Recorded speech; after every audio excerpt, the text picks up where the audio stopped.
Yo guys, what up, what up? Welcome. Welcome to the stream.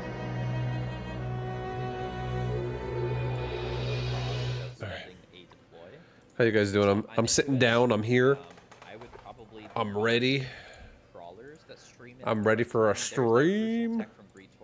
You could see he did fantastic even without it, but this is basically like doubling the DPS of the Farseers while giving them. What's up, Nakiri, Rosewood, Terradorn? What up, guys? What up, everybody that is listening as well?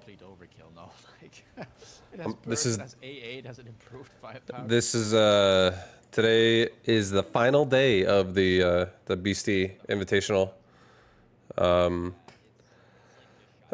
I haven't played yet. What's happening right now, this is called the Captain's Cup. It's like the 4 people who are team captains, which I ended up not being a team captain, but the 4 people who are team captains are playing in like just like a bracket. And after this is the Clan War, which I will be playing in. So I'll probably be playing in like maybe like 2 hours, maybe an hour, something like that. It'll be a little bit before we play. But hello, hello, welcome, welcome. I'm gonna watch this game, just see how it's all looking, and then I might actually, I might play a game? I don't know, I feel like playing a game too. I wanna warm up. I wanna warm my brain up.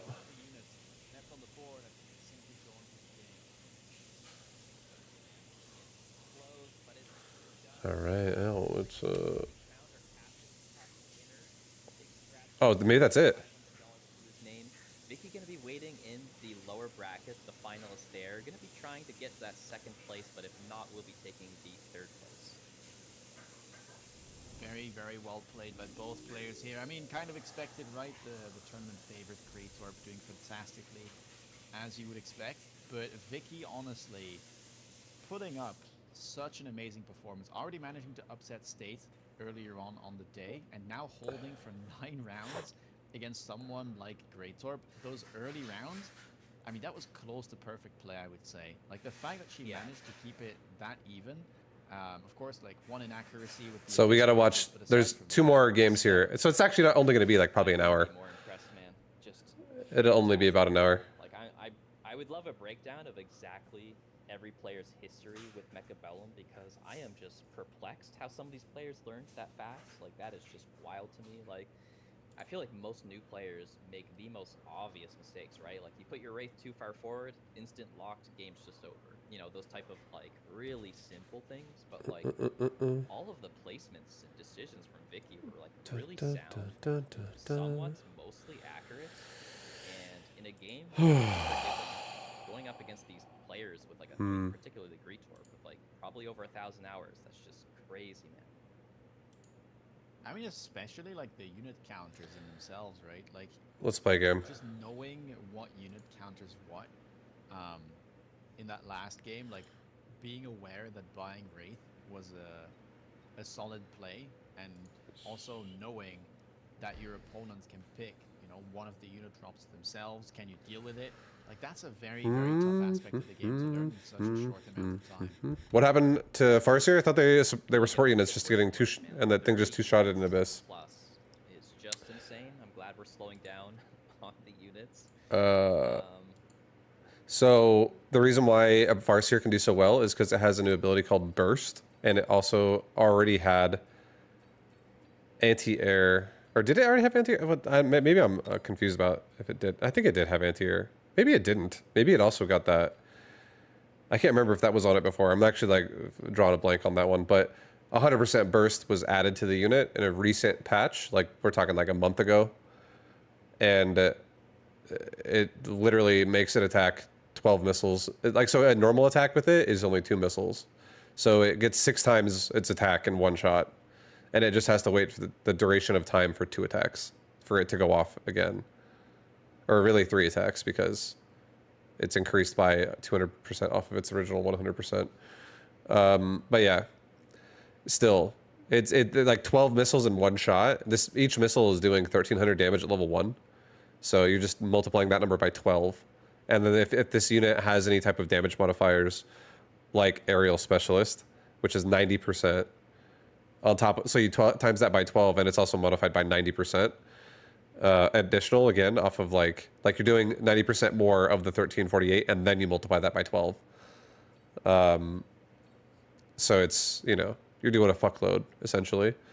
And if this unit levels up, then you double that.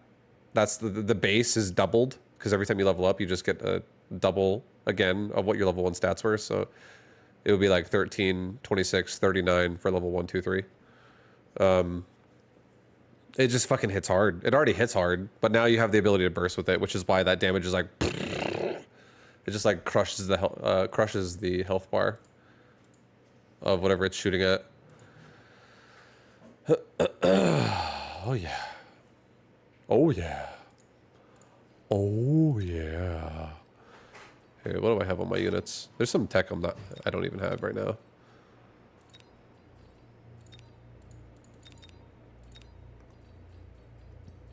Dun, dun, dun, dun, dun, dun, dun. Dun, dun, dun, dun, dun, dun. War Factory, Overlord, Raiden, Worm.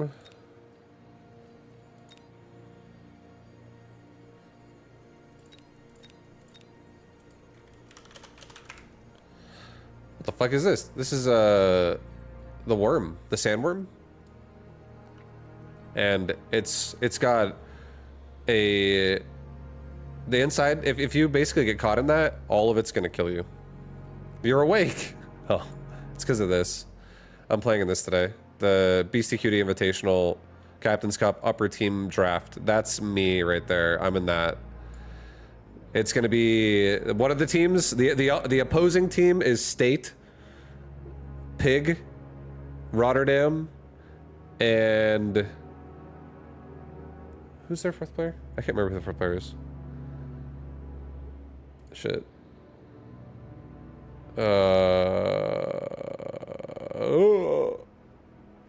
Someone. I can't remember who he picked the other one. But and then my team is me and Gretorp, and we have a guy named Pi and another guy named Anatan. I'm not 100% sure where everyone comes from in this tournament because there's some like Age of Empires people here and there's some people in general, but yeah, we're playing a clan war today, a little 4v4. Us throwing SC2 weeklies. You're at a normal human time, yeah.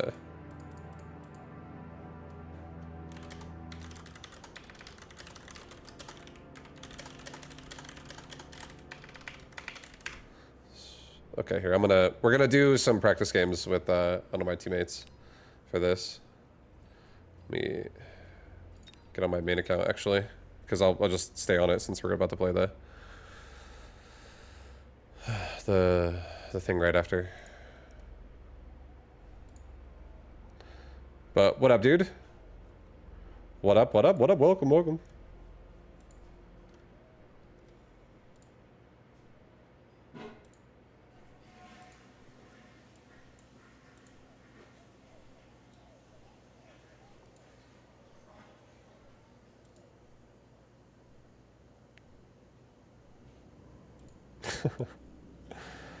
All right. How's the internet lately? We've had like 4 appointments. No, that's not true. We've had 3 appointments actually to fix my internet in the last like 5 days, but it is becoming more stable.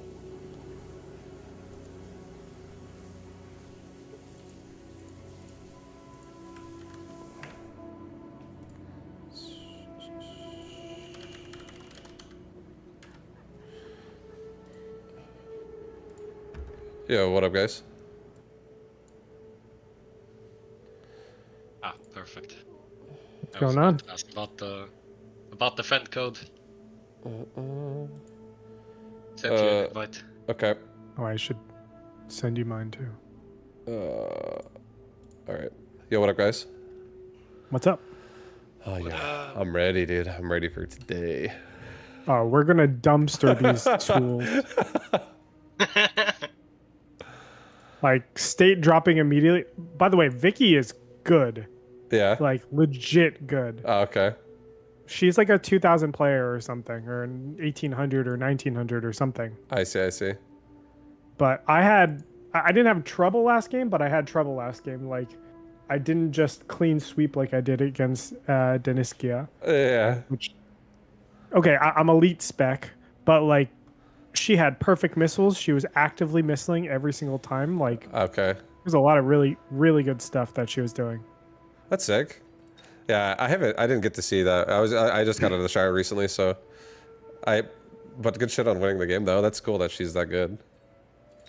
It was just the ending that didn't work out, no? Yeah, I mean, The she went. double abyss into Farsi and a marksman. Yeah. Well, yeah, she went into Abyss because that's what she was used to. Like that's how she beat State, right? But she went Wraith round 2 because we got a level 2 Wraith drop. No, round 3 we got a level 2 Wraith drop. So I lost the Wraith battle immediately, so I sold out and purchased AA Marksman, and I leveled the whole time. So when she got her Abyss out, I already had like a level 5 Marksman shooting her Abyss. So like 4-shot her Abyss, and it did nothing. Oh no. And I had a level 3. What up? Red Scare, how you doing, man? A level 3. What up? What up? What's it called? Farseer and a level 2 Farseer, already with range and burst. So of course she's gonna get dumpstered. Yeah. Like there's no way. Those things are insane. Yeah. All right. So a couple misplays there, but did really, really well. All right, who do we want to just go over the game, or do we want to go over like some of your plays, Pi? Well, we could try if Vibe would like to ball me, Oh yeah, let's do that. Yeah. then I wouldn't mind like trying out don't how worry. different stuff works against it. I played against Vortex and Luciferon, and they have a very similar style, so I have a very... I feel like I've seen a lot of examples of how they play. They're definitely aggressive as hell with balls, for sure. I mean, it's balls everywhere you look. Yeah, no, they're super aggro. I was like, holy shit. Even the first time I tried missiling it, and they had like AM deviced it. It pushed the line, it was so scary. All right, go, start. Okay. I'm watching your stream, Vibu, so okay. I'll just commentate from that. All right, oh cool. Or Pi, you don't stream, right? Rarely. Okay. Alternatively, I could just go from your point of view, if you want to share screen, and that way I can kind of coach you on this one. There you go. Yeah. Yeah. Let's go. All right. Okay. I'm gonna do my best to emulate it, something that they would do, but I'm also gonna try to kill you with it. So I'll make it challenging. Oh yeah, in my please own do. way. Yeah. Now, assuming I would be playing against Vortex, I would go into Fire Badger. I feel like round one they love hard stacking one side, like hard stacking one side. Yeah. All right, Vibu. Obviously, you can't go steal ball right now. I know. But you can. It has the same type of feeling to it, so I think it's still great. Oh, I usually open standard. You cannot open standard in these spots. You'll lose every single time. So the main reason is because if you check the specialist, you see Vibe as a speed spec, and that's the big problem. So he's incentivized to push one side because he can mobilize very quickly to kill everything on a side before your other side even comes over. So if he plays standard, he basically gives up his speed spec because he'll just have parity with positioning of units, and your units are not walking over to anything, right? You just meet in the middle. So now we need some sort of way to deal with his board. There's like, do you know what his strengths are and what your strengths are? Yeah, he ended up winning the whole thing. It was pretty cool. I agree. Sledges aren't really great. I'm glad I get to play in the clan war. Terrible at chaff clear, but then again, starting with double saber, triple arclight, I would assume that I would want more DPS. Yes, that's correct.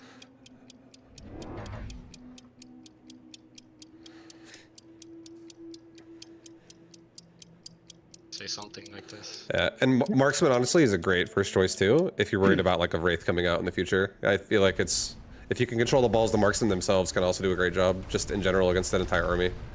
That's right. Can I see your Marksman tech? Yeah, I recently swapped out the quick reload or whatever it's called for aerial spec. Okay. Just to deal with raids.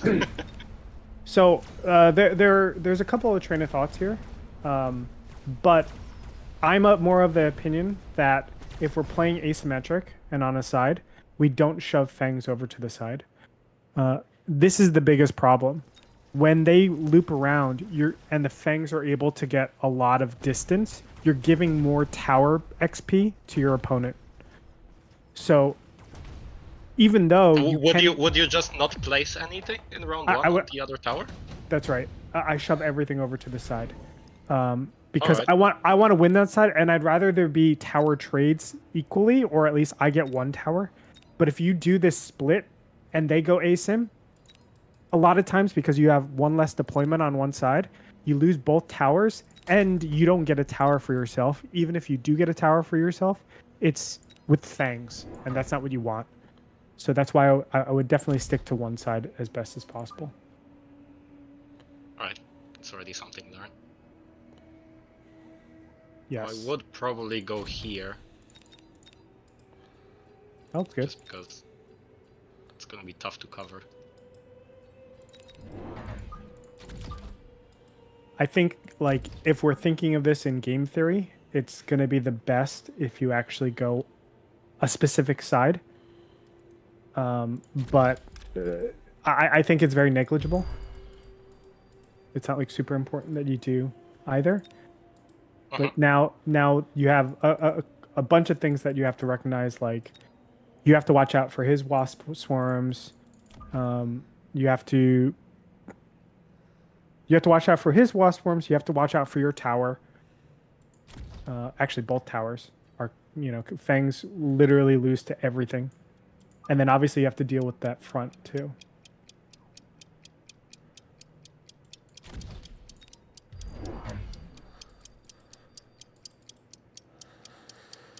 I'm really not liking this, but ran out of time. Yeah. In general, I would say let's not go fire badgers like this ever. Fire badgers are really, don't get me wrong, they're very, very good at headbutts. But they need to, your opponent needs to invest in crawlers for them to be worth it. You'll get stuck on steel balls. Yeah, the entire time, and they just do really, really poor damage against them. That's okay. This is why we're doing this. An alternative would have been something like just, it's okay to lose round 2. Just getting more chaff, just using it as a pass turn.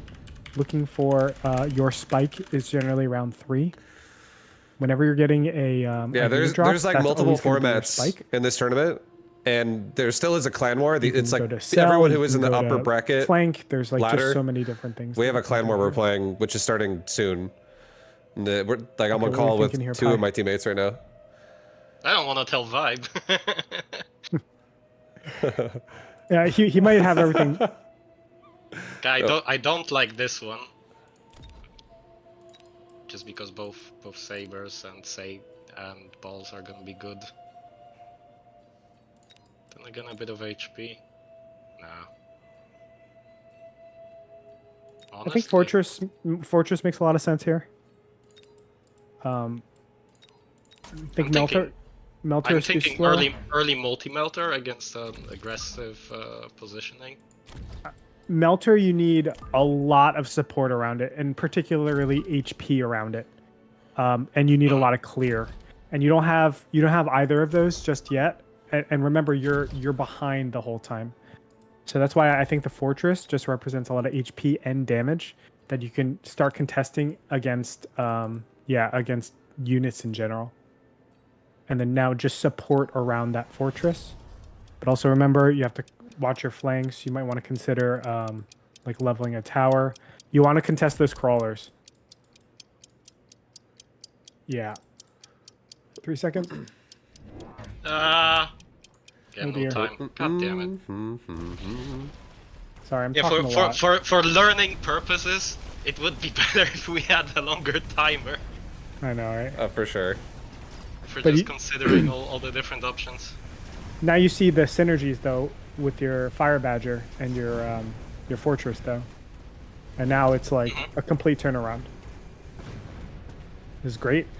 The Sabertooth still do a lot of damage, so we have to be careful not to put them in harm's way. But that Fortress is a monster right now.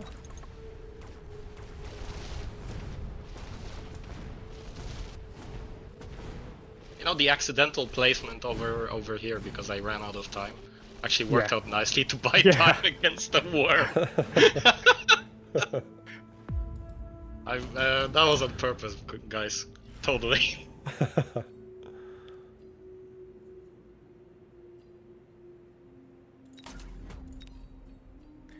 Okay, so when we go, This? No, okay, maybe not. I think it could be the third one. So what we have to be careful and cognizant of right now is if he goes range on his balls, right? Do we have the ability to deal with that with the current board? And if not, how do we actually do it? So there's a couple of ways that we can do it. We can put units in front, or we can put the Fortress behind. But that's if and only if he actually goes range. But right now he is incentivized a little bit to I go wouldn't range. consider it yet. I would just try to cover it from this side. I think that's very reasonable. What the Mustang thing does is it allows you to have units in front, right? And it keeps spawning. So it's a nice add. Let's get some crawlers here because we want units to trickle in. And we're missing that a little bit.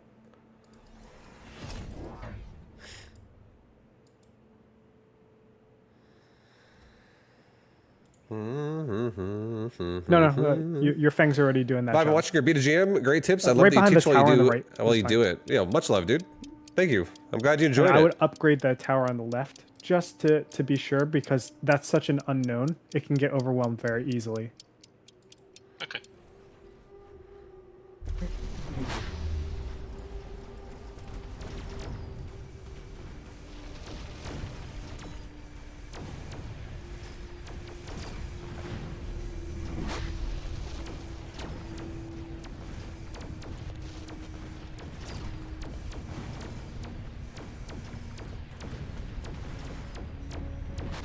Wait, what did you sell? I sold an arc light. Oh, okay. He's starting his Wraith Armada. So whenever you see them start going more than one Wraiths, that's when we should be starting to think about techs. If he has one Wraith unteched, that means we don't have to do anything just yet. Okay? So we can Yeah, always... in that case, I would be just happy with the 2 marksmen and the Exactly so. Mustang spawn. Ooh.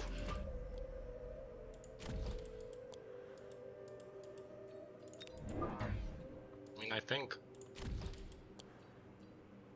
I always go for this here. Okay, what does he go? Ah, damn it! Okay, I'm just gonna let you know. Look at your clustering. He's very likely going Scorpion as well. And he can do literally everything. So he can put pressure onto your fortress, or he can actually go opposite side and just instantly one-shot if he just targets in the center of those badgers. It's very, very scary in my opinion. I generally, because of that threat, I'm going to sell those badgers in the top left because their single job is to kill crawlers. And we can replace that very easily. We got 200, right? So if we spend 200 more, we could just get a fortress over there, and we're really, really safe on that left side. I enjoy how calm you are when your base is makes under sense. In attack. that case, I wouldn't Yeah. really. Yeah, you just gotta keep it cool. You just gotta Exactly. You just That- gotta that's where you put it. not stress. And now that we know we're probably going to be investing in fortresses, we can think about techs on the fortress, and we can think about techs on the badgers. I think both of those would be really good. We might need a badger on the left side too. Oh no, we don't have time. Yeah, again. I never start with overload, just because range. So is such you a- would go range first. I would go range first, and yeah, you can see the scorpion over. Even in a typically short range scenario. Oh, that's true. Because It looks like it usually is working out really if nice. if I was playing more spread out, then I would definitely go for range first. But since I'm here in the corner, Yeah. My brain just thinks about what the heck happens if we have to deal with if he pops range on his balls. So that's the number one thing I'm worried about at this point. Mhm. Okay, so we have the trigger to go AA on what's it called? marksman. Yeah, on marksman. What do you want to do here?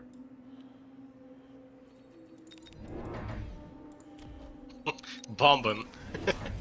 We could. The problem is he has so much HP on his units. Yeah, I think that's nice. That's a really nice disruption. The question is where you put that. And there's a lot of different ways you can put that. I think right now, because we've shown overload, we have to go range on Fortress. It's like, if he doesn't range here with his balls, he's just making a giant mistake.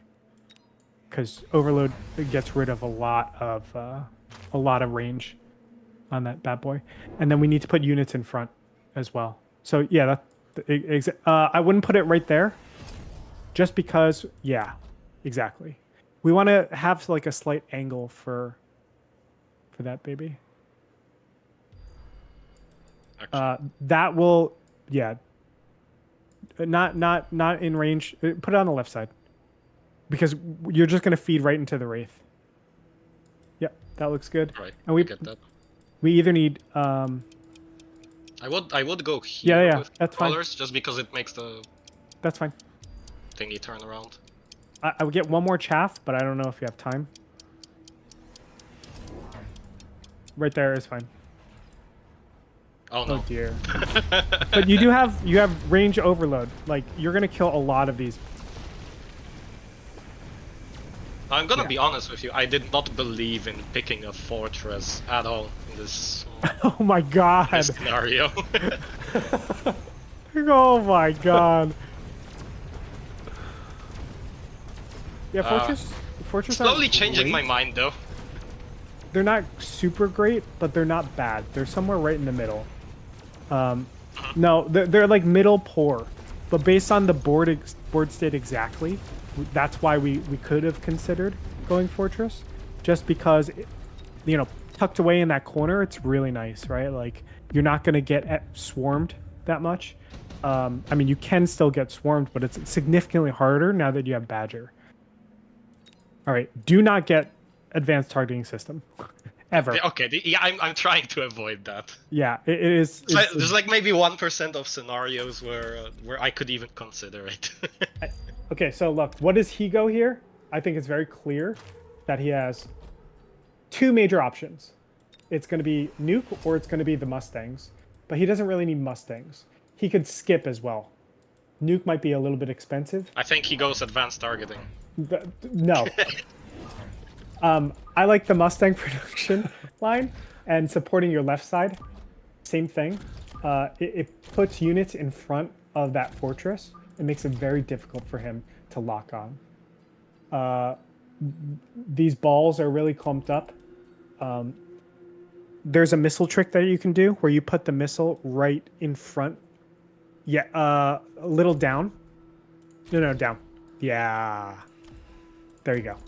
So shove it there. They split up, no? They will split up a little bit, but you can put like a crawler in front. You can put chat. You want to put chat. Oh, in yeah, front, right? And we have to protect and be safe vertically.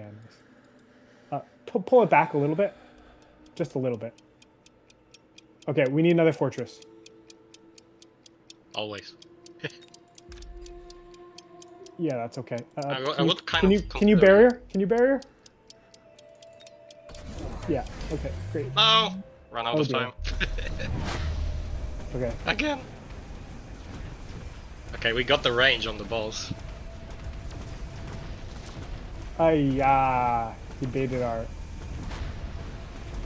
But you can see the fortress just crushing.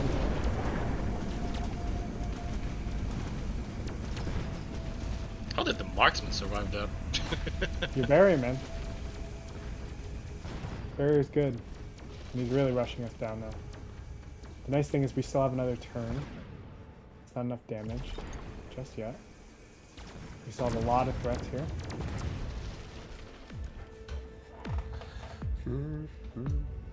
Okay. Who's getting coached? My teammate for the I clan war. have this really... Oh man, this drop. So there's three of us right now. I'm not really talking much because I'm not trying to talk over. I'll just let you know. Yeah, because he goes Farseer here a lot. There's yeah, he goes Farseer here a lot. If he goes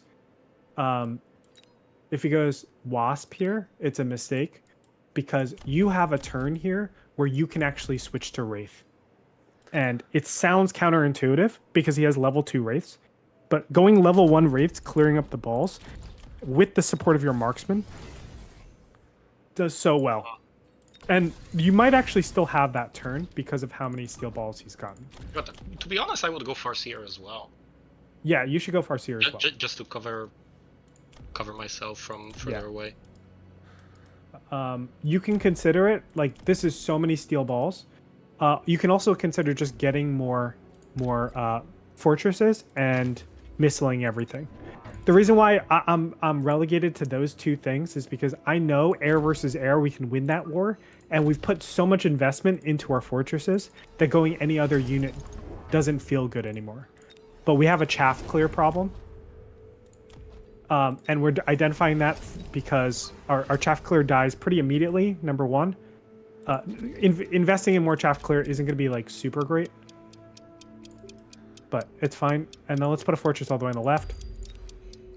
Yep, and then can you missile? Just missile really aggressively every single chaff.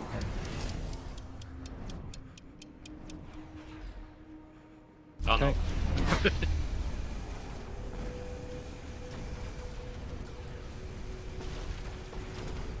Oh, energy absorption, okay. Yeah, energy absorption's so good here. Aye.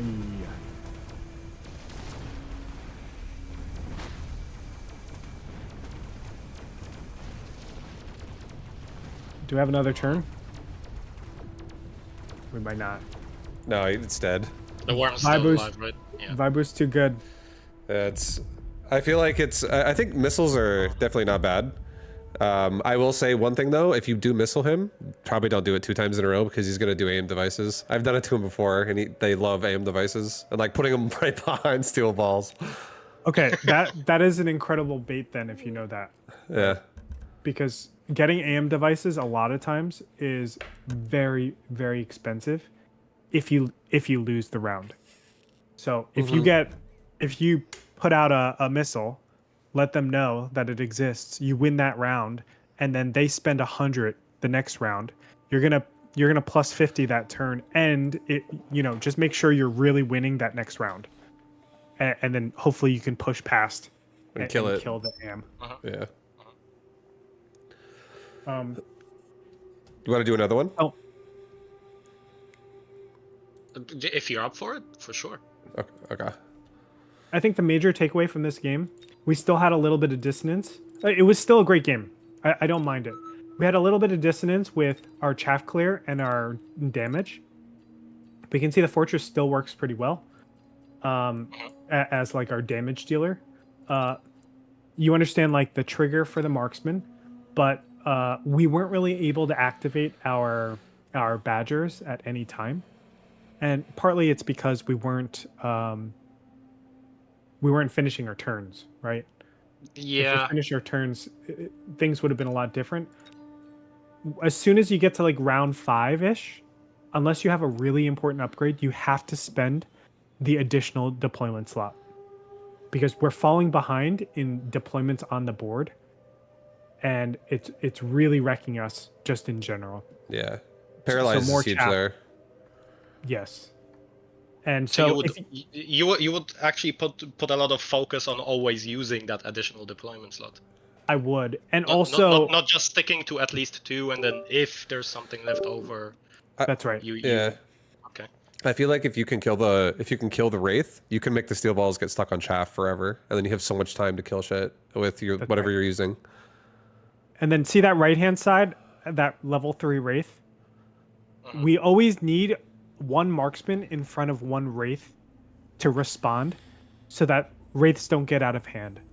Because he can have like a never-ending like attack coming in from that right side because that wraith always exists. So you need to make sure that we're addressing each individual problem on the board. So right now we have 2 wraiths obviously that crush. Yeah, I'm doing one all the way on the left and one all the way on the right. We're but playing you a can couple see prep he has a games level 1. I know he got that recently, but he has a level 1 and a level 2 with our wraith in the middle. with our and teammate those for the are clan much war we're playing smaller today. because he wasn't able to get a wraith nearly. He wasn't able to contest the marksman nearly as fast.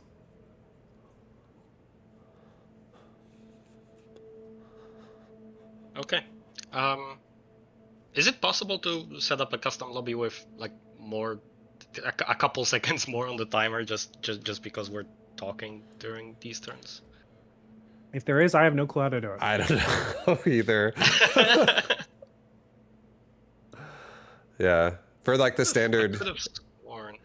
There might be. It might be in like solo. I think solo is the place with all the additional timers, but for like multiplayer, I actually have no idea. I think you can set it when you're actually once you're already in the lobby. It says deployment phase sec.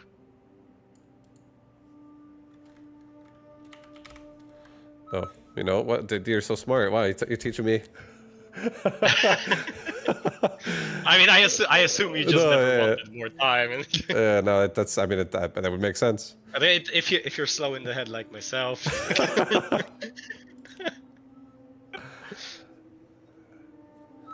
All right, that should be good. I did 180, so I doubled it. Awesome.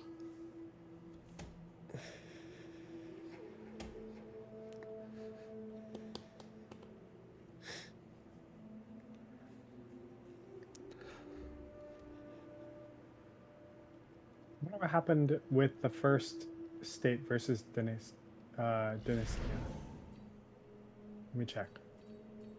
I didn't see. They're on like a second game or something? I don't really know what's going on.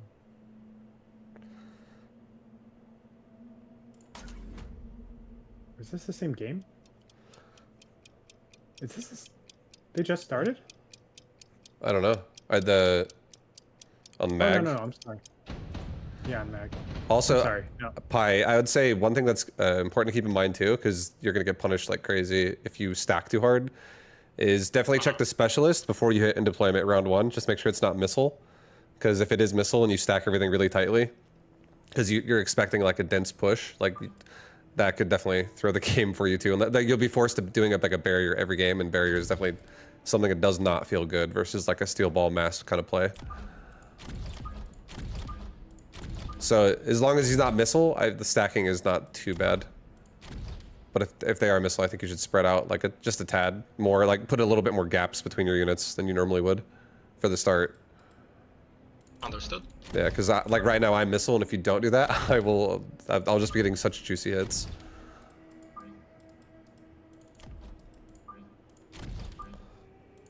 Alright.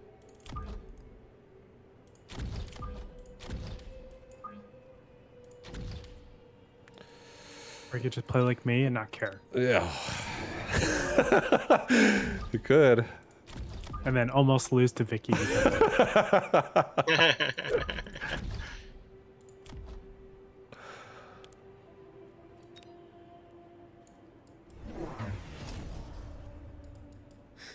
Oh, state going Aspen. Hell yeah. Assaultmen are so fun. Yeah. Deniskia is not having a good time. Deniskia went wasps. Oh. Love eating Aspen wasps. are like, yes, thank you. Yeah, XP, level them up as well. Oh no, Deniskia has wasp. I think it was a drop though. Wasp and Mustangs. And the marksmen are like, like Superman. Like they don't give a shit. So just to let you know, Pi, this is a terrible matchup. Nothing you could have done really. So just recognize that you're just starting from behind because, sorry, I should say the first couple of rounds are really difficult to ever win because Stormcallers chew through spiders so quickly. And generally, well, no, that's not true. But generally, you're going to put like some sort of crawlers or fangs way in the front on round 2 or round 1. You could do that. To just soak up the first waves and give chance for like your good units to do stuff. I like to do it round 2 because Is it really possible in this setup though? Yeah. I mean, is it... Yeah, like... exactly. Okay, yeah. Maybe. But I don't really like anything here in this scenario, by the way. Improved firepower is insane. It's so good. I think it's like an instant pickup most Yeah. of the time. You could do a lot of options with it. Like if you have a good angle on like a Wraith, whatever unit that has that could kill the Wraith really fast. Or if you have like something that, like let's say you make your own Wraith, if that's like going to be your plan, if you put that on a Wraith, the Wraith clears everything like so much more powerfully. Like steel balls will be like way less intimidating for it. It makes units that are their role is supposed to be like chaff clear, like spiders. They're a chaff clear unit. It makes them chaff clear and damage. Yeah. I like this. Turn right behind the tower. No, don't do that. Right behind the tower. Right there. One over to the right. There you go. That is like optimal pro positioning for crawlers in particular. The reason why we don't put it straight up in the front is because, yeah, we do defend against some things, but generally it's going to be a donation for the rest of the entire game. Whereas in this position, we're not defending But against. it might win me one round. It could, but this. It's a gamble. Look at the HP totals. It's not like you guys are starting at like 3,000. You're starting at 5K. So it's gonna take a little bit of time for you to be able to do that. So we're talking about like 7 or 8 rounds, assuming no one's getting just absolutely smoked. Oh no. Fine. You're gonna see those crawlers are like so strong right now. They I mean, yeah, against just boss, it's steel balls are some of the worst. awesome. Just the worst. So you can see your right side, it's such a dramatic difference. Yeah, with the crawlers in front. It's just the first shot in the first round almost took out the first spider. That's right. Oof. Okay. Well, that's what interesting. do you go? What does your opponent go? I think Vibe always goes extended range. Okay, I need to stop joking around. I wonder why you never have time. You remember? I'm the brain. Vibes the brawn. What are you, Pie? Yeah. I'm sorry, I'm too stupid, I forgot. You're beautiful. You're Yeah, I'm beautiful. beautiful. And funny, don't forget that.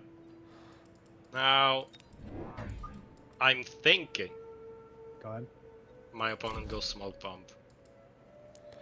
Could. Generally, fire is just like so high in value because you get to use it twice, especially we're on round 3. So you're going to get to use it again on round 7. And that's why it's so good. Portable shield is also very good for Vibe in particular on the left-hand side because it makes it so that his steel balls, all he does is put like chaff clear. It could be Mustangs, whatever. And those steel balls tank for days. So there's a lot of options. I understand. I understand you said the fire would be better, but I don't like it for myself on this turn at all. Okay, fire is brilliant for you. You just kill the entire right side very quickly. But that's okay. We 'Cause need also- to make mistakes to learn. Remember, it is also a prisoner's dilemma. You don't want to be spending money on barriers. And if he goes fire and you don't, you just lose that side too. You don't want to be going barriers this early. But you can go 1. Round 3 is a big turn for range, though. You want range on your tarantulas really badly. Really badly. No, my plan from here was actually to start playing air.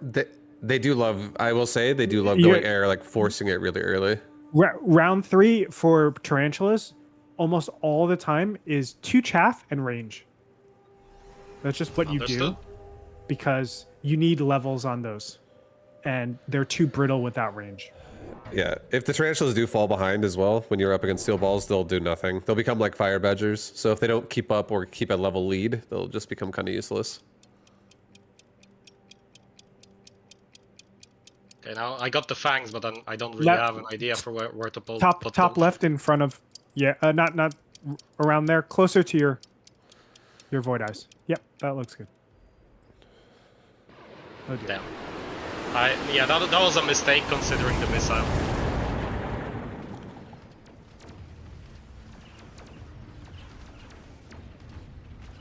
I recognize that. It's all good. We only had 2.5 minutes this time, so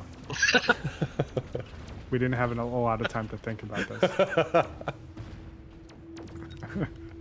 Okay. I promise I'm gonna Pi. be serious.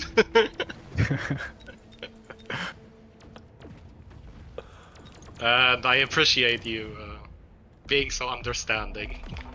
Pi, if there's anybody that plays for the memes, it's me and Vibe. Okay. Yeah.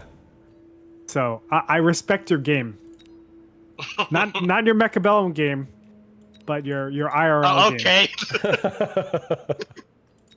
Thank you for clarifying that, by the Yes, way. your Mechabellum game is very similar to a potato. But you, the person, you are a quality 7 out of 10 human. Smile. Rose Tenrugger, thank you for the 38-month resub, dude. I have no response to that. I love your drop, by the way. I think that's a really clever drop. Let's shove that right in front of the tower. Remember, we want to put units that are the job that it is in front of whatever job it is, right? So yeah. Oh yeah. You zoom that sucker in. Vibo, he's going into like microscope zoom right now. That's sick. Microscope zoom. Hell yeah. Yeah. I love playing that way myself. I don't even see my flanks half the time. I'm so zoomed in on the fight. All right, Pi, quick. You only have Okay, 100 Beasty. seconds left. Yes. No. Great idea. Think, what is the job of these units? You want to left side, right? Yeah. Yeah.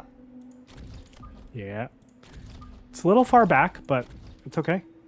Yeah, No, I wouldn't put it there. I do not like it on the left side because it's out in the open. put it right I don't next- like I don't put it like right it next- closer. It should be close to your Void Eyes. So think of it this way: the Void Eyes are going to get stuck on units, and you want your chaff clear to be as close to your damage as possible, so that when the chaff clear is killing all the chaff and it's finished, the Void Eyes immediately see the same target that should be Potato locked onto. pie. Dude, The sweet further potato you pie have is them so good. apart, the Void Eyes have more chances of locking onto chaff clear, and the chaff clear have higher chances of locking onto damage and the damage your damage units not being there. So that's why they want to be close together. Pi, great mechanics. We love to see this. What are we getting next? More spiders. Sure. I mean, if I just spread them around, I'm overall pretty happy, and then round 5. All the way to the right side too to empower your Void Eyes makes a lot of sense. Yep. Like you can shove it all the way to the side. That is like a completely reasonable. I do not like this. I would always leave two That's fine. squares over here. Yeah, that's completely fine. For spider players, generally round 5 is a very big round, so you do want to have a little bit of save, because we get HE a lot of the times. Not all of the times, but a lot of times. I have to check if I even have the tech.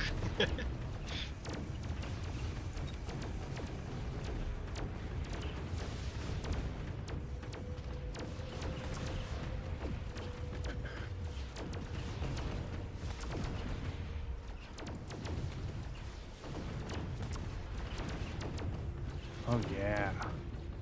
So, how much does having or not having the air specialist impact your decisions?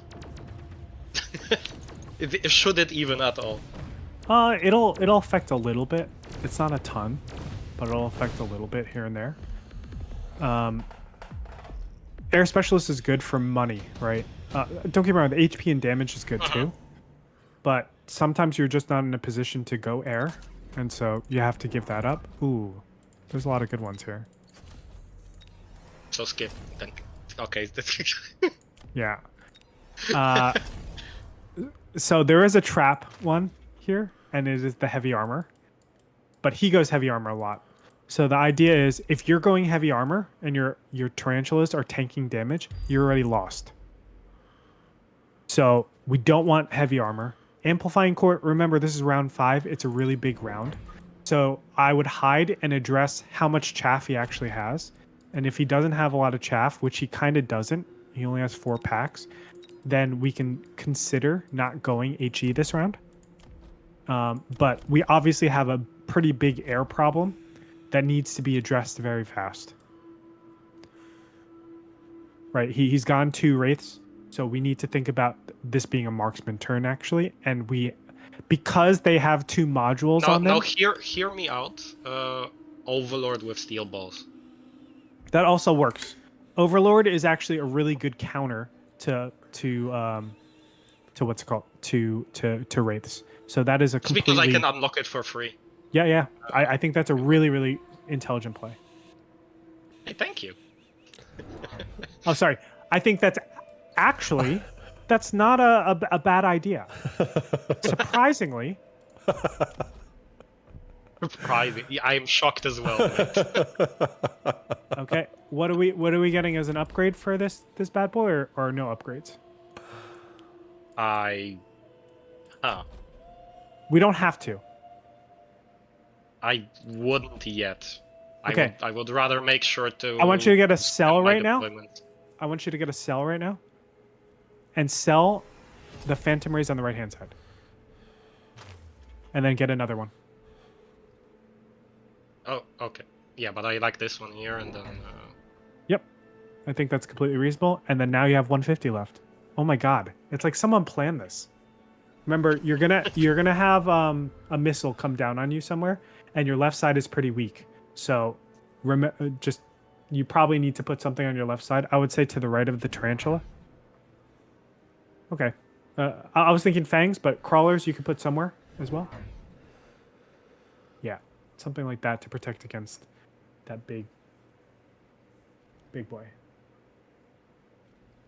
Okay, it looks like State beat Deniskia, and now State is up against Vicky.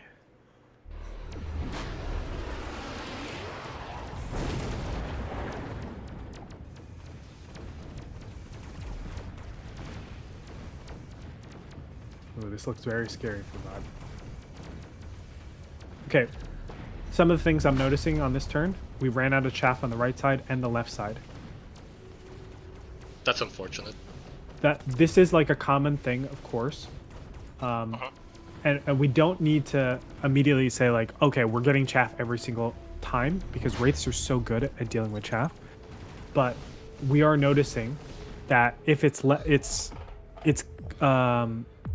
if we have more room for chaff, we can still start placing chaff. If we ran out of room, what I mean by ran out of room is if we haven't filled in the back line with a round of chaff, then we can consider going chaff this round.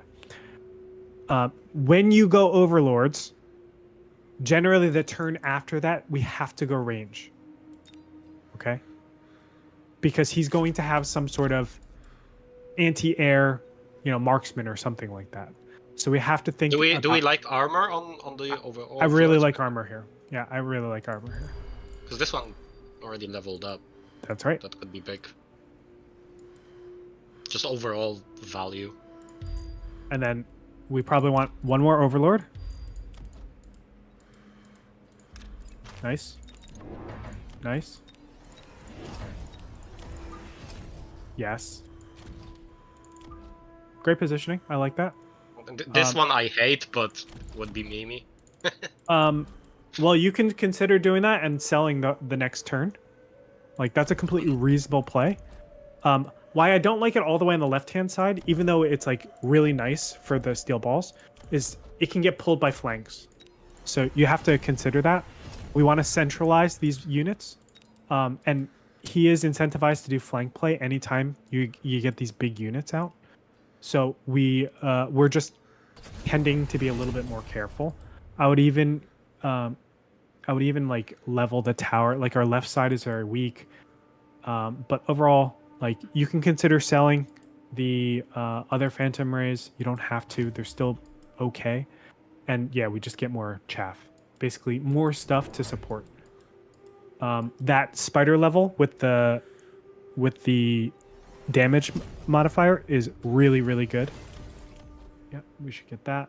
I think more chaff in the back center. Keep going. Sorry. I will go just crawl. have them come in a bit late. Yeah, Okay. that works. That works. I would do crawlers right in the middle and split it so that they split off a little bit to all the way down. Literally all the way down. Because remember, we don't have late chaff, so we want it to come as late as possible. Cool. I think that's a solid turn. I have to pee right now, guys. I have to pee. Do I even start thinking about like just unlocking things so they don't drop for him? I think they will still drop, but Do they? I don't actually remember for the giants. I Yeah, mean, it's fine. for units that you usually pay to unlock, I thought the mechanic was that. I think they you are can't right on drop. that. I think you are right on that. Okay, so this is beautiful. You can see that he's switching his chaff. So his chaff is becoming the steel balls. This is a very common adjustment when you're playing against steel ball players, against Overlord. They're going to get the mech div, and the mech div just becomes very, very powerful, right? Like, because it distracts so well. So this is where HE and Overload are going to help out a lot, and we have the HP to survive barely one turn, but we really need to consider like selling here. What we were looking for in this drop in particular was one of two things. One would be fire, particular fire badgers. Number two would have been wraith, but he already has wraith. Both of those deal with this board really, really nicely. So I would consider one of those two for the turn But in general. this, by the way, apologies for interrupting you, but No. just to prove you were correct, round 7, you're talking about fire. If I had picked fire earlier, we would have one now. I mean, we can't win them all. But hear me out. We have smoke, though. Sorry. We have smoke. That's gonna help against all these balls and crawlers. Okay, that is a lesson learned. I think this is a very clear. So we can go two ways. We can really try to empower our tarantulas. The problem with empowering our tarantulas is we haven't won the ground, right? Like, he swarms so fast. He has 1, 2, 3, 4, 5, 6 steel balls. We just can't keep up with that, and the rates clear so fast. So we need something that addresses all of that, all of the chaff, basically. And that's why I'm getting a melter here and selling the melter immediately. And now we have a shitload of money. Oh, You get three. we're doing it, roast that You get rugger. 3 wraiths. Yep. Dude, I have to pee so fucking bad. It's like hitting me all And we the Should I time. maybe elite hire them, or does that Let me think. 450, 900, 1350. We don't have enough money for it. You can elite hire one of them. Okay. Oh wait, you have 2200. 1350. You can elite hire all of them. You have to go quick. Yeah, elite hire all of them and borrow. Wait, where did it go? You didn't. Yeah. Get one more. Borrow. Oh no, we have 700. Shit. Okay, undo. You need 3 of them for sure. What? Okay, shit. Yeah, you have to go fast. Kill it. You need 3 and double upgrades.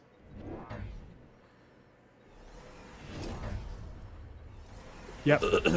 2 on the right, 1 on the left. Yeah, that's a good positioning. Up more. Up more. Yep. And then let's level our towers. Or level 1 tower and smoke them. Oh, I do plan on smoking him. Oh, hell yeah. You can missile as well. Yeah. I try. All right. Let's see how it goes.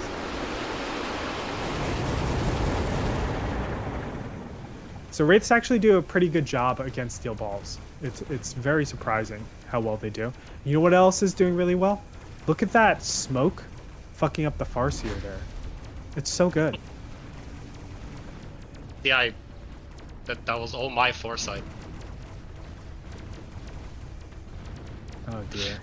It's still too strong. One thing that is really, really, really powerful too that you can do early is, especially if you see like a stack and there's like already a steel ball investment into it, is just grabbing an oil and just throwing it on the line and just giving yourself so much more time for the engage. Shut up, Vibe. We're gonna win this. You're alive.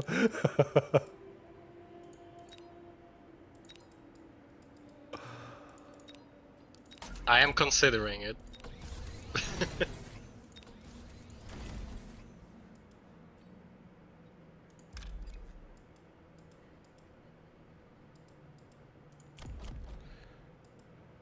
Now surely.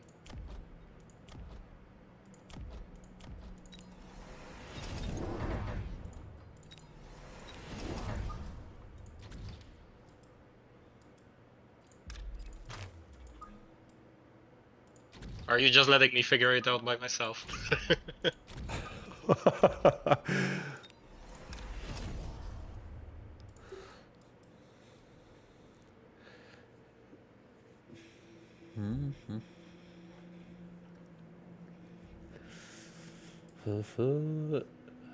Yeah, I think the position you're in right now too.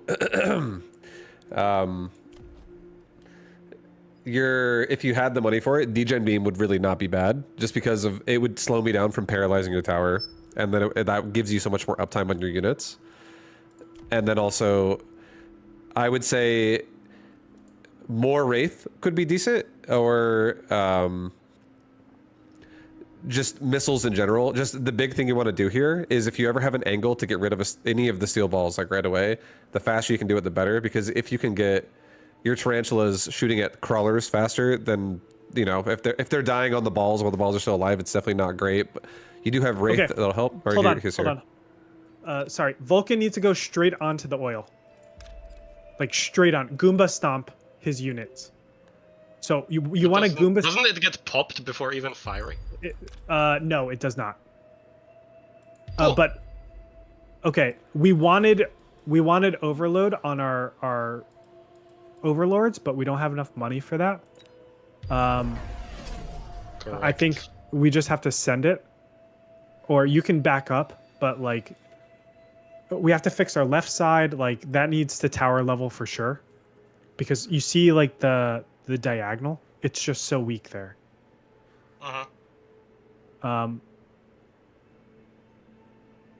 Just feels like there's too many problems to fix. Of course. Well, I think getting 2 Wraiths isn't great here. Don't put them in the back. They need to be in the front, or not all the way in the front, but they need to be like dealing with these. Their job is to clear out the steel balls as fast as possible. So that's why they don't want to be just hanging back in tower range. Because if he ever gets absorption out of control here, yeah. I'm trying to emulate a little bit of how Vortex most likely could play. Anything like that, it's going to be a problem. You need time for these Wraiths to cook. Okay. Whoa, that was an accidental zoom, sorry. Yeah, we want an overlord over here. Ooh, it's a tough one. Our right side is losing too, right? Oh no, our right side's okay. Yeah. Question mark. That aura is so juicy too. Holy shit. It's so good. Like the amount of investment I have on the right side of the balls right now was so much, and you were just kind of crapping on that for a second there with your AOE and your just snare you had. You see how strong? Go ahead. Please, you first. You see how strong the Wraith is though, countering the steel balls. Honestly, it didn't feel like it, considering how big my investment into the race was. But also consider this: he has 6 deployments on the left-hand side, and your 1 Wraith challenges all 6 of them. Right. The right side got cleared up very easily. We didn't get temp range at all to keep our our units a little bit safer, and we should have had a lot more firepower with the Overlord. And I think the Overload puts the Overlords in range where they're protecting the Wraiths a little bit better as well. And you're taking advantage of like that heavy damage. Or I'm sorry, the heavy tankiness of the Overlords. Jesus. Talk much, Andre. So, what I'm wondering here is, was there never an opening for me to try and create problems on the other side instead of just playing defensive all the time? If you definitely go ahead. I was gonna say, if you're talking about just flanking the backside, like for instance, like there's one tower I have that's kind of unprotected. If you do something like that, like you're definitely gonna get, you can get around out of it, but this, it's not gonna be that hard to defend a flank after like the first round it appears, or like your opponent might have a missile back there just waiting for it if they're trying to play super safe. But once it doesn't do anything after the first round, continuing to invest into it probably is not going to be a great idea, because you're not really shoving very hard, and you'd want to make sure you like secure your side before you focus on flanking their backside. More so. Also, the battle is almost over by the time a unit would get back there. And you can go into the replay and just try. Like, go to round 7, go to round 8 of this replay, and just try putting a unit in the back. And you'll see that by the time that unit gets to tower, most of the battle is already completed.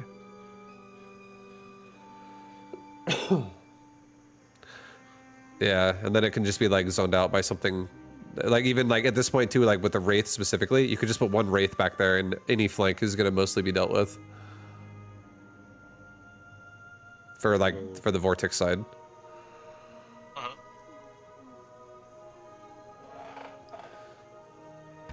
I still think you're playing rather well. I mean, Vibe is exceptionally good at aggro. Like, this is all he does in his games. Yeah, he's pretty decent. I shouldn't say this is all he does, but like he does a lot of aggro, and it gives me a lot of problems too. So it's not like, you know, he's just doing this for the first time. One thing that's a nice like just something you can spot is if you see multiple tiers of balls, which I've noticed as well that does happen when I was playing against a Vortex myself. If you see like a front layer and then a mid layer behind it, like it's like, you know, like vertically they're like there's multiple of them coming in the same location overall. Oil is extremely good in a situation like that as well.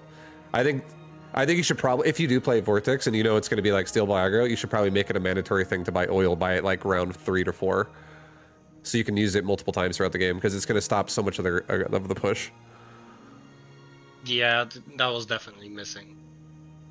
It gives you a lot of momentum early in the game too, because like if you're leveling the Tarantula, for instance, and suddenly you have a level 2 Tarantula or a level 3 Tarantula with the damage device, and my balls are just dying in that area, and now I have to like avoid that side of the board because you have like a good foothold on it, and then now your boats aren't stuck on my balls anymore because the Tarantula is actually overpowering them pretty fast, so your boats can shoot Wraith more. That kind of stuff does happen. Like momentum definitely carries over, so oil will help you get that early against aggro like this.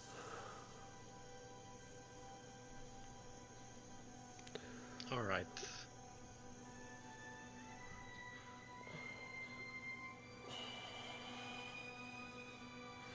Okay, why don't you guys play one more game, and I'm not going to give any coaching, and we'll see if you were able to gestate all these wonderful ideas, Pi.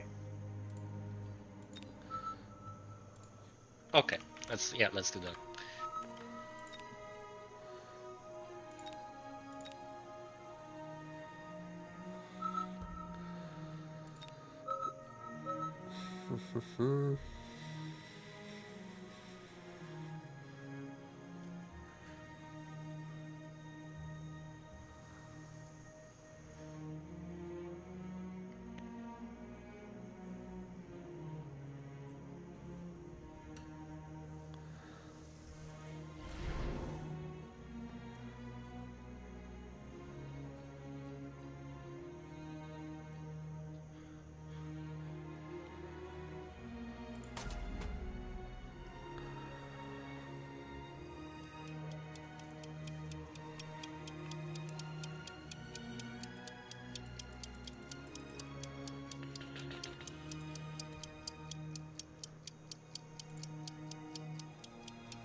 Let's do it, boys. Let's do it, boys.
I might have to.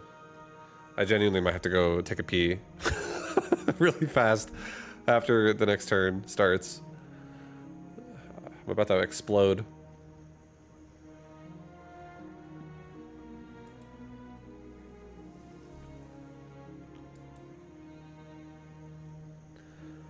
I'm glad you got to stream some of the tournament. Thank you, Litter Spirit. Thank you. Yeah, this tournament's been really fun, honestly. It's been actually a really, really good time.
All right, I'm gonna be right back really fast, guys. I gotta pee. One sec.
Okay.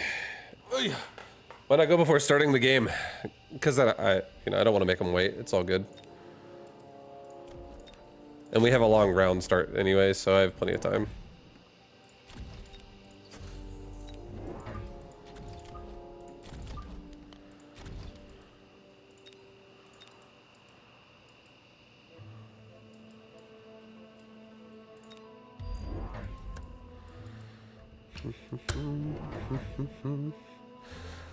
And we're good. See, I got it done. He's still taking his turn, so I'm feeling good right now. I'm feeling good.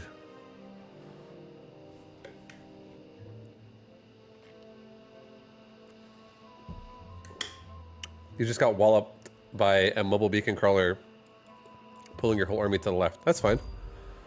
No worries. This Wraith on the left side this round is going to be pretty powerful. It's going to kill a lot of the Mustangs.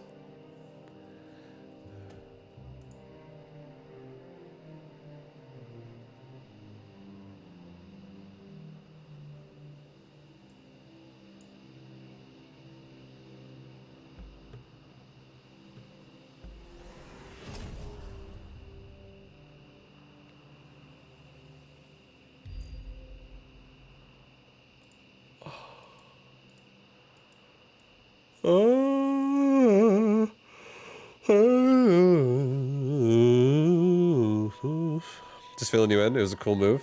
Nice.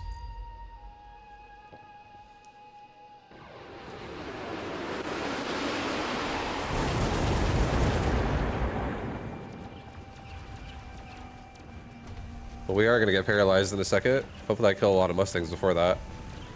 But it doesn't seem like I'm gonna.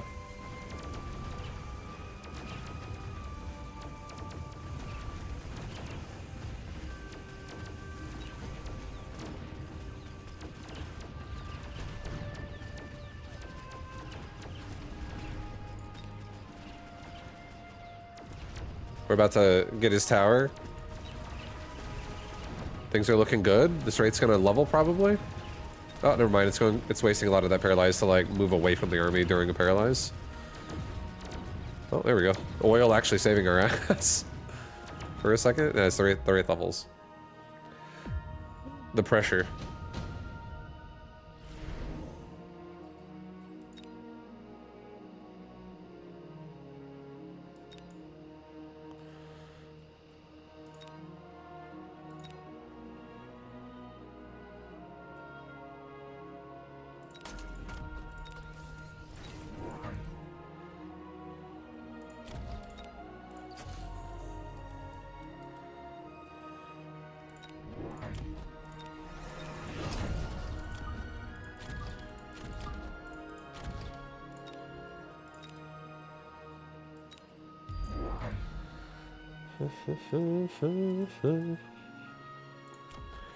Alright.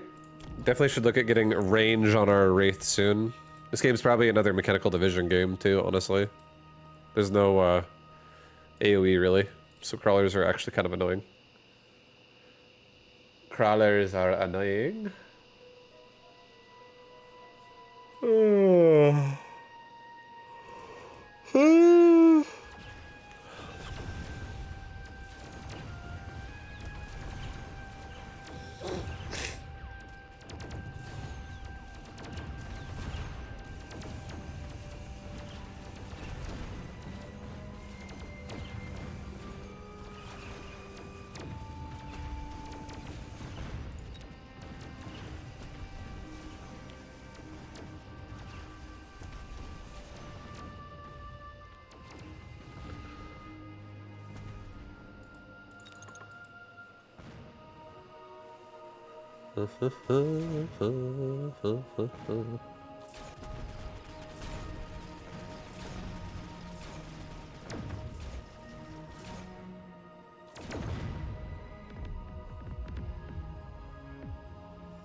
Oh my god.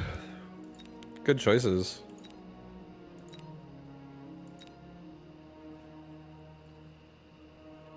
These are all good choices. I'll do efficient tech.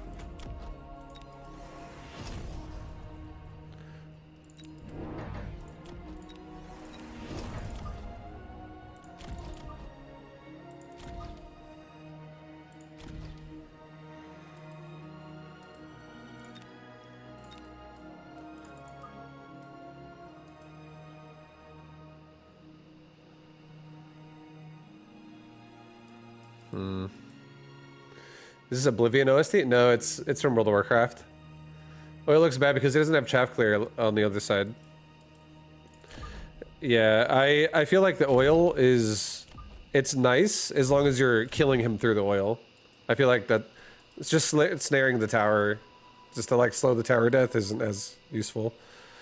So I'll mention that to him after this game. At least in my opinion.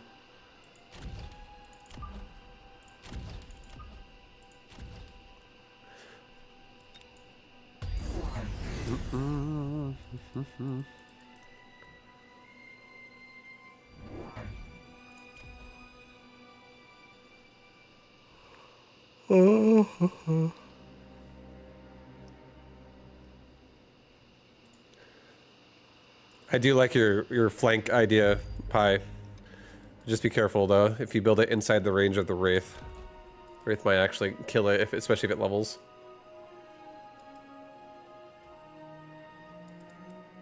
So you would put it further back? Yeah, further down. Just in general. The only way I would put it where it is now is if your plan was to like mobile beacon run away, and like make me chase you downward, like down my flank or something. Because I was considering it, but yeah. I already made myself a different rely on the crawlers Yeah. being beaconed towards the right. That's okay. It's just if you build inside the, like if you click on my Wraith over there on the side and you see my ranges inside of like I can hit you right off the bat, your push could easily get killed a lot more before you even make it to the tower. Like even if I don't even defend it properly, the Wraith could actually just like shoot behind its butt and like hit you with it.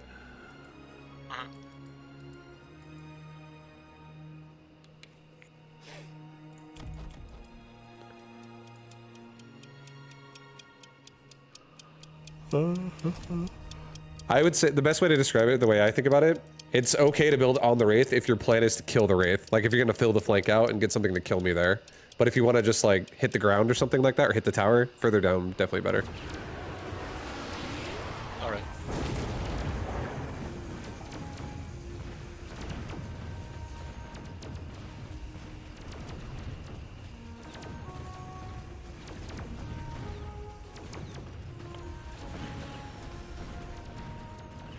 I think one of the things you're feeling too right now is the problem with going a response to Wraith that doesn't have AA. So anti-air, they don't actually have this in the I want to say this, but it's a trivia question. Robert, can you mute yourself from listening to this? Sure, I'll leave it. One sec.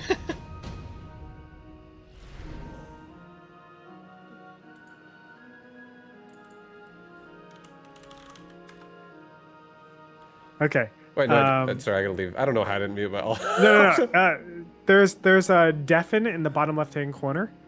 I see, it's I like see. two. Yeah.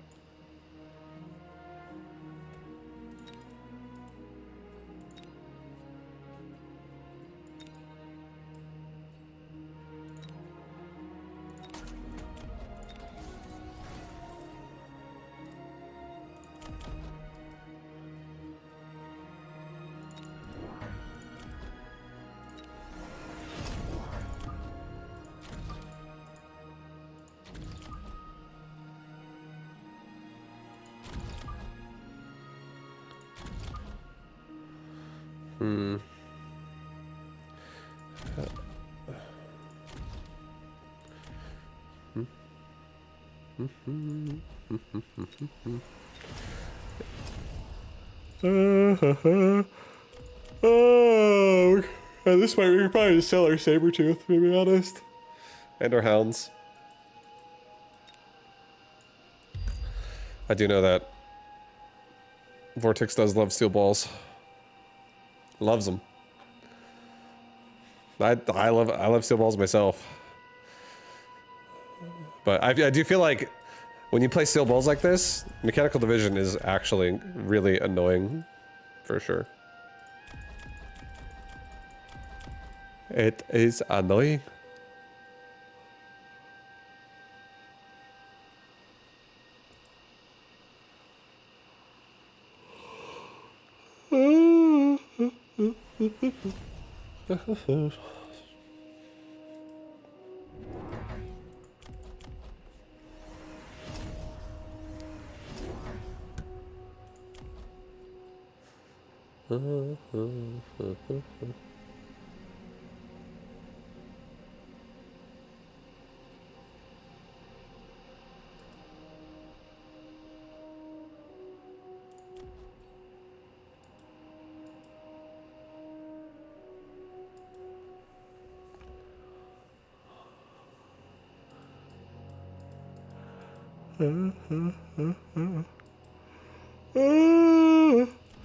Yeah, we have double efficient tech researches, man. Holy shit. We are making some cheapo burrito upgrades. I probably should have taken subsidized steel balls. I didn't realize that was an option. I don't remember what I mean, I had to have picked an efficient tech instead, but subsidized steel ball would have been nice.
Next round, I'm gonna make 2 AM devices.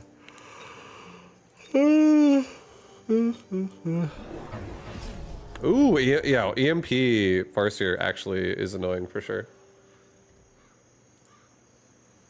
I'm back. Hi back. Yeah, Bye. yep. I like your EMP choice here. That's good. It's kind of preemptive because I was expecting the first ball tech to come in, Yeah.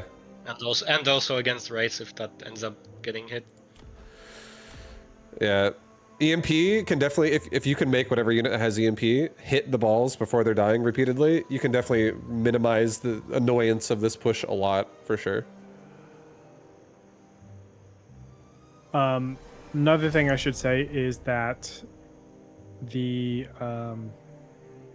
overload on your phoenixes hurt your phoenixes only because it puts it very, very close in range of the wraiths. Yeah. If you look at wraith range, I did actually before clicking it, and 100 against 110, I still felt like it would at least let me get my well, shots. remember he's 100 meters without the temp range. You have the temp range, so he's actually 115.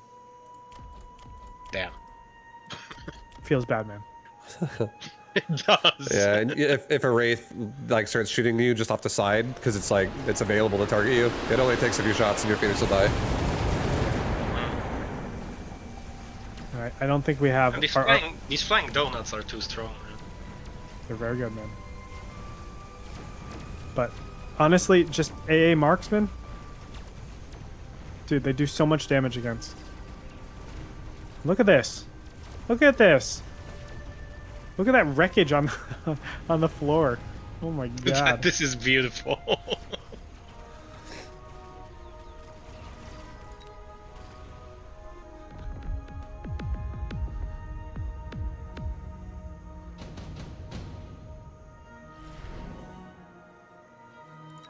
Oh no.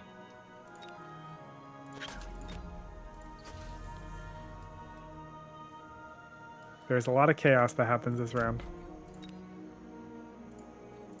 Yes. Yes, it does. Oh no.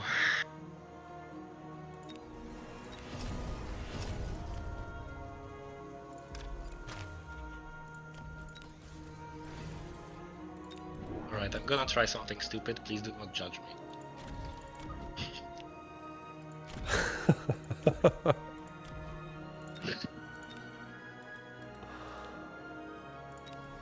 I love how you talk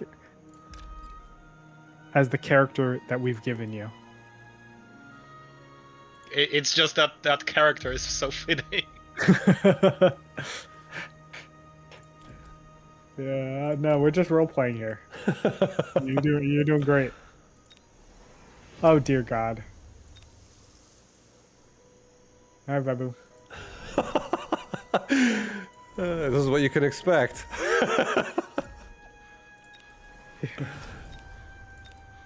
He has 3 arc lights. 3 arc lights to deal with 30,000 balls. That And he's is like- more than enough. You know what?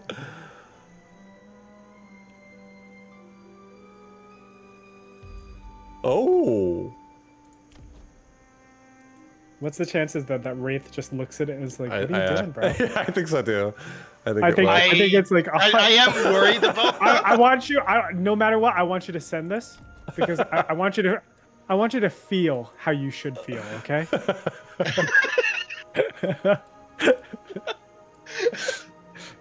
whether it's pure joy or utter defeat, I want you to feel it. Okay. Yes. Perfect.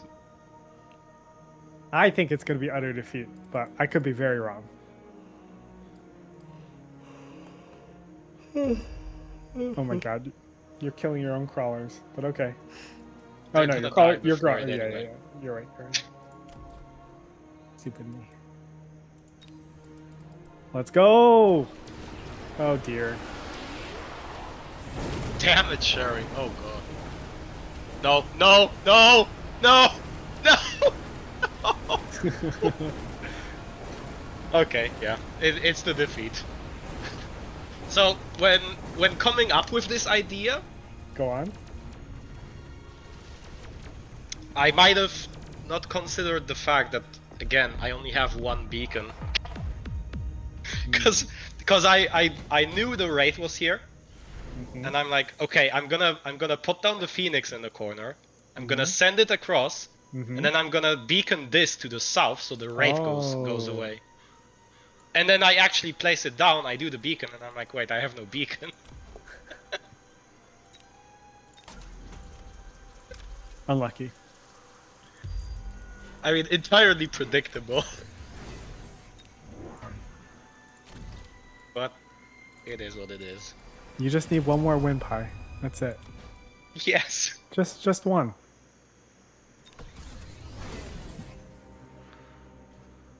Okay, I like this choice. Target is great. But how do we deal with everything else? Well, the hell. I mean, you have Oh. EMP on a unit already.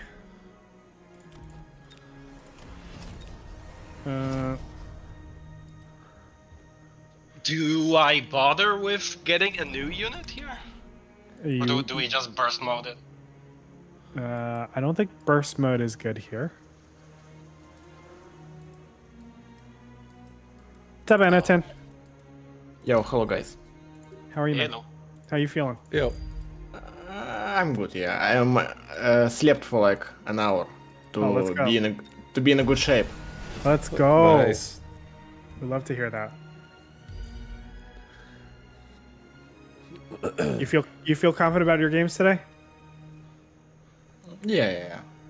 I lost a lot, but I win a lot when I was playing today. You played really And well I'm- yesterday, man. Yeah, and I'm ready for like whoever, State, Vortex, whatever. Yeah.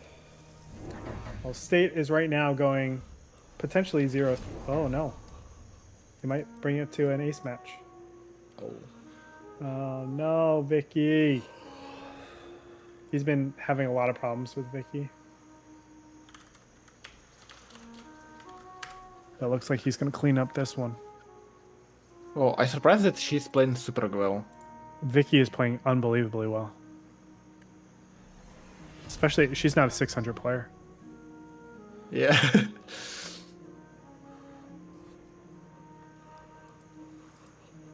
She's probably like, I want to guess, maybe even somewhere around like 1900, 1800.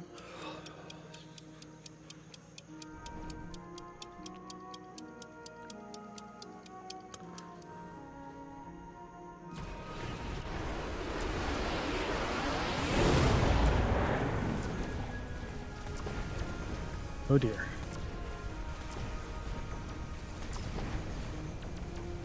Okay. Well, we do not hold.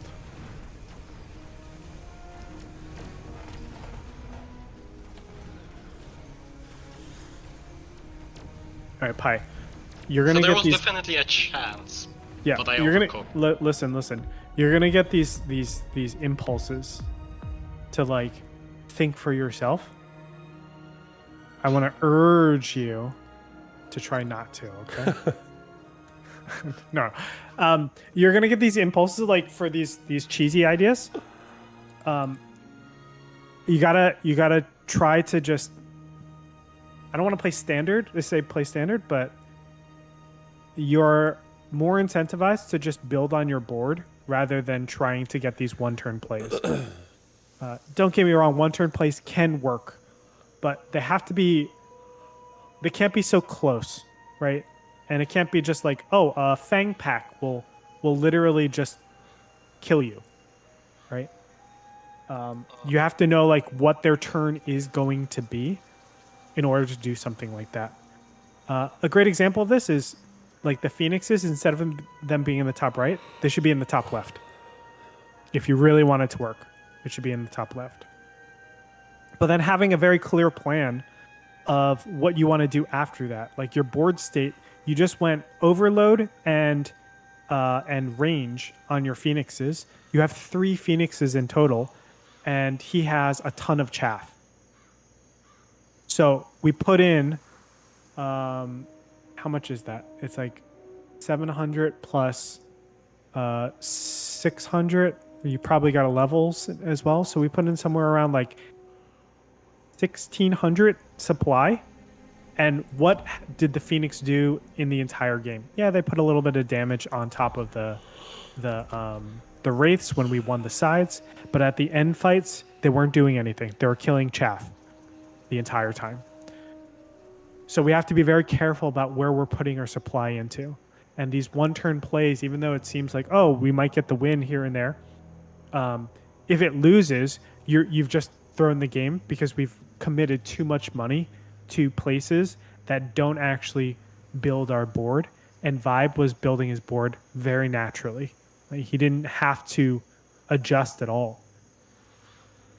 And he was just able to, continue to get upgrades on the same units, right? He got more upgrades on top of his steel balls.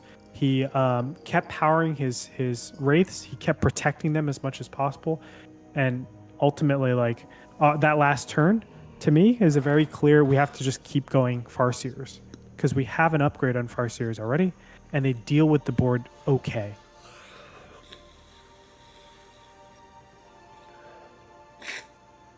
Yep. Go up.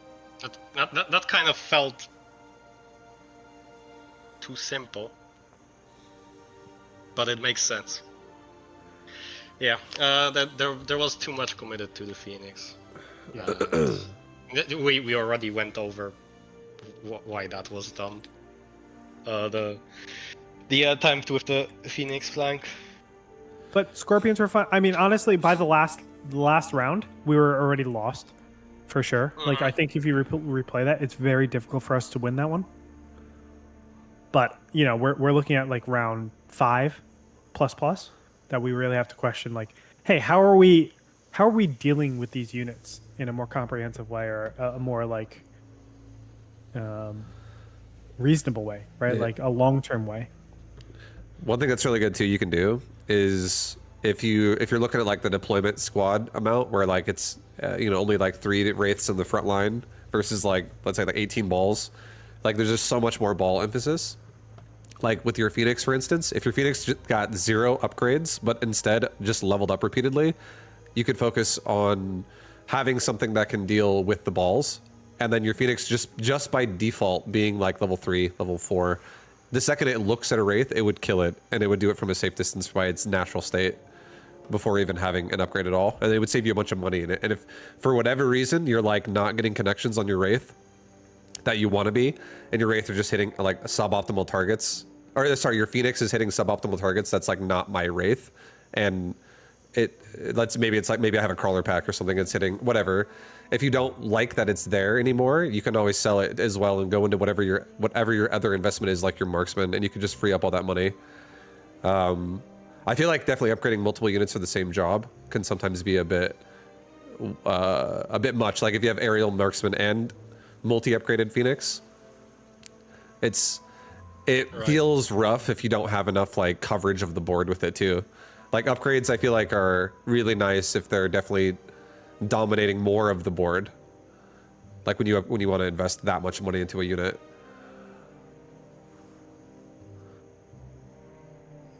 So just in theory, skipping the marksman for Farseers. I think marksmen are honest.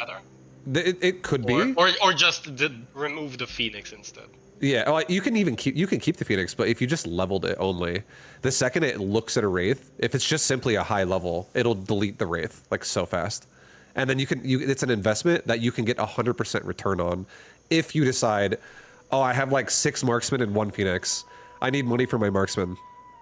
And now all my marksmen can replace what the Phoenix was doing, because all my marksmen are like level 3+. They're all also really strong now.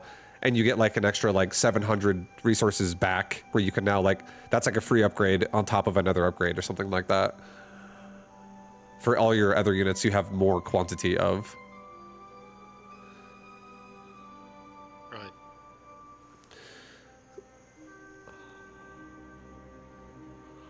And because one thing about, like, what I would say about this game, about your Phoenix specifically, is you upgraded launcher overload, which I don't think was the most necessary. Only because the fight wasn't super fast. If you can kill the balls, the fight isn't going to be super fast. You have a little bit of time for your Phoenix to shoot it and kill it, and the second the Wraith dies, the fight's really going to be like over. And like for instance, this game had a damage device. Like there's multiple damage devices that popped up. Let's say you take a damage device and put it on the Phoenix. That's the early one you had, on the one that you already have that's level 3. That thing would be hitting, like, it would be 2-shotting the Wraith, or maybe even 1-shotting the Wraith eventually when it looks at it. So it would, the second it sees it, it would just kill it. And again, you can always sell that too if your marksman then has a good angle, if you actually want to go marksman instead. And your marksmen were doing great too, honestly. Like whenever they were looking at the Wraith, they were crushing the Wraith. It's just that like your investment of like overload, it actually compromised the Wraith. Gretorp was saying earlier, where you get within the range of the Wraith and you're maybe going to die now because you get shot at, and then you had to invest into range to fix that, and range didn't do anything for your damage here. So that's just like an expensive investment, just to like, that doesn't really give you much difference of how that unit's operating at the moment in this fight, because it's stuck on steel balls.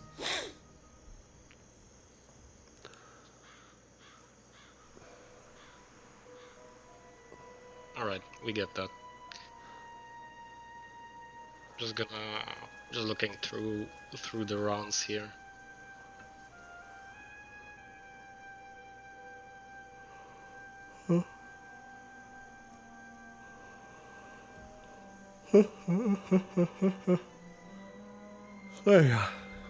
Would it make any sense at all for me to just add more balls for myself instead of like all the Phoenix deck? I would say it's not the greatest necessarily, unless you have a way to really stop my Wraith as well. If you can get to my Wraith early, then it could be okay. But if your board isn't able to lock onto my Wraith early, your balls are just gonna get killed by my Wraith. Like your balls will go in, and then my Wraith and my balls will look at it, and your balls will die so fast. I think investments more that absorb it is really nice. Like, what, for instance, people who play like this, I really think there's so much power in just getting one Wraith and getting Degen Aura, the Degeneration Aura. Everything just takes bonus damage and is super, it's like another oil exists like almost every round, essentially, when the Wraith is alive.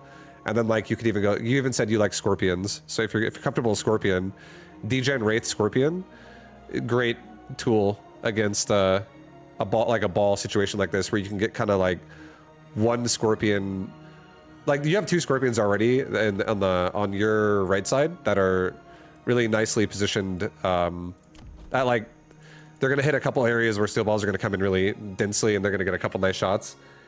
If you had another Scorpion on the right where like your Farseer Marksman is like near the edge of the board, that could be like a really good area there too, and that could open up the Wraith if you like the Scorpion overall. Yeah, I think also leveling your Void Eye, you don't have to do it, but I think just straight up leveling your Void Eye this game would not be a bad idea either. Void Eye are a pretty good counter to steel balls too, especially early game. You could make it hard for me to gain momentum on you. And then if you're not going to mass Void Eyes, like even just having, let's say 3 of them that are like level like 3 or 4 there, because if you just keep leveling them every time they can, they would actually be able to heal through the Wraith's damage as well. Like you would heal yourself through the Wraith off of my balls.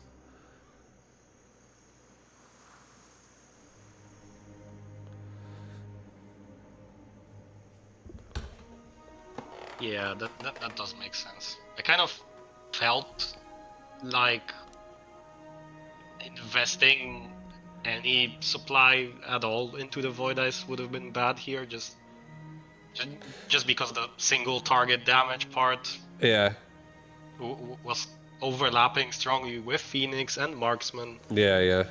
It would.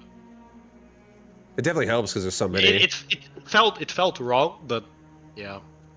I'd say too, keep in mind, like, Hey guys. what's up? Sorry, I have to stop you real quick. Eno is gonna go up first, Okay. and I have to dip because I think I'm gonna start casting it. Eno, are you there right now? Yeah. Okay. Okay, let me show you one thing before we go. Okay. So Okay. one of the things, I'm gonna share my screen. Shit. I just want to show you how to mobile beacon, because there's a very specific way to mobile beacon for your War Factory that I noticed the last time we played.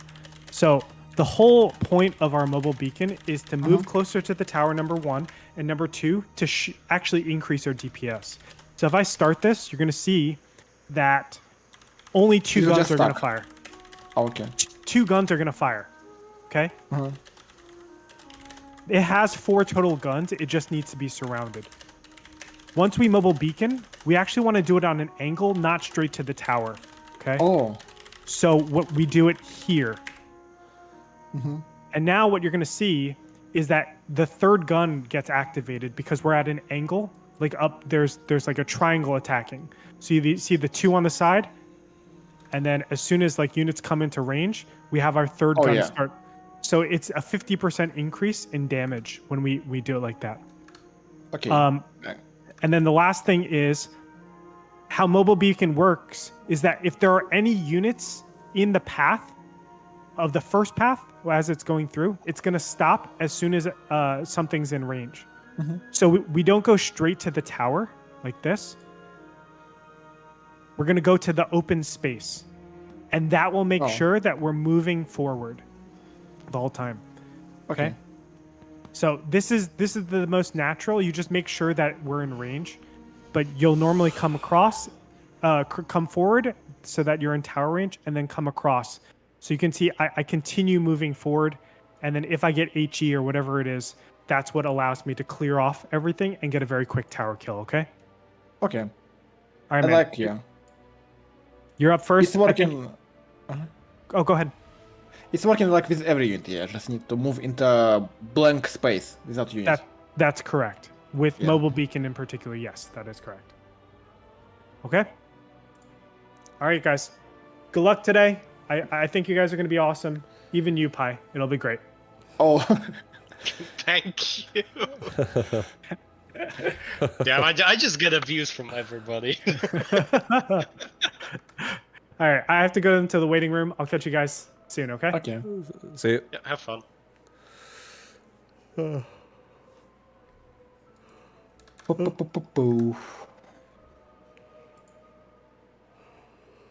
Are we already starting with the games? Yeah, I think so. Yeah, the state versus Vicky game is on its last game and it's almost over.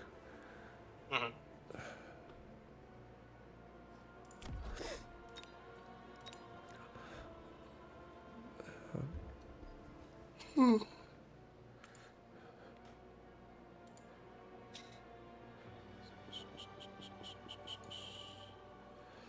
Oh, Vicky losing. Sedge.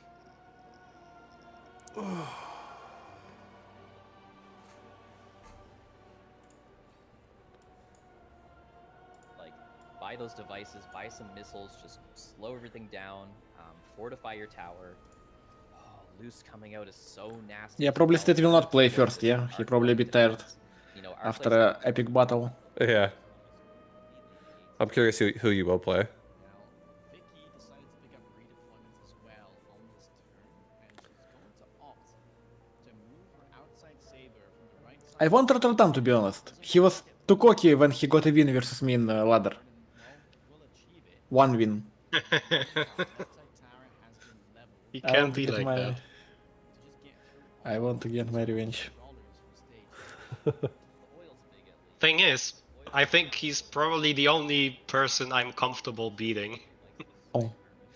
Also, I probably want to try Vortex because we started the game like at the same time, but yeah, he a bit better. I wonder how we will play. He's the one-trick pony. Yeah. Unfortunately, balls. that one trick does It's work very well. strong. It's strong, yeah. It can be strong for sure.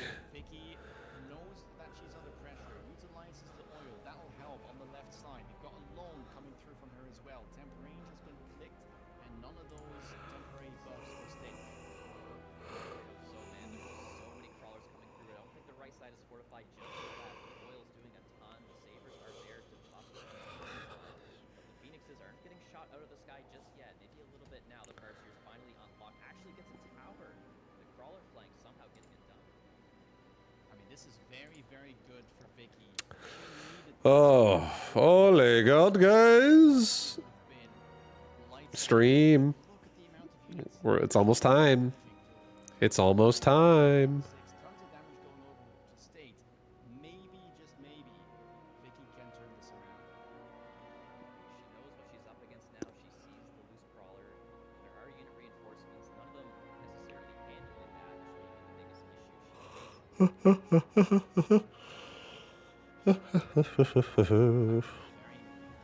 So this is a bit of a knowledge check. But of course, the loose formation crawlers have less hit points, and that means Dun, dun, dun, dun, dun, dun, dun, dun, dun, dun, dun, dun, dun. started winning. That's funny, man. You just didn't even think about it, right? They probably could have even like leveled the crawler and would have been fine. Yeah, easy mistake to make. Round number 7, though, we've got unit reinforcements. Double level 3 Rhino, the pickup for stage. That is going to be very scary to deal with. Vicky has the correct units. She does have those sabers, but currently they're on the wrong side of the board.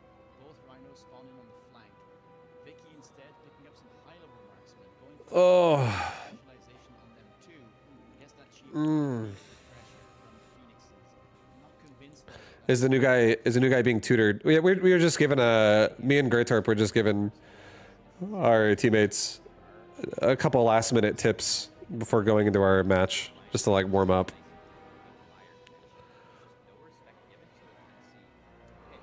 And I was playing and Gretorp was talking most of the time, and watching and coaching. Do,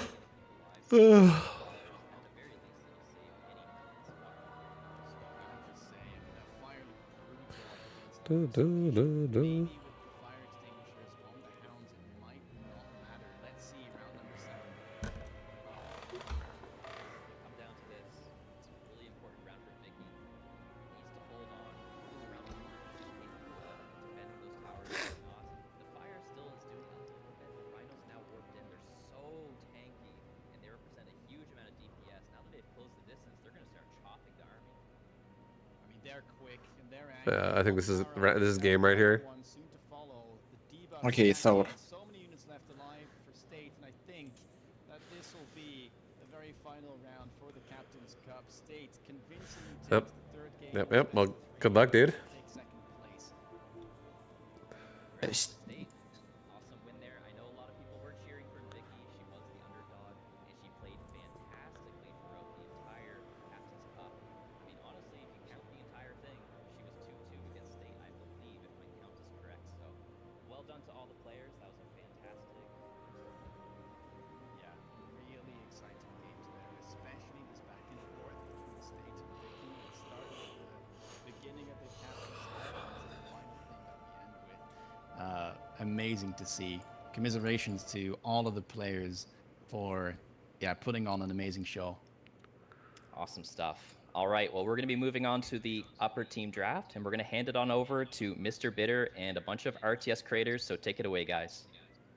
Hey, thanks a lot, Rooster and Wonderboat. We are moving into the upper teams championship with team captains Gretorp and State. I am joined by the legendary Paolo Viscara, aka Cats, but also I am joined by Gretorp and State. How fun and exciting is that? We're going to start with a question for State.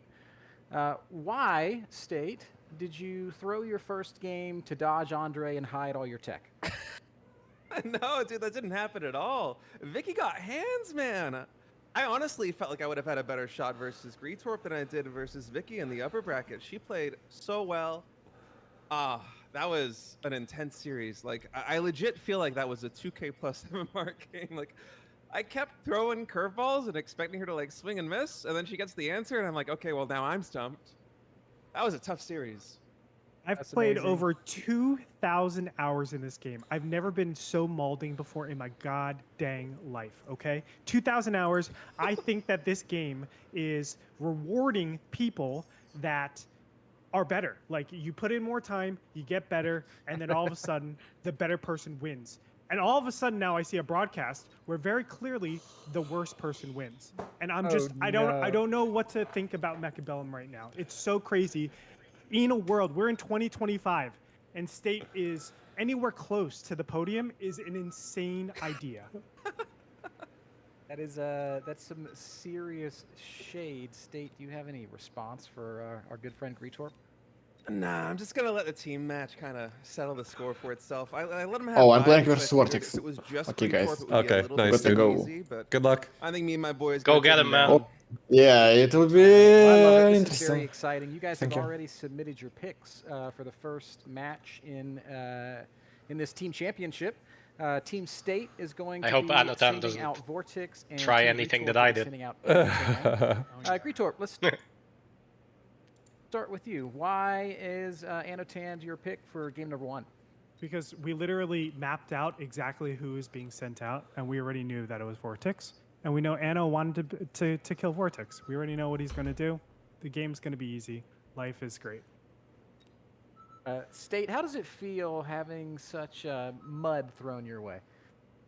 I mean, I'm just sensing insecurity a little bit from Gretorp, as he said he's got about 2,000 hours. I know a lot of the folks on my team don't have quite as many. I think actually all of us combined probably have like a fraction of what Gretorp's got in this game. So the fact that he's got to overcompensate by slinging the mud, I don't know. I think it bodes well. I think he's already a little bit tilted, maybe a little bit nervous. I think I'm it should not be an easy slinging win. mud. You can't sling mud if you're a truth teller, okay? I'm sorry, truth hurts whenever I say it, but I'm just brutally honest, okay? I don't like to lie to the viewers at home. I don't like to make it seem like, oh yeah, State should have a chance, and it's going to be a really big toss-up. The days of me casting are over. Okay, this is how it is, right? I'm not going to sugarcoat things. State, you didn't deserve that win. Vicky is clearly a better player than you. If we were back in the StarCraft days, it would have been an extended series. Okay, we would have gone to a game 5 and she would have won. But just because the rule set's here, we're not playing MLG. Okay, fine. You know, rules can favor you, State. Life is whatever. Well, I think we're definitely in for some fireworks. I don't know if Katz has yet made it back to his mic. I'm excited to hear what he has to say. Paolo, what you thinking right now? I mean, it's an exciting match for sure. You can hear a little bit of shakiness in Gretorp's voice for sure. Like, the inflection tells me one thing, his words say another thing. So I think the games are gonna have to speak for themselves here. All right. Well, we're just Okay, kind of this triggers me so much too. All right? let's Let's go go. into this, Paolo. Let's hash some old news, okay? I was in my casting career still at the best point of my. This is like circa 2013, somewhere around there. Ben, you'll remember there was this player called Alive, and he was just crushing everything. He was from Fnatic, also the team that I was a part of back in the day. But he was on Fnatic, crushing every single tournament. We go to do something called the Caster Bash, okay? The Caster Bash in particular. This is when the casters from back in NASL would go against players, and we're gonna see like how good the players are, how good our casters were. You know, we're trying to flex like between me, you, Rotterdam, and Frodan. We all played a lot. We had a lot to show for. I go into a huge game with Alive.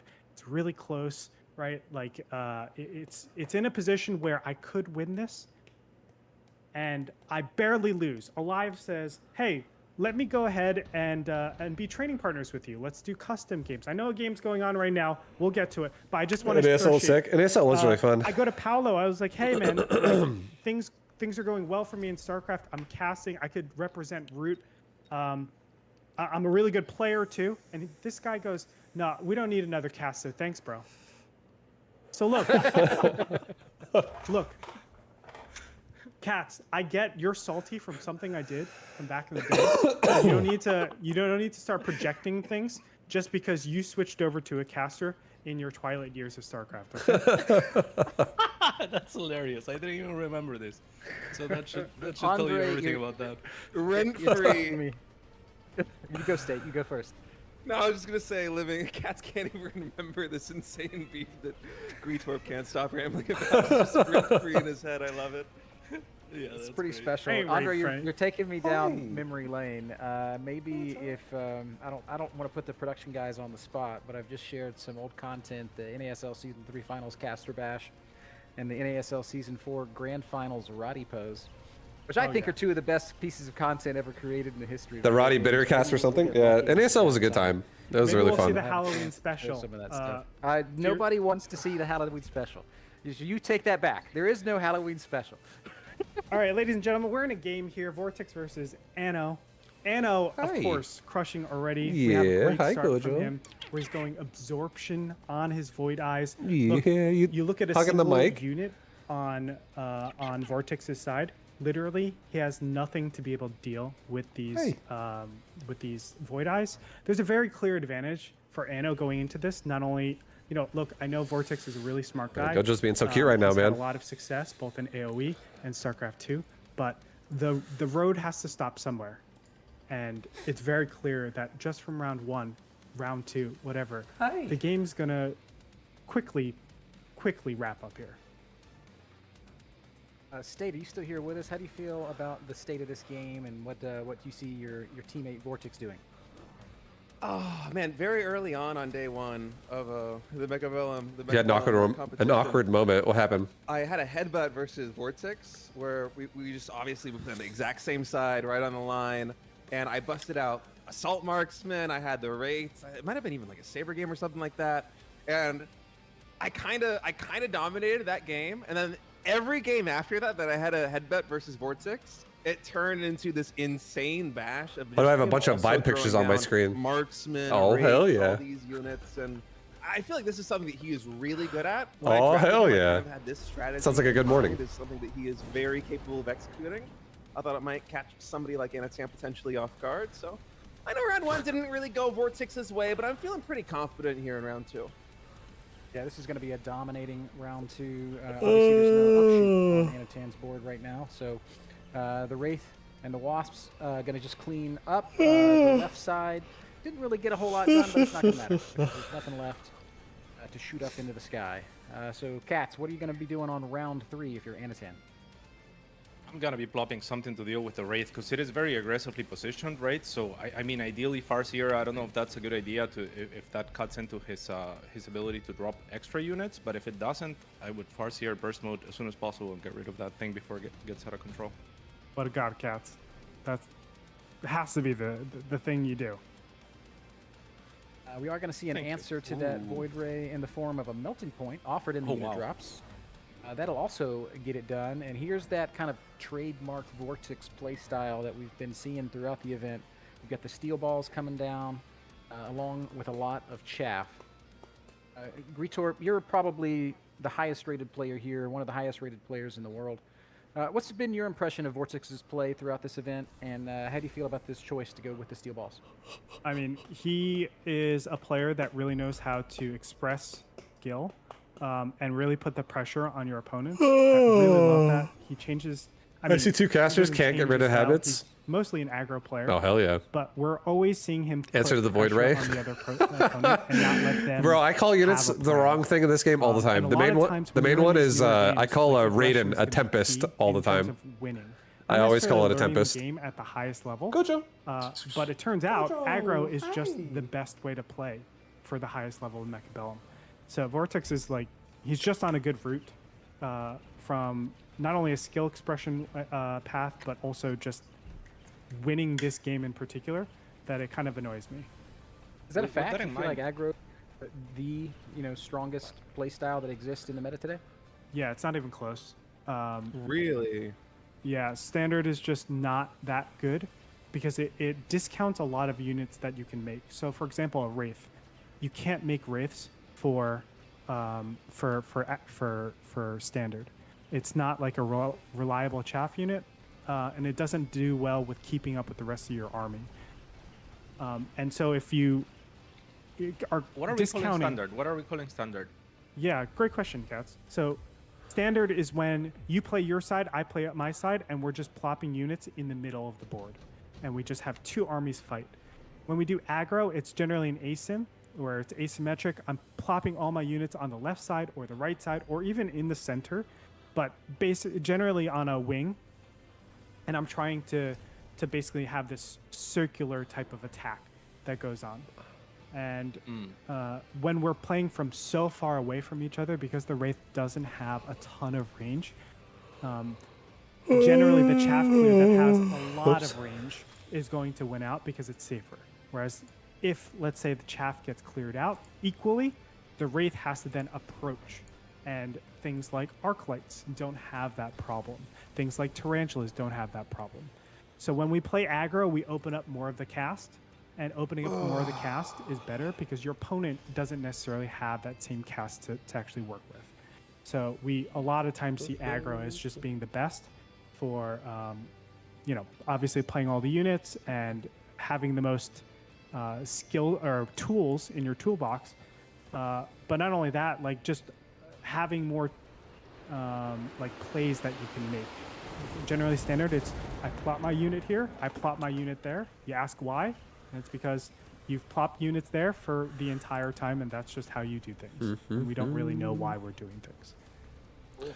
Vortex not able to break through that big melter, and once again, he's going to be able to, once again, Anatan is going to be able to power through Let's go, Anatan. the Wraith, and it looks like he's going to be taking this round down. Andre, I'm just curious, like the way that you're defining aggro and standard is a little, I'd say slightly different from how I would. I would say standard is you're setting your units up along your tower line, and aggro is you're setting your units up closer to, the front of your board. Respond to that. Yeah, I think that is right. I probably overdid it on the sides. Generally, of course, aggro is going to be starting in the front. No, that's just an oversight of how I kind of talked about that. So yeah, you're absolutely right. And beyond that, just to define the terms, because I think there's something very interesting. The way that I try to approach this game, for example, is am I pushing or am I absorbing? And there are units that are consistent with push and units that are more consistent with absorbing. And so I would have thought when you said that, what came to mind was aggro must mean pushing, right? Like crawlers, like units that want to push on forward onto the other side of the map. Like State really likes push strats, for example. He'll get the rhinos, right? Like that's a very pushy unit.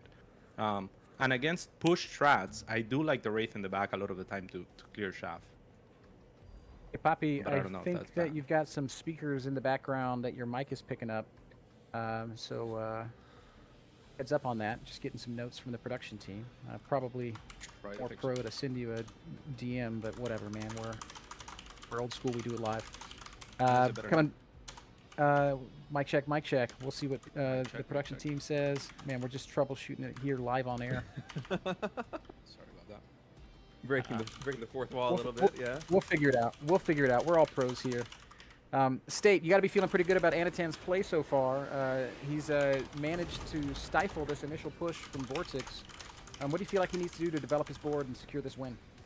Oh, I don't want him to secure the win. I really want Vortex to do this because I don't want to go 0-1 versus Gretorp. But the melter, the multi-melter, I think it has absorption on it too, is just such a beast right there on the front side. I mean, it's kind of like the end game ultimate counter to the Wraiths, is my understanding. And you can see, like, even though we keep getting the tower from Vortex, Anatan, he gets debuffed. The melter simply does not care. That thing is just completely dominating the right side of the board. It's a tough setup right now. I don't know what adjustments Vortex can easily make in one turn to try and start a comeback. I'm a little bit. Wait, what What is the? the answer to this melter, Andre? Like this thing's getting really big, really fast. Sometimes I feel like if a melter gets big enough, he's just unstoppable. He's also got that nano. I feel like repair multi-melter kit, is just a tech to make it probably into a arguably tank. best in slot No, item. it's really good for Is damage this, in is this something that could certain even be stopped at this point? situations. Yeah, it definitely can. Look, And I think multi-melter in this you have situation's two not major bad because options there's to deal steel with this balls melter. everywhere. Number one is go absorption on your steel balls. So the percentage decrease is quite drastic when you go for the diffraction, the energy Like diffraction. a which high level gives steel the ball melter it multiple won't really raise, feel the damage but loss now it each raid gets is from the 17%. multi-beam where it's So only your 17%. absorption on your steel It'll balls still can just wreck actually steel balls. outpace the amount of damage. So that I feel the like it's not a bad melters do. choice. The second easy Even at way level to do 4? this. That's a level 4 is crazy. It is level 4. It's pretty fast. I know it has exponential scaling, and steel balls have linear scaling, so the melter will do damage faster. I mean this more as a like the theory of how to deal with melters. At this point, I think you are absolutely right. Yeah, he has mechanical division. We need and to that's start going to be thinking really about the annoying. Other option, which is That's going to EMP. also make the melting point not get EMP stuck on obviously crawlers is gonna and be able exclusively to, hit crawlers. Stop the melter from. So it helps the melter diffracting, and it even look gives at your a steel ball at balls all. ways to get it. Now, how you get that EMP is a little bit challenging. I don't know all the techs. Yeah, that Anatan is playing Vortex very has, well, honestly. but He's he playing definitely great. needs to address this issue very quickly. How he's trying to do it is just overwhelm. Look at that. That's a with full numbers, steel ball squad dead but immediately. That's so nice. hard to do right now because these spiders the tarantulas are crushing right now in terms of giving coverage for this melter to do work. Once Okay, again, boy, that guys, melter is it's going all to take help a down the lot. Wraith. And Stuff. yeah, I mean, Anatan just looks unstoppable right here on the line. Wasps in the back are going to be ineffective. Anatan's just saying, I don't care about the tower on the left side of the board. I'm just going to keep this melter alive, and that's all I'm going to have to do. Is there a world where these crawlers can do it? No. No, there's not. Absolutely. The HP, the nano repair kit, it increases its HP. The tone. 4.5% of max The tone HP of Mr. is, Bitter's voice. No. He is was healed like, a it sounded like he wanted to and be we're excited. looking at, And I was like I don't immediately wanna do the like, math. oh. exactly. I It's can- okay, 125,000 HP, so yeah, so that's like 12, 5,000 6, 5 to 6K, HP. 5, 6, yeah. That was so funny. So much damage that's being healed. So a Raiden might, let's see, Vortex does have he EMP does on have the EMP Raiden. there. So he's going to EMP. pick that up very quickly. Hey, And, yep, immediately there he goes. Come here. Yep. Come Oh, up let's here. Raiden's go. also going to do a pretty good Come job here. of busting through those Come void up. eyes in front. The crawlers are the thing that are complicating issues the most because What are you you just can't doing? get good locks. Okay, range in EMP. I almost wonder if Fork wouldn't have been a better choice. What do you think about that, State? I don't know what Fork does, so Oh, I'm no. gonna defer to you. I think range is slightly better here in this position. He's already in range of that melter, so he just needs to clear to get that EMP on. Remember, Fork does reduce the range of the Raiden, so that Raiden would have to move forward, and the Raidens move notoriously slow. So I think What the is range is slightly better. What is the other tech on the Raiden? There's one that's called Fork, and then there's like a chain lightning one or something. I don't know what these techs are. Fork I and never chain. click them because I don't understand them. Yeah, so the way the Raiden works is it's shot. What does it hit? 3 units or 5 units initially? 3. Hits 3 initially, and so Fork means it'll hit 5, and then Chain allows it to then jump. So you could take Fork and Chain, and suddenly the Raiden's clearing lots of stuff really fast. Man, he is going to be able to get a lock on that melter, I believe. Yep. Boom. There it EMP goes. finally applied. Now can the balls get in? The balls need to connect here because remember he has that module, the module for the nano repair kit, which gives him a ton of HP. So if the balls do not connect, oh gosh, that Raiden in the back line is going to be huge for Anno. As it clears out every single one of those balls very quickly. They one-shot the balls. And now there's nothing to deal with this level 5 melter, 155,000 hit points, and it's going to level again. Goodness gracious. When did this melter hit the board? Was it a turn 3 unit drop? It was pretty insane. Very early. I think it was a turn. He's just leveled just up every completely turn absurd. since. So I think Yeah, we pretty are much. at the Less point units where to we stay. have to melt our Damn, I still have a headache right This now, melter's unfortunately. too big. So I'm it gonna take needs to some. be locked on I'm gonna take a pill, as soon guys. as possible. We're getting the locks with the Raiden, but we don't have the damage, and that damage has to come from another melter. The Vulcan You don't being think- called down. You don't think that steel balls with range might be able to do it? Because I feel like that would assist the connections a lot, especially there on the front line. They could. It's just they're so brittle at this point, and right now the tarantulas are doing such a good job at clearing them up. On top of that, you have Fork now with the Raiden in the back, so that Raiden support for Anno is doing such a Oh, great no. job here. And oh gosh, this is the bane of EMP players because we're in a headbutt situation. EMP is obviously like a great choice to disable tech immediately, but this is the problem with relying on EMP as your main way to deal with these big targets. It's that you can easily get photon coated. What photon coating does is it makes it so that you can't be affected by EMP for about 30 seconds. And now this melter is going to be free to do whatever it wants and make sure it clears all of the steel balls before Vortex can actually get a lock. Great Vortex move. did put a lot more steel balls on the board, and I do think he might be able to find some locks this time. EMP ineffective as this photon overcharge is going to last for 20 seconds, but the balls do manage Dang. to break through, and now we've got a big Raiden uncontested in the skies for Vortex.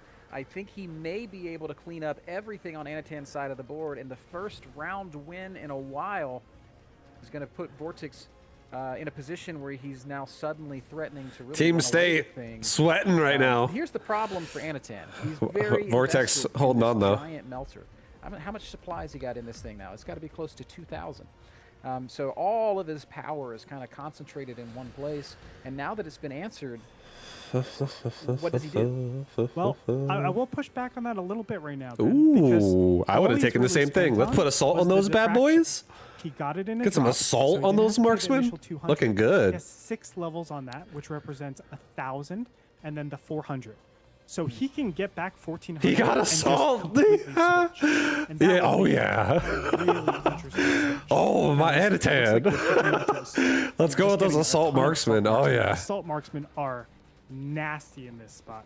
I don't know if they're going to be able to deal with all the units coming from different sides, because marksmen are terrible with dealing with flanks in particular, or just shifting. But this I is a want him really to missile cool device adjustment. every crawler right We now. could have seen a cell. Every on crawler. that Like melting 6 point, missiles. But it looks like Anno just really, really enjoys having that bulwark as his main defense. These crawlers also have replicate, so they're really Max, what are annoying. you seeing when you look at this board? I see a lot of the balls stranded on the right, so I don't know if we should have sold those a while ago. Instead, Vortex is going to choose to double down and kind of sacrifice some Typhoons this round for the chance to have Typhoons with shield there in the next round, because I don't feel like those Typhoons are going to go up. And I see a thin front line for Anotant, so I see Vortex also fortifying the front. I think it's still going to connect onto the melting point, so I like it for Vortex overall. We'll I like what- all of it. Yeah. As game number 9's timer ticks down. Immediately, that barrier in the front gets blasted down. Photon's obviously going to protect everything from EMP for a while. Very high-level crawlers and steel balls. Oh making their shit! way in. Come We've on, got marksman! no lock Look at those on the marksmen melting shooting point on the right yet. side of that melting point. Oh man! And all Anatan really has to do is win a round to close this game. Here come the balls. Now they've got the Sold on to lock. this. Now the EMPs can apply, and Uh-oh. Molly does break through. Man, Vortex is so forceful with these steel balls plays. Yeah, really nice play coming out of Vortex. It was very close, and obviously these Typhoons now get a power level. Just as Kat said before, having that shield on the side helps out with the Fang staying alive. And now all of a sudden, these units that should be just one-shotting and clearing all the right are now a problem. Very important also, Replicate was taken by Vortex, so Yeah. it's making the sides Come on, a little bit more Anatan. annoying. You can There do is it. one major weakness of Vortex, though, and it's that tower on the left-hand side. If that tower gets targeted, it's lights out, like very, very Oh, quickly. What is What? Oh this? boy, that is a hell of a switch. You know, when Gretorp was saying that Anatan could pivot just by selling that melter and coming down with a ton of other units, I kind of rolled my eyes a little bit because I felt like there's no way that's actually to come through. This is an insane switch up, double Abyss with rockets, but I kind of feel like I still like this here for Vortex. The anti-air, it's a little bit lacking this round. We mostly just have the Raiden, and you know, level 1 Typhoons really aren't going to get that much done, but I think if you can hold, if you can stay alive just this one round, I do think there's a chance. Man, can that turn this game level around. 4 Wraith, though. That level 4, don't sleep on that level 4 Wraith. It can do a lot of damage. These Assault Marksmen, remember, they're getting crushed to the EMP eventually. And also, Vortex is doing a really good job on the left-hand side. Look again. There's another crawler pack that got added, and it is a level 3 tower, but that level 3 tower will die at a really bad time. So this is do or die. I have no clue who's going to take this one. Acid on the ground. It's not going to do much. A nice distraction of Wasp in the back, though. Yeah, and actually, Acid I on the think ground seems Vortex's wasteful. army looks no. extremely ominous. Oh, That no. large Raiden chipping away, Abyss trying to come forward. First Raiden falls. Second Raiden's going to go down with the tower debuff. The big Wraith is doing a great job just sounding off on the level 2 Abyss. Oh, man, Vortex looks like he's going to do it. Oh, that's going to be it. No! Crawler's the absolute bane of Abyss's existence. Ah! It's going to be barely No! enough. That's a great 500 first game. damage. An excellent first game from Oh. the two Age of Empires representatives, Vortex and Anatan. Excellent Age of Empires players. If I'm not mistaken, the only AoE pros playing today. Well, outside of course, of Deniskia in the Captain's Cup. But after that, it'll be all StarCraft boys, all old friends, all old guard. How's it been for you guys sort of coming back together to play a competitive game against each other in front of a big audience? Oh, it just feels amazing. I remember when Rotterdam mentioned this when we were all EWC for the StarCraft 2 World Championship, and we're all having dinner, and everybody in the room just kind of lit up, and we all started talking about it. I think that was the first time that maybe Katz was introduced to the idea of getting into playing Mechabellum. Is that right, Paolo? That's correct. I was trying to convince basically everybody to come on board because I mean, I love the AoE crew. I love the StarCraft 2 crew. We have a lot of other folks coming in from other games participating here in the Beasty QT Invitational for Mecha Bellum. And so it's just like a clash of worlds.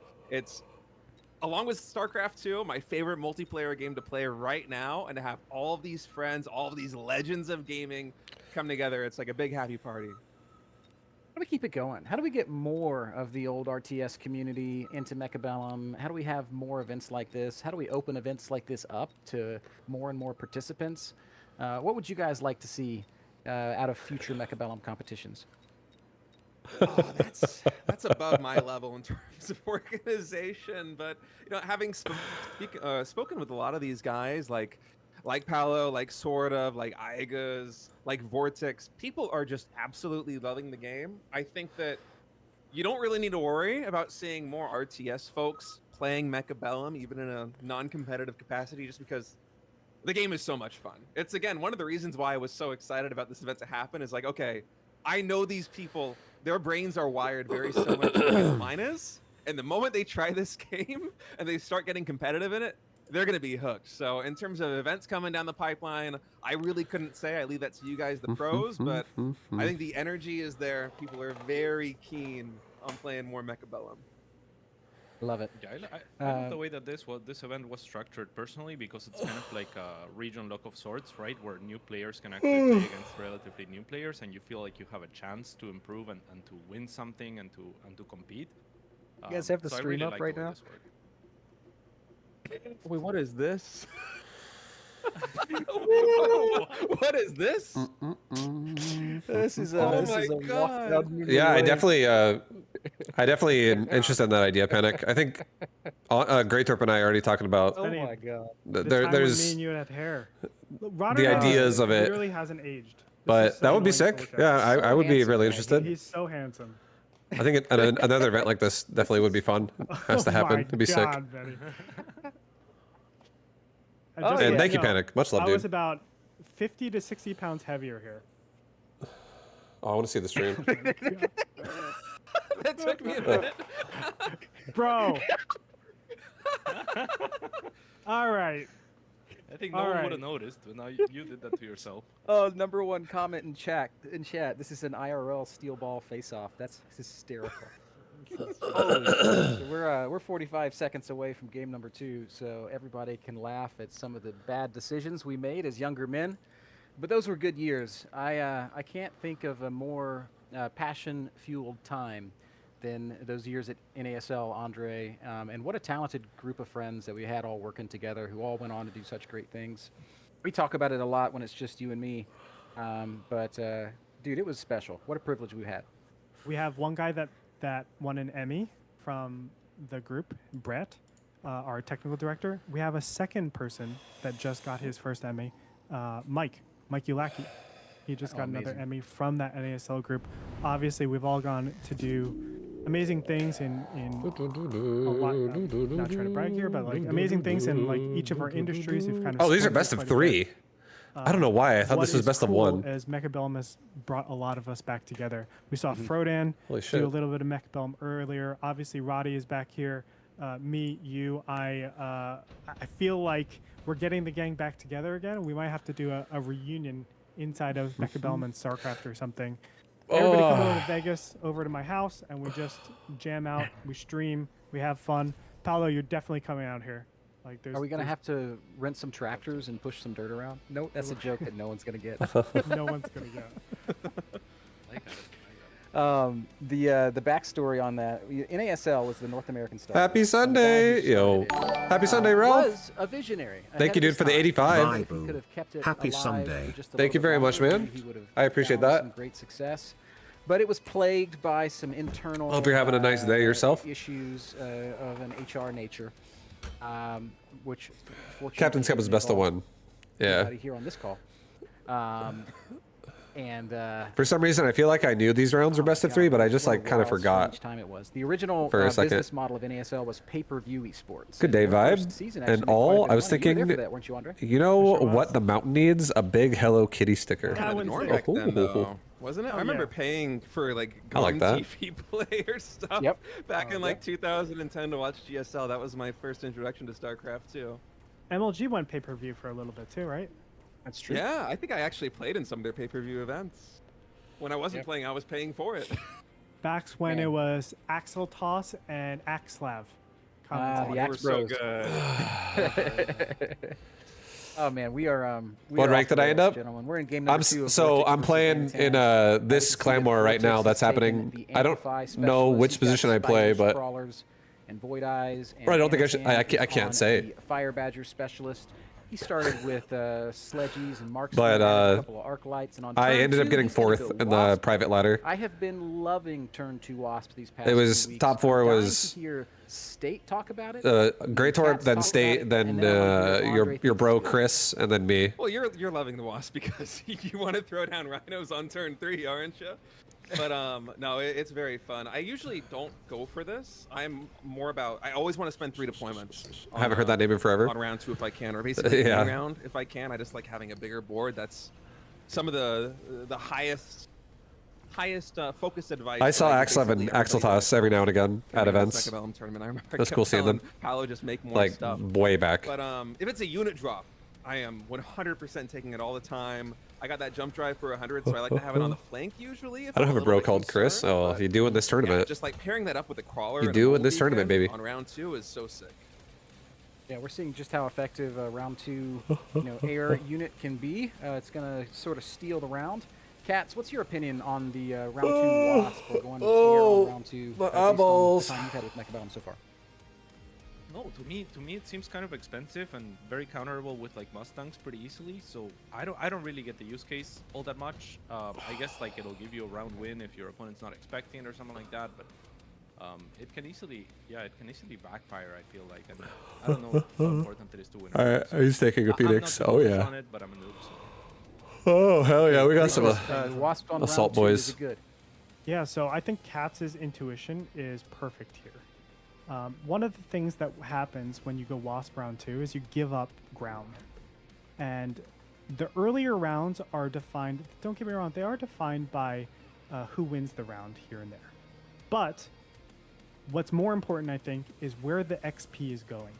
And That's we right. saw games where you get early XP leads and levels on units like sledgies, units like tarantulas.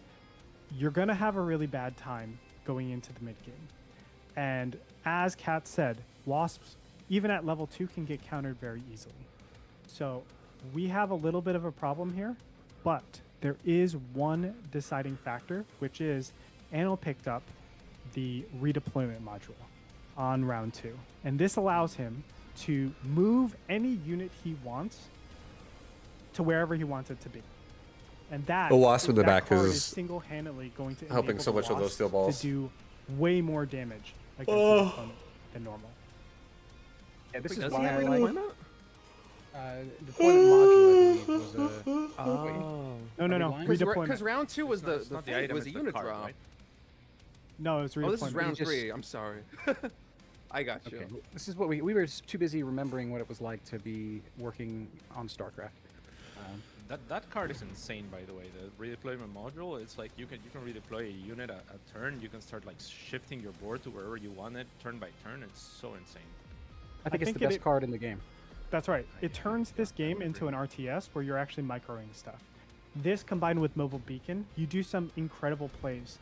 Like, we are not able to put Wasps in the front line. But all of a sudden now, we can take those Wasps, Mobile Beacon them in straight into towers, and know that they're going to be moved later. That is a tool that you just don't have. Yeah, I'm playing today. Or without jump drive. I got a Our couple questions for you guys. but this from, is a the game design first point of view. best of I 3 think the in the redeploy team card is fight. awesome. I think it's a very And fun Anatand, card. I VES think it's the Anatand most is on my team. Powerful card in the game. I just said that's perhaps hyperbolic. Is it a card? Is it an ability? Is it a thing that's like so foundational that it should just be available, like on the tower, for example? From a game design standpoint, I'm not sure because it's such an important card that it kind of opting out of it and getting 50 What up, dollars Mr. for a Walken? different card that's easier to play is really nice for onboarding and on ramping. Whereas if you force this mechanic to make you know, to play the game well, basically, it's a very tall ask. So I like that you can opt into it or out of it, like opt in or out of complexity. So I like where it's at personally. That's smart. I like that. State, what do you think? I agree with Paolo completely. I think it's in a good spot. I feel like having some games without redeployment and some games with redeployment, I enjoy that variety. If it was just literally every game, I feel like I might get a little bit sick of it. Okay. It's like a try-hard Well, card. it is definitely a try-hard card. Here we are in round number 4, and we haven't really talked about the Ass Man pickup. Andre, I know Vibe's been playing a lot of Assault Marksman. Tell us what you think about the choice. Incredible. I think Aspen are really good. I gotta say, to me, it's wild that Vortex just keeps forcing the steel balls no matter what. Like, I don't see the target for the steel balls. The steel ball card pops up, insta picks it, like, didn't think about it for a second. But, I mean, yeah, what can you find with steel balls this game? It feels a little forced. It's not. They the don't get best splashed board. down. Oh, sorry. Yeah, Go it's ahead, not Mr. Bitter. I was just going to say it's not the best board for balls. I'm wondering if he's going to take that mechanical division, which does sort of turn steel balls into a very beefy chaff unit that just keeps coming. We also see that he takes the Rhino drop. Vortex loves to be in the face, man. Are we going to see 2 more steel balls on the left side, or is he going to commit them to the right? Yeah, I have a headache in my eyeball right now. Looks like he's going on the right. A little bit of both. A little bit of both. Sorry, I stupidly muted myself when you asked the question, and I was just. Oh, that's what talking you to did. I myself. was like, Yeah, I thought we lost it. I was just like, Cat's just rudely interrupted me. Why is he doing that? Shut up, Andre. I think the Aspen are amazing. Just to be clear, against this style, the Wraith heavy Aggro style, in your face right? stuff. Yeah. Yeah. Flying things. Wraiths Wraiths things. have a problem with dealing with really tanky stuff, and assault marksmen are some of the best HP per cost that you can get that will tank through these wraiths. So I love this decision. I think it's paying off really, really nicely for Anno in this game 1. Vortex's Rhino on the left side of the map is going to dive a tower and pick up a huge debuff. You're gonna stop 2 a.m. with shots at Jaeger. Well, then how you expect me to party, huh? Blue level 2 donut is going to Ain't a party about Jaeger. Phoenix is getting locks. Or if it ends before 2 a.m. Maybe there's too much damage and too many little bodies in the body of Anatan for Vortex to break through. I feel like he needs more rates.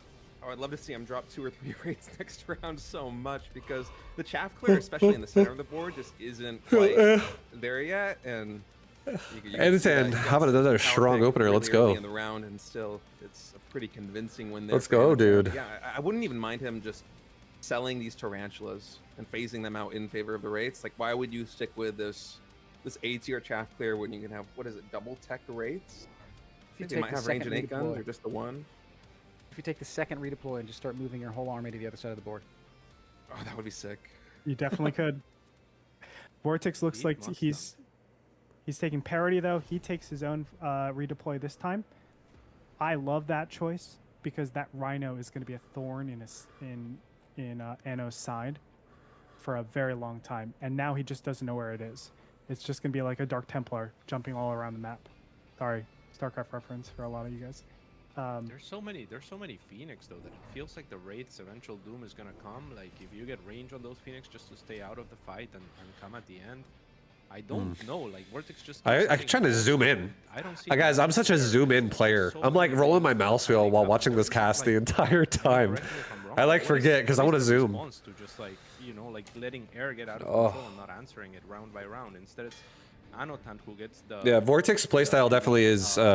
Mustangs. What Vortex does is he gets those balls and he just hits the gas pedal on them as hard as he can in your face. Should just run you over like a fucking monster truck. He did redeploy the Wraith, trying to get a slightly better position. We'll see what that does for him. Now, I don't know if Anno actually knows this, but he actually picked up a card that is the counter to what Vortex is doing. Fire Badgers with levels are going to decimate this force. I guess not so much with levels, but more importantly with napalm on the ground, because you're relying so much for your chaff to be dead steel balls that once you put napalm on the ground, once they pop, the crawlers instantly pop. So we'll see whether or not he actually goes into this. Right now, it looks like he used it as a quick turn win, and he puts Vortex in a really precarious spot. Now it's just 1 round away from taking the whole game. Anatan has definitely controlled this one from Anatan start to finish, and he's owning. it would be a little bit naive of us not to acknowledge that Vortex's overcommitment to these steel balls seems to be really hurting him at this point. Finally, we're going to see another Wraith. And what's he With make more with it? steel balls. Ooh. Oh my god. Oh, no, Okay. For a moment, I thought he controlled Z the Wraith to get more steel balls for a second, but no, deployed on the right side. Honestly, I feel like if he just made Wraiths with 8 guns this turn, I think he actually wins the round. I feel very confident in that. The steel balls, they aren't ideal, but they take forever to clear out, even with the Fire Badgers at level 2, even with all the Assault Marksmen, the crawlers coming in out after them. The Wraiths will have a I missed some stuff, but it looks like Vortex just built the same board as last game. If Vortex likes, he's a steel ball Wraith connoisseur. You get Wraiths with 8 guns and That's levels. They are. he's going just to really destroy trying to these like mid-sized learn units. everything he They can go with from- steel ball Wraith. That's they go his. from I think being that's his like a mindset with this modest tournament. chaff clearer, I mean, Is I guess the best focus chaff on clearer, that. to basically just clearing Become as good as he can anything at sub, steel ball Wraith because he's 50K brand new to the game. He doesn't know any, everything what Anna knows everything can what's do. up. He does take the So he's just napalm on the really Badger. fixate because I Vortex think I also, played Vortex like 5 critically times and putting he's done it steel every time ball too. maybe in the perfect Something spot like to that. intercept this It's just round. he's. I feel like he's Too far relying on it to forward. have the best chance of Andre, winning what's your because prediction for he's this like key understanding what round? it can do I think this is looking really good. or for trying. him You know, now. he's trying to learn Look, as if much as he doesn't can win with one this particular round, which thing. I think he's very likely to. He's set up for future rounds to just. And steel ball decimate Wraith this can round. definitely be a strong What he's going build. to see is that napalm can be. just does so much damage to his opponent. Although this smoke is a huge, huge problem. So we'll Does it? see It whether feels or like- not. It feels like they're just running through the napalms, though. Steel balls here, no? That's right. What's the best counter for steel balls? Like, I usually try to get scorpions, and I quite like the burst that what you want to call it, the phantom brace offer here. So I like that choice. But is there something better? Yeah, so it's tricky, right? Like sometimes they're going steel balls as carry, but in particular, these steel balls are actually made for chaff. They are a damage dealer. Don't get me wrong. But a lot of times this fire will do an excellent job. Why we didn't see it go so well last round was the smoke. So the line moved, it shifted. The damage wasn't able to be done to that line because all Yeah, the he's an Age of units were Empires smoked, guy. Thanos units were smoked, so they moved up while they should have been doing damage. So the smoke is just super helpful for Vortex. Else, I think a lot of the units would have just been sitting on fire and they would have been smoked.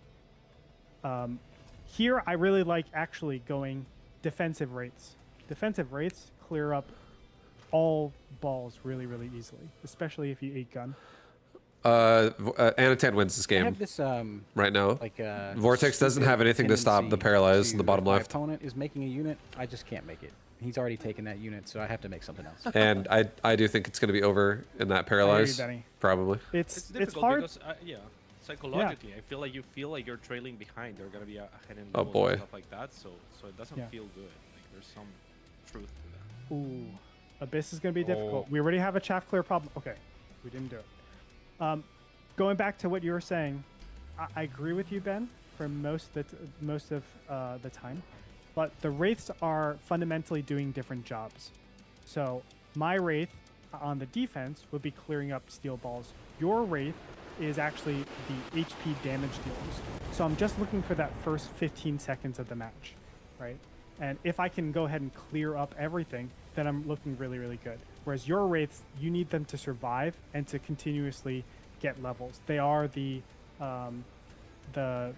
semi-carry, if you will. This is a really, really tough tower timing. And So- Man, I'm Abyss just- isn't doing well. So impressed with Vortex's commitment to his steel ball Wraith play. That And is he's just crazy. making it work. We're sitting here throwing shade, saying, I don't know about this, but he's just Never mind. making it work. The Phantom Ray were These, stuck in the corner the entire These fucking last Phantom round. Rays, they're not going to be able to do anything. these well-leveled wraiths. They sure aren't. I'm telling you, you got to believe in the Wraiths too. The Donuts are the best unit in this game. I feel like we keep adding the Wraith, we keep pressing the Wraith button. I think that we're gonna close this one out in one more round. Yeah, think the Wraiths key are play really that- hard to deal with.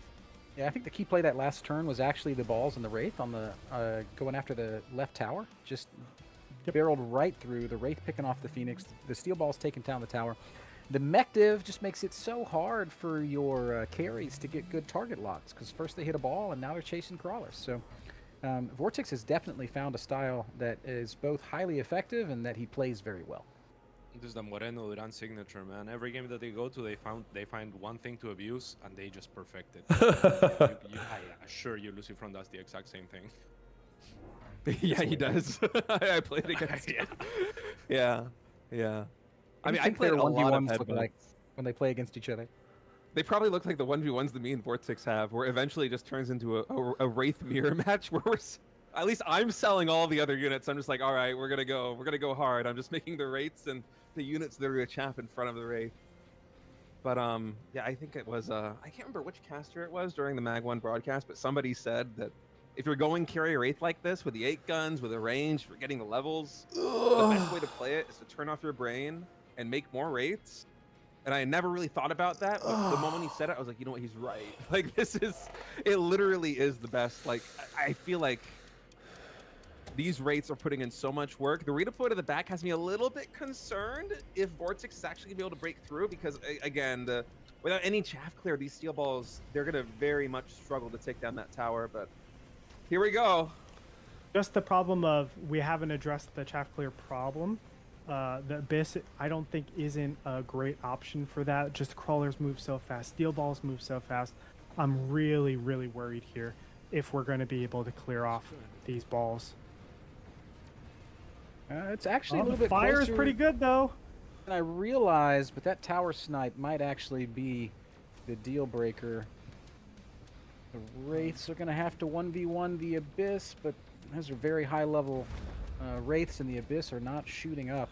And I believe that's going to do it. I believe Vortex has just enough to end this game. Crazy.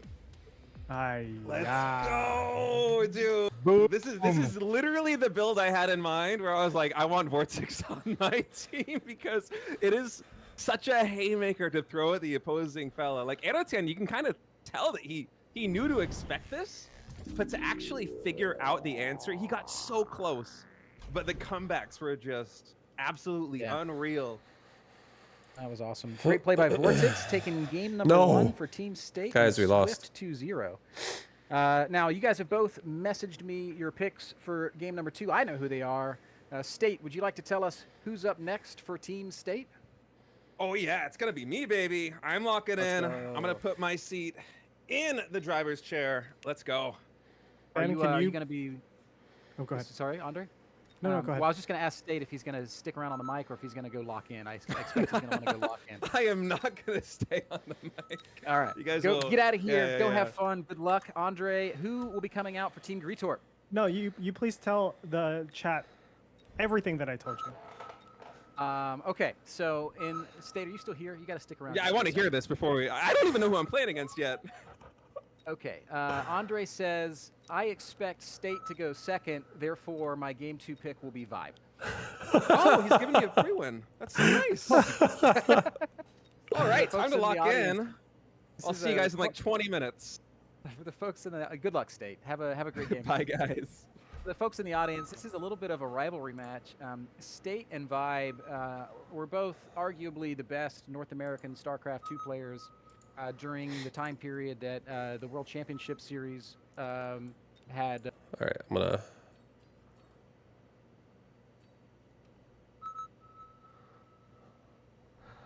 gonna get ready to do this, boys.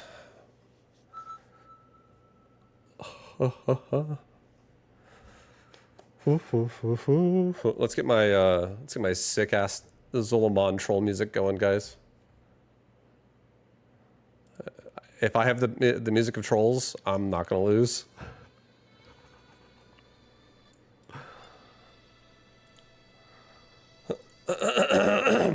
Thank you.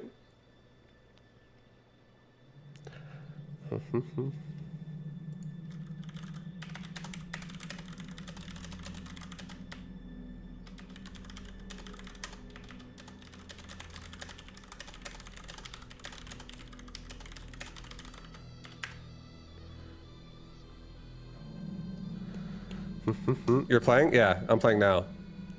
I'm going up against State right now.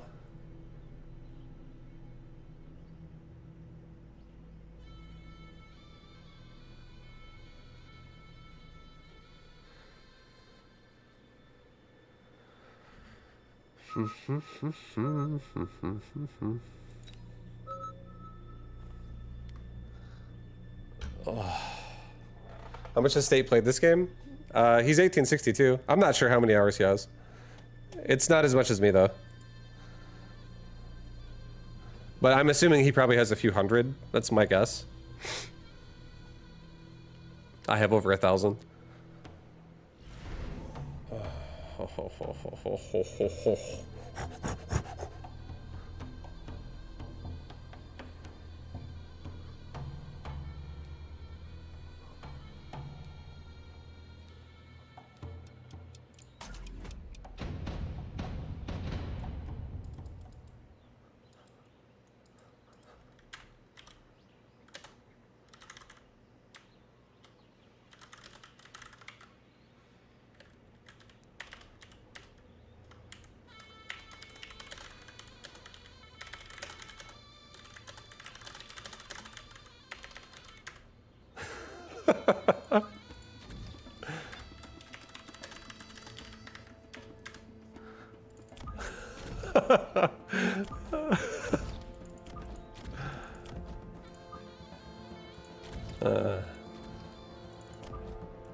Yeah, that's good.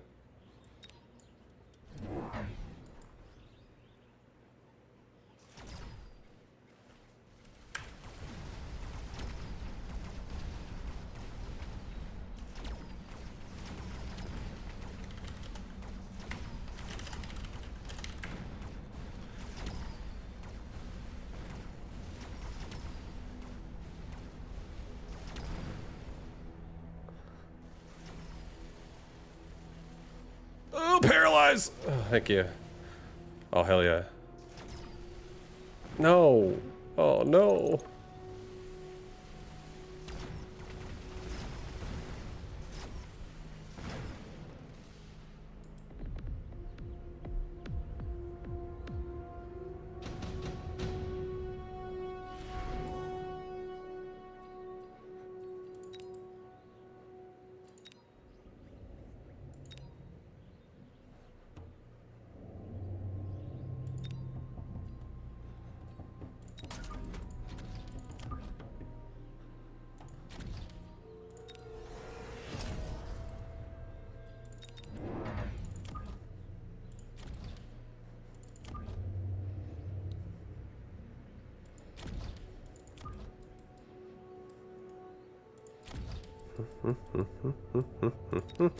We got some rhinos in here, guys.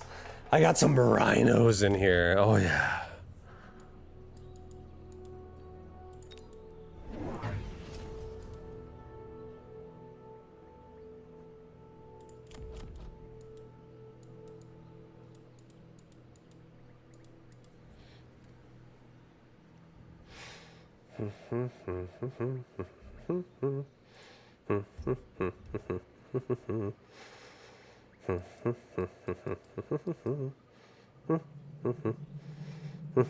Oh, this marksman's very dead. This crawler pack is dead. This Rhino is going to be very annoying. This side's going to be strong.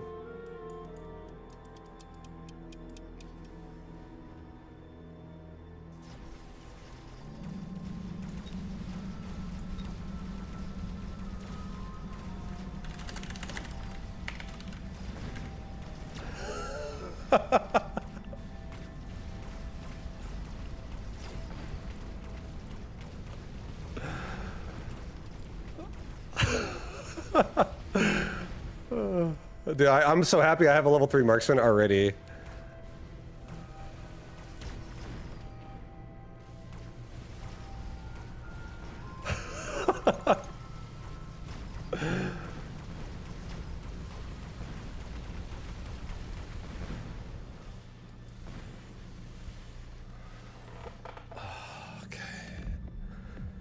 Okay.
We'll go with that for now, for this round.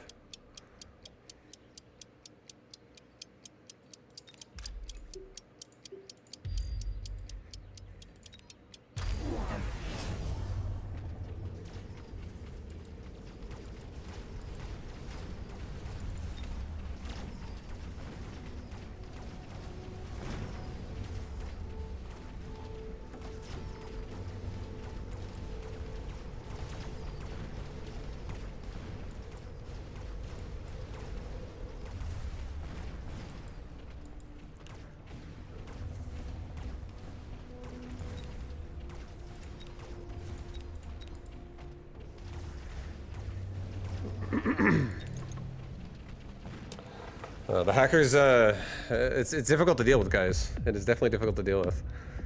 It's a difficult one to deal with.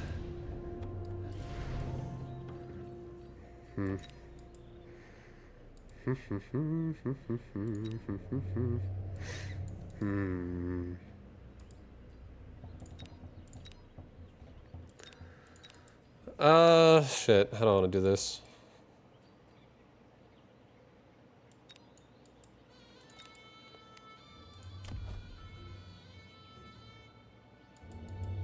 He's got Ignite already on Fangs.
Okay, we'll go with that for this round.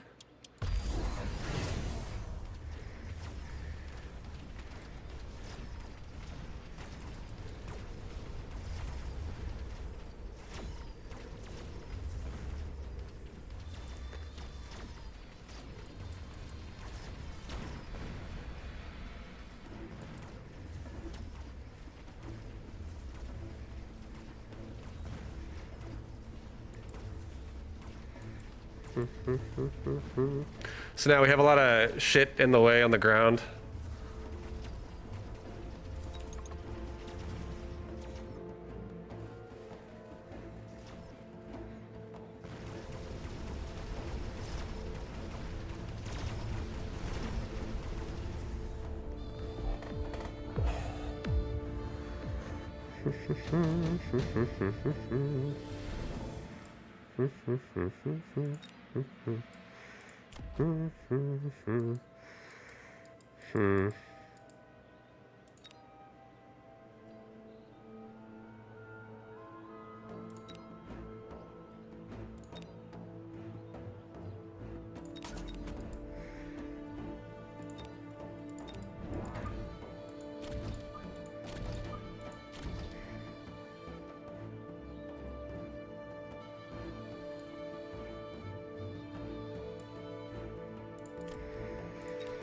Okay, well, I'm getting a big fat abyss.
Oh yeah. The pain's coming, guys. It's starting now. It's finally coming together. Hacker is so hard to fucking make work against a fucking or a sniper or marksman. So hard to make work against a hacker with EMP.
This ignite is actually crushing me right now.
Okay, we're going for another paralyzed right here. We're trying to.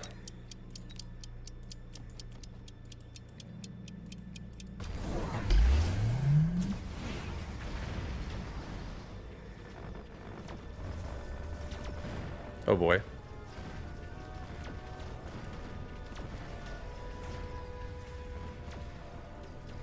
This is not looking good, guys. I'm actually, I think I'm fucked here.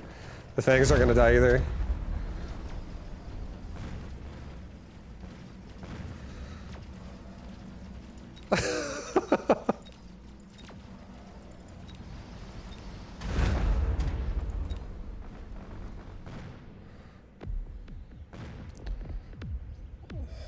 All right. Well, it's a best of 3. Don't worry.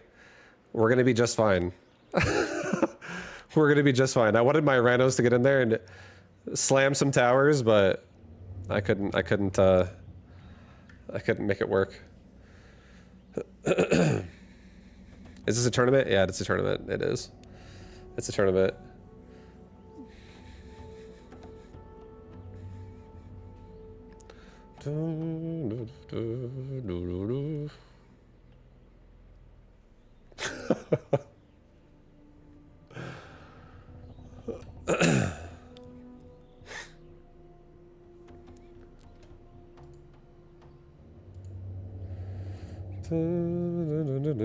You're luring him into a false sense of security. Yeah, I wanted to get a nice Rhino game in, but that was a a nice Rhino marksman opener. It was feeling nice. It was feeling good until Hacker showed up, and then it wasn't feeling so good.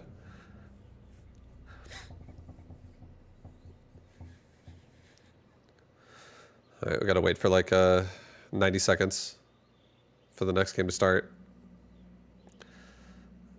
I gotta make sure I run EMP Hacker. Yeah, no, it's good because you can actually EMP off the HP bonus of a lot of your stuff. It's a big deal. Yeah, it's super good. It's super duper good.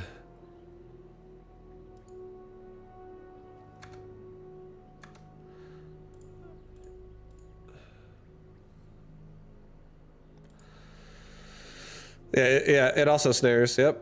That's actually one of the reasons why my Rhino a couple times there couldn't actually kill the Hacker, because I didn't actually have photon coating on my Rhinos. I wanted to go for Mechanical Rage because I had one particular Rhino with a photon coating device. I was like, let's make this guy open up this game, and then he did not open up that game. You need fire for Fangs? You have a lot of things for Fangs. There's a lot of ways you can deal with Fangs. I didn't have any chaff clear that game, really. I had like I had tarantulas. Tarantulas can also deal with Fangs.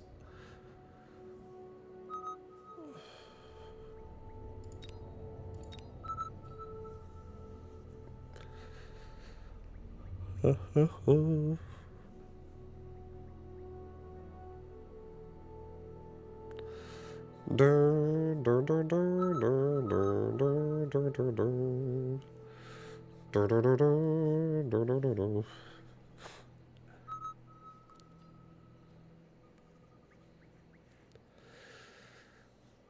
was gonna tell you to go Hounds when they gave you 4 times Incendiary and Phantom Rays with oil.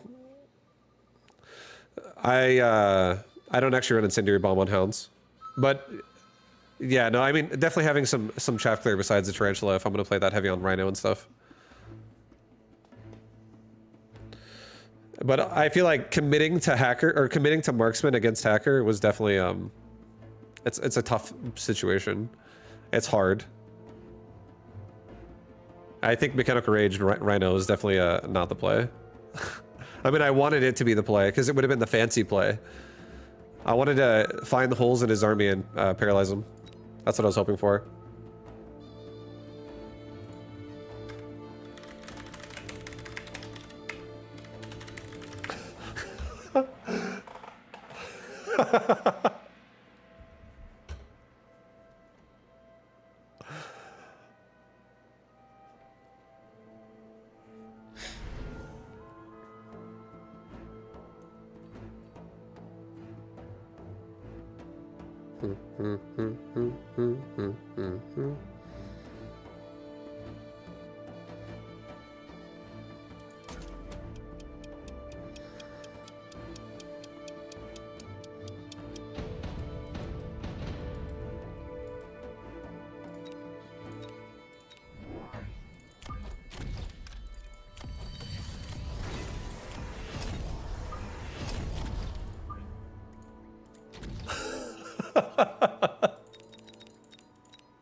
I'm not actually doing that, obviously. I'm just joking. I'm not doing that turn. That's like an absolute throw.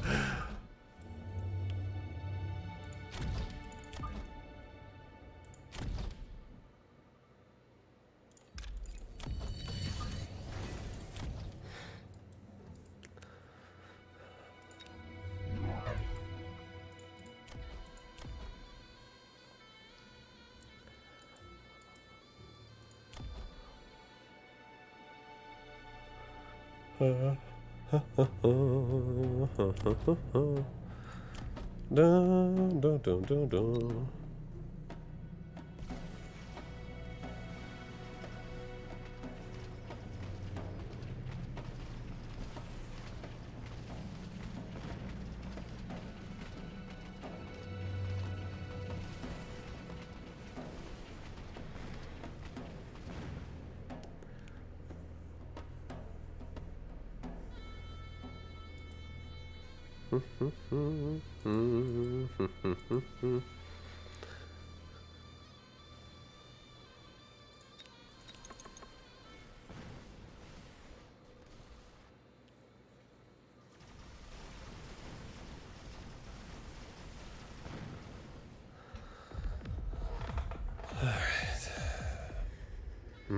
We're up, guys. We got a little round one opener, a little nice little lead here.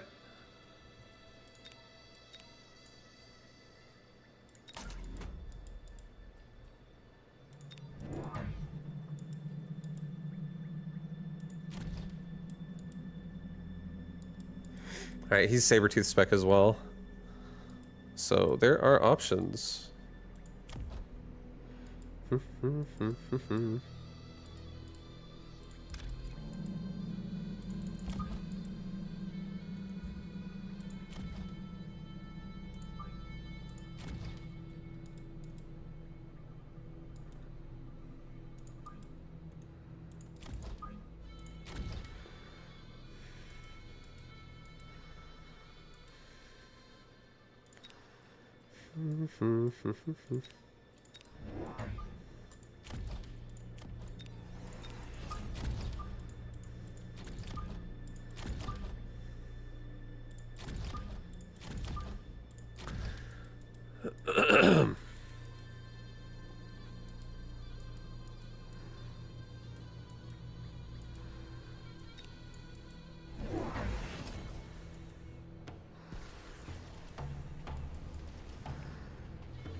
The dreaded donut.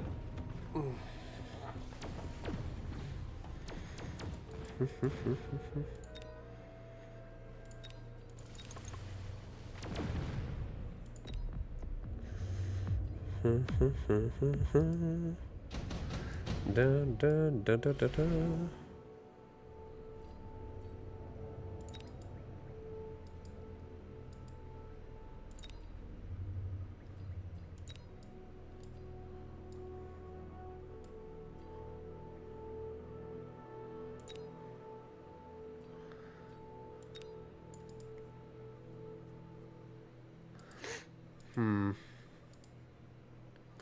I feel like a big part of me does want to just do Wasp and just shut this down with just superior range to like Tarantula and Wraith. I think I'm going to.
Alright, we need to get range like 100% on my wasp, but they're just gonna die every round, like pretty badly.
Nice. Come on, Wasp. Get it done, baby. Is there a link to the Discord or a page with the standings?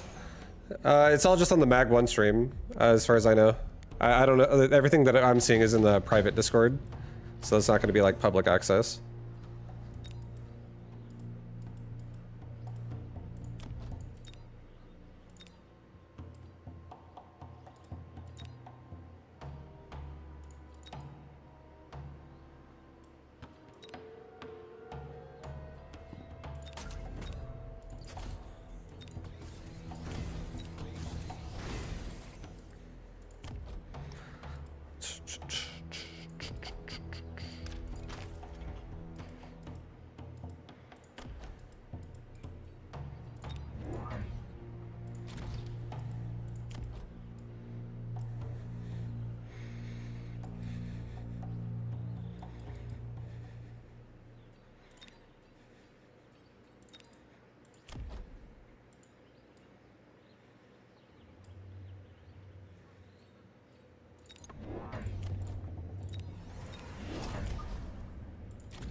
Shit.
Oh.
Okay, I think this is going to be a good round. I think this will be a nice round.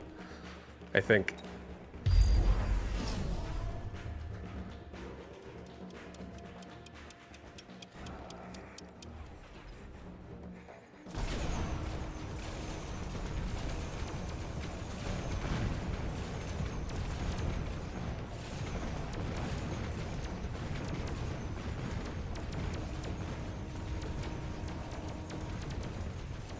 Shit.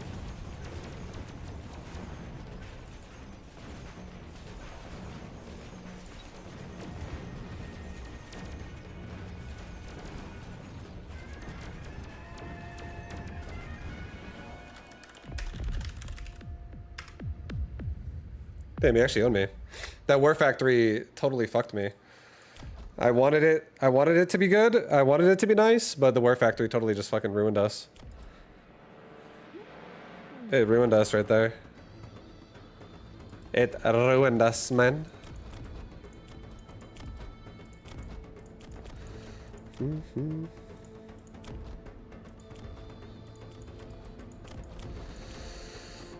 Oh my god. Summary of the current meta right there. Yeah, the War Factory just took it to us.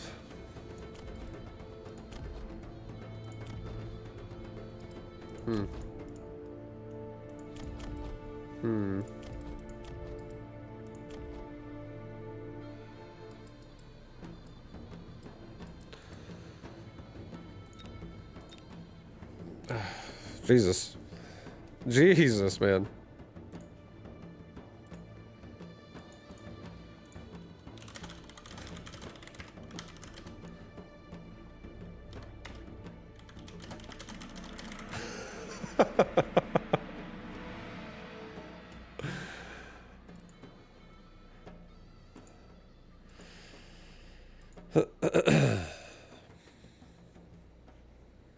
Ugh. You lost all your insight. I'm sorry, dude. Yeah, we got screwed. He owned us.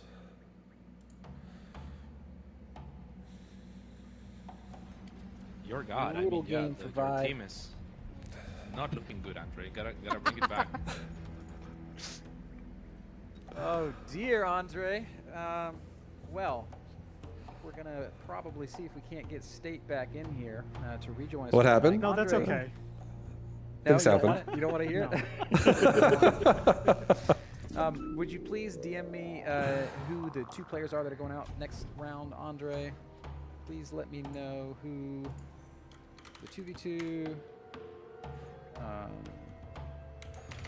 And let's see here. And just Cats and Andre, if you guys would please banter a little bit, we will. You got it, Andre. That was tough, man. How are you feeling know. going into this tour? I mean, I'm feeling you- like, hey, don't you think State is such a traitor for leaving America and going to Korea? This guy yeah, I can see that. Yeah. represented America for so long and then all of a sudden just ditched us, went to Korea, and all of a sudden wants to be expected back with open arms. Like, this guy, Yeah. is he don't still living in appreciate Korea? He is still living in Korea. He cycles in Korea, so he's very familiar with the Korean landscape. He speaks Korean to some degree. He eats Korean food. He casts the GSL whenever that's on. And Korean StarCraft League, the Revival League. So he's basically Korean. Gotta take him down. The guy's just winning in everything. It's so brutal. So brutal. On a more serious note, much like you, Cats, both of you have become fantastic commentators inside of StarCraft 2. I know it's been a bit for you. You still commentate here and there, but it's fewer and far between ever since you started, making games, which is amazing. I'd love to just like chat with you about making games sometime. But yeah, I mean, I love making games. Very, Oh. very fun job to have. how long have you been doing that, by the way? Well, it depends. I guess in this project in Zero Space, I've been for 4 years now, and before that, I was a consultant at Blizzard for another 4. So you could say about 8 now. Just incredible. I mean, the top of StarCraft, all these guys and girls that have gone on to do like amazing things. You always find out more and more about people. just where they are. It really is just incredible. Just to respond to chat a little bit, explaining what we're doing, we are here in the draft team format. It is my team. I am Gretorp against State. Both of us from the StarCraft 2 scene. We are doing a, back in the day we called it a clan war. So it's 2 1v1s, 1 2v2, and then 1 1v1. We run those. If there is a tie, we go to an ace match. So right now State has 4-0'd us. We are down 0-2. 4-0'd us in games, 2-0'd us in series. And basically, if we lose one more series, we just lose overall. And I believe this 2v2, this 2v2 this is is best of critical. one. No, this is a best of 3. Honor, Okay. you need to accept matchmaking, please, because you're being invited to the lobby. Oh, I'm in already.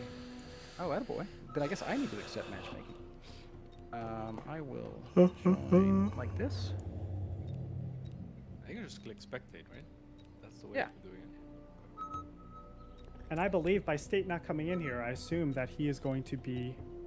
I guess he's going to In-game. stay locked in. Yeah, it's going to be State and Roddy versus Gretorp and Vibe, which, yeah, I mean, this is a very, very fun. Well, you can reuse Vibe. You can reuse Vibe.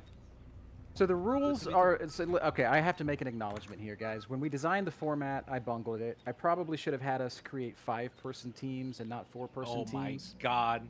I would be I know. playing right This now, is my maybe. mistake. And so what ends up happening is everybody is required to play once in the 4 games that happen. But by having 4-person teams and not 5-person teams, we create scenarios where people end up playing more than once. So that's a big learning. We're gonna do that better the next time we run one of these. If Katz had been around when I was drawing it up, he would have caught that for sure. But c'est la vie. State Roddy versus C'est la Gretorp Vibe is a super fun match nonetheless, and a very important one. If State and Roddy can close it out, it's gonna do it. That would be massive. And I know that Roddy has played quite a bit of 2v2. He definitely is matched with Pi. So Pi and Roddy were a powerful team, and Gretorp obviously probably the strongest player in the tournament. So it's gonna be a great match, I think. I wish that I was watching Roddy's stream right now, because you know he's like, okay guys, let's go. We're gonna win it for the boys. Bring it home. That is Oh, exactly right. I hope I get paired. I don't know if I can switch. I want to get paired against Rob.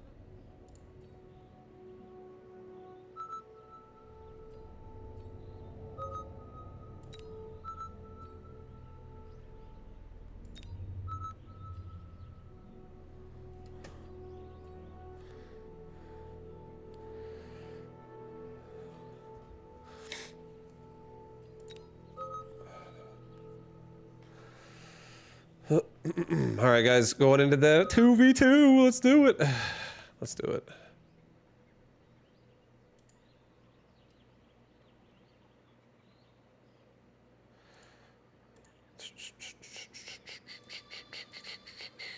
All right, guys, what are we getting this time? What are we going to get this time?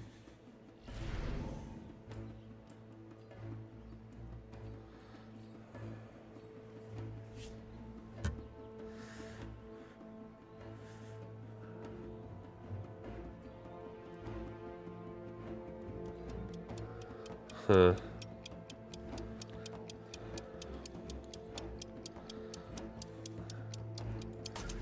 I'll do this.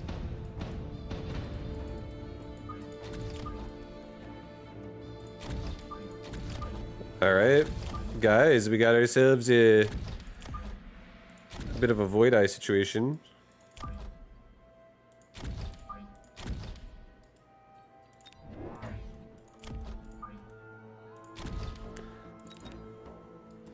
Sledgies? Yeah, I think I'm gonna do some sledge heavy stuff right now, actually.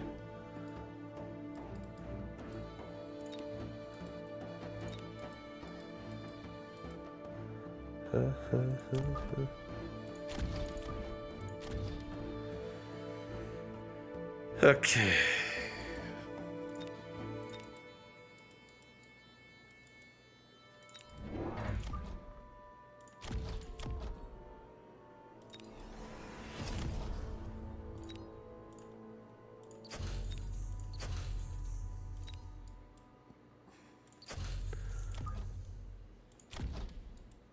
Alright,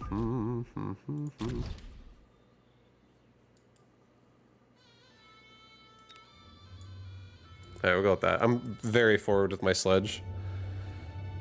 We're very, very forward.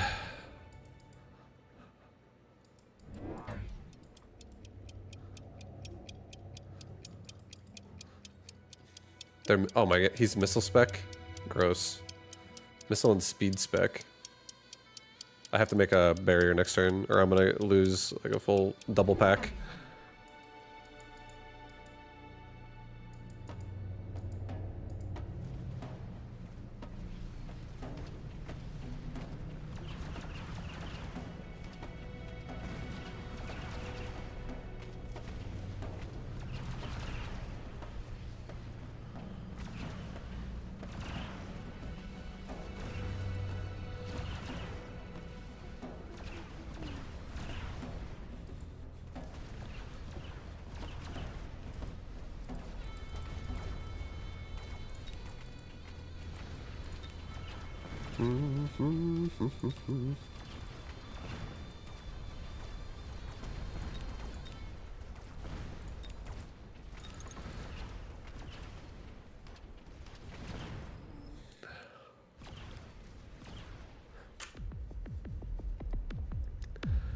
All right, round one looking good for us. Oh yeah. Round one looking real good.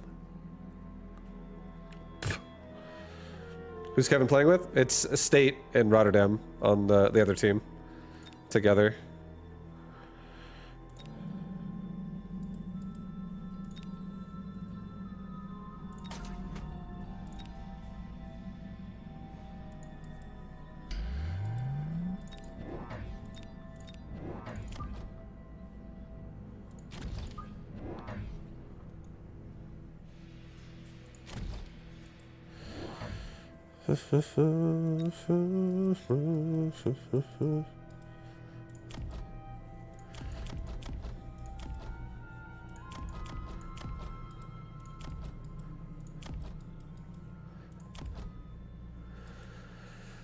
Okay, so we have a good amount of sledge. We have a lot of sledge.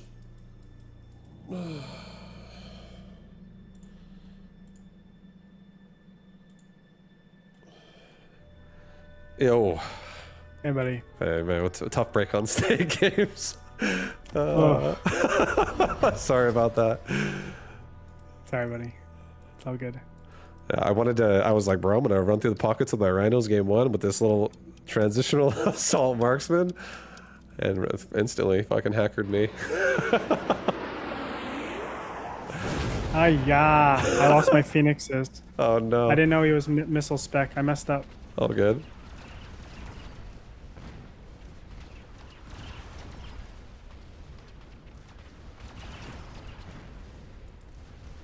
Still got a lot of kills though. Holy smokes. Am I gonna win this still?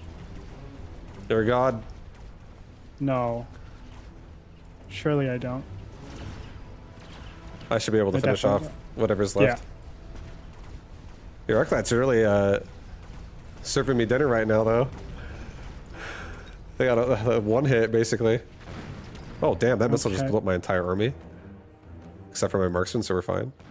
Yeah, we're okay. As long as these crawlers don't be annoying. Oh no, the crawlers are annoying. Oh, Sorry. this is a really unfortunate split. I'll get the, oh. Get the tower! Yep. It's the wrong one though. That's right. Get it! Get it! Alright, well he double missiled me, so that's the good thing. Okay. Oof. I can phantom right here.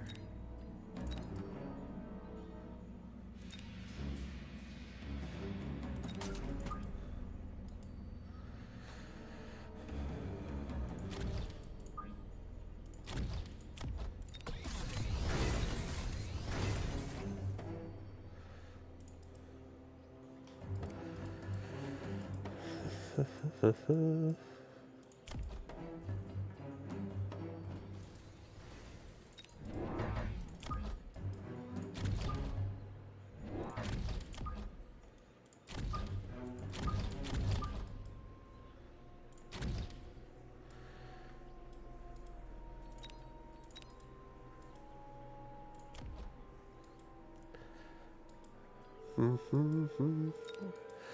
right.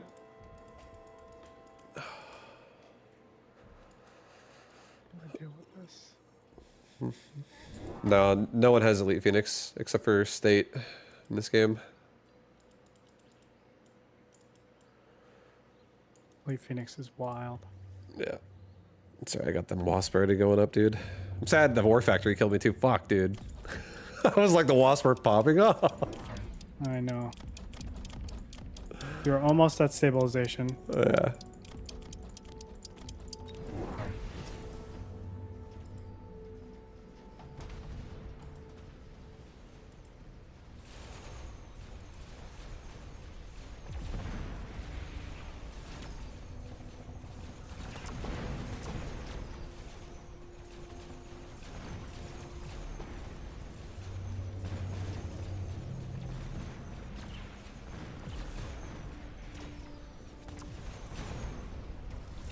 Okay, Scorpion.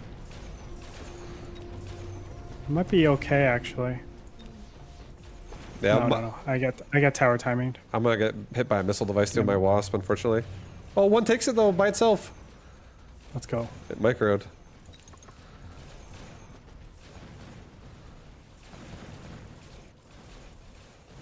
Okay, cleared out a lot of the wasps. Hopefully you can clear that in time. It's a big round because they cheese with the wasps and yours are still standard. Oh yeah. Okay. We're alive, baby. We're looking good. Bead and missile. And then. Okay. Yeah. Looks good.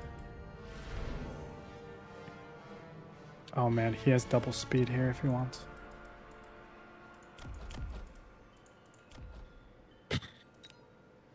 I'm not sure how to deal with these level 4 wasps on the right. I'll deal with them. I'll make another Wasp group and I'll kill them. I can Farseer as well. I don't even know if they're going to stick, to be Because clear. I definitely am going Wasp already, so I can just deal with it. Since they're so close to the tower. I'm going to underground threat. I just don't know what. I'm gonna mass produce Rhino. I'm not actually doing that right now. It's so bad right now. Thank you.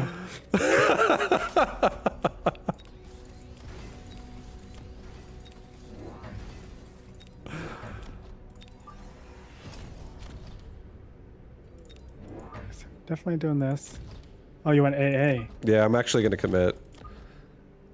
Okay, he can just sell though. That's true. That's fair.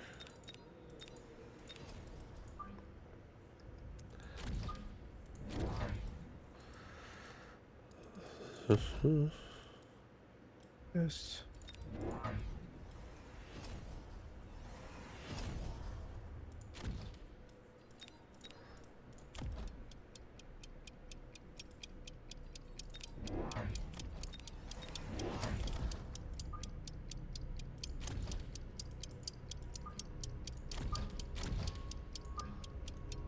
Yeah, but I think between your crawlers and my crawlers, we'll be fine. Wow, he javelins?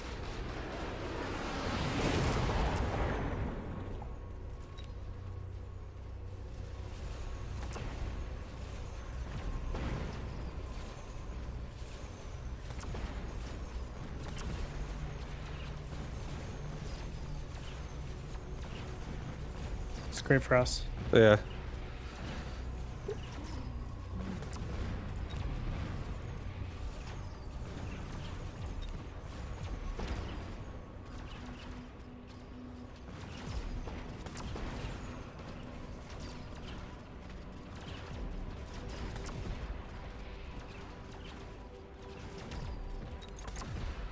Nice Vibu.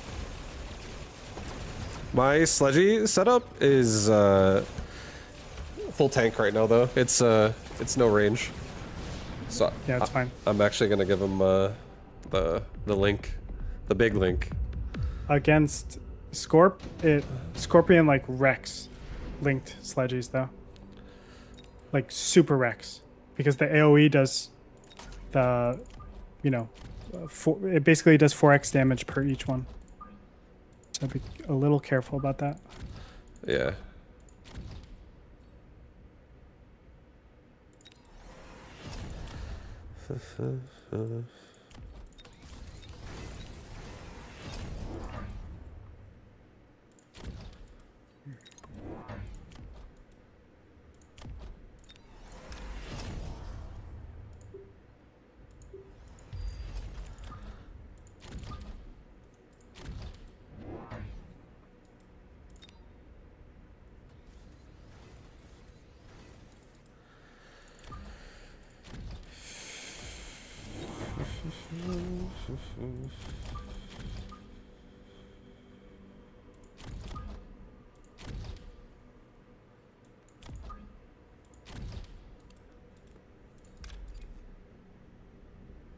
Maybe I don't do this.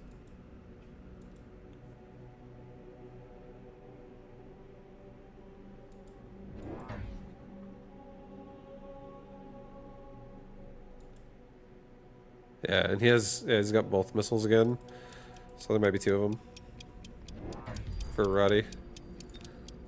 Damn it. It's not great for me.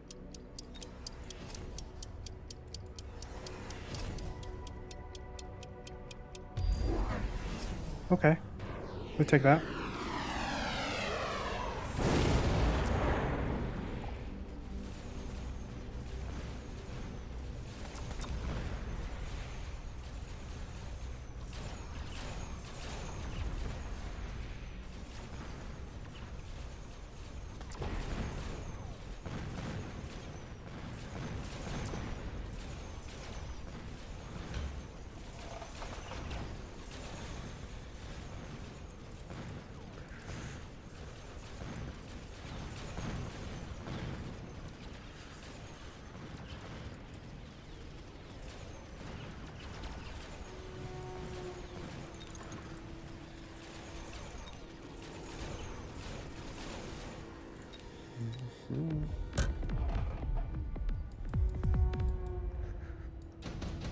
Round 6 kill?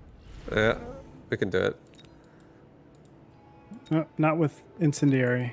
Won't do enough. Oh no, we could still do enough damage. I mean, I have to go for it. It's just too strong. Yeah.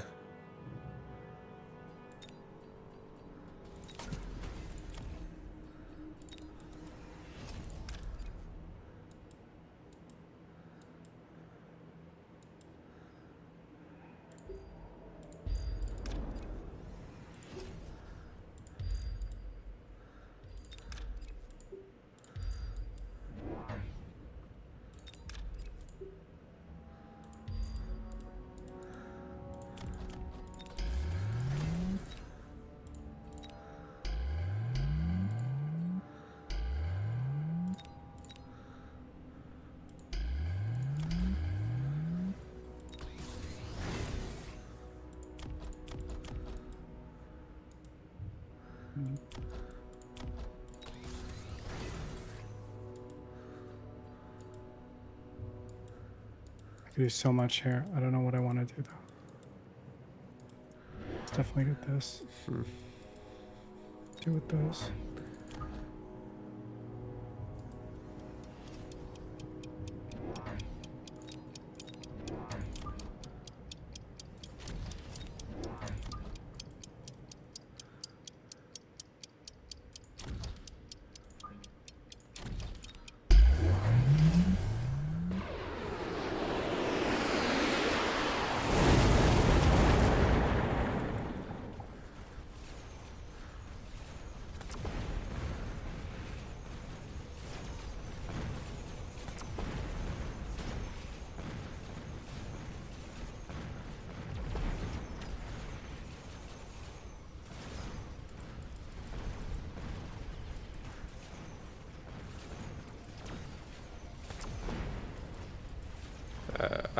I think it's gonna be close.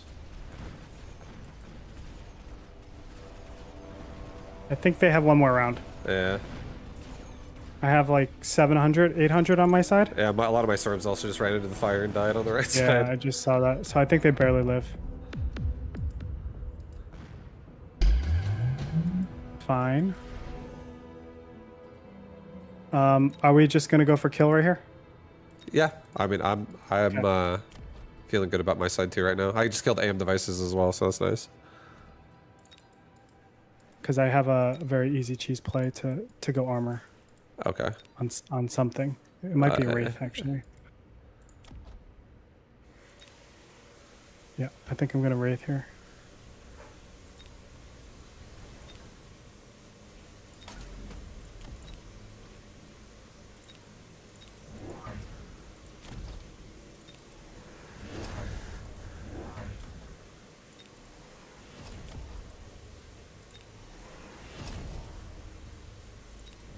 Oh no!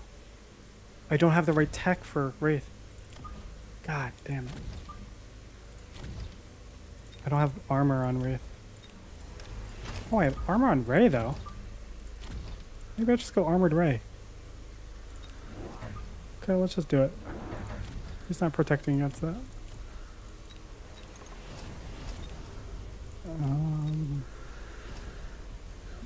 There's no spells again Yeah. this round either for missiles and shit. Oh, good. But they are up next turn. Let's make sure that they don't gonna- have an I'm chasing both their towers right now. Okay. I'm just gonna get their towers.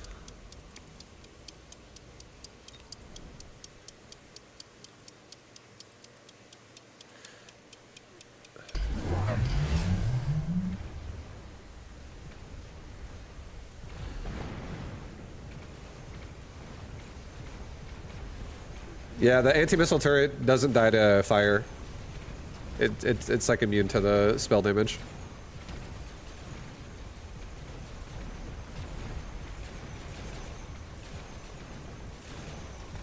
Look at that beefcake. Yep. Doesn't care. One bit.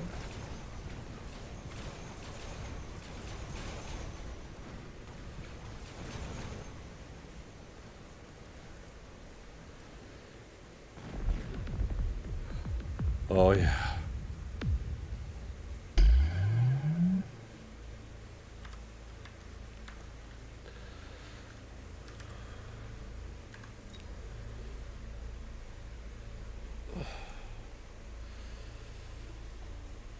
Oh.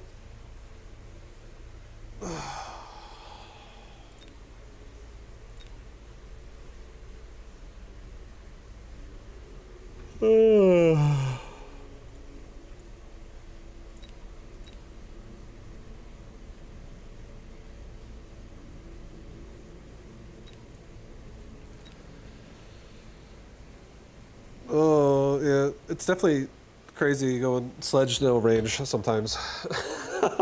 It's not really worth it.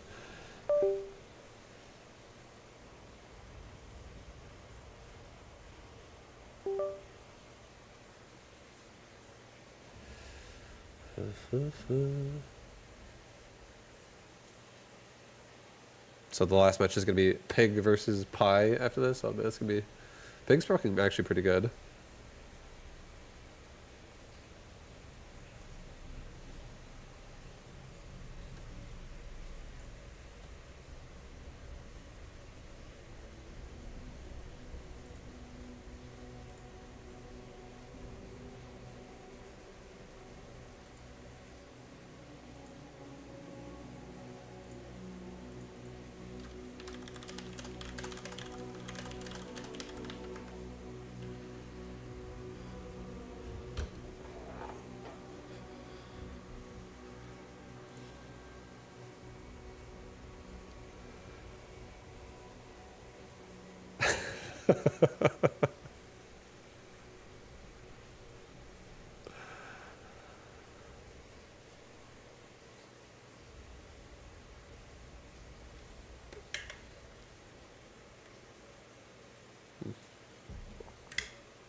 Oh, shit.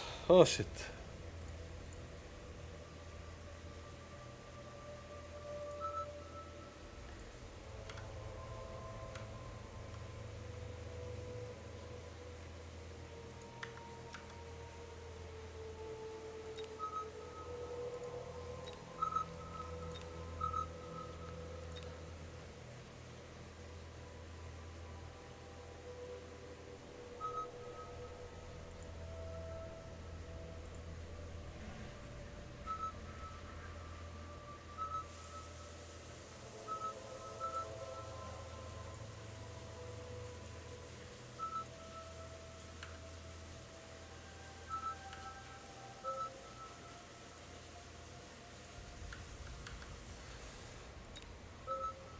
Okay. All right, boys, I'm ready. I'm ready. I'm also fucking hungry, dude. I am also hungry.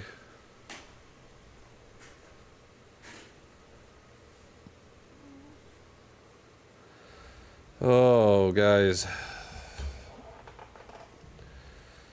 So after this round right here, we have another. After this 2v2, we have another 1v1, and if we win the 1v1 and this 2v2, we're tied. And if we lose either one of those, we lose overall. State's team is up 2-0 already.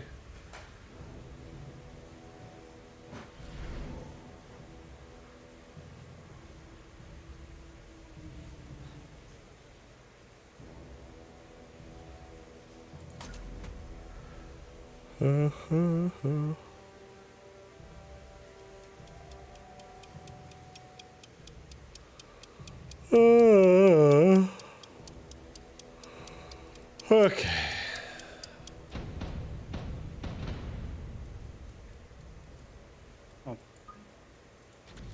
Hi, Vibu. I'm back. Yeah, welcome back. Oh, I got Roddy this time. Excellent. Nice.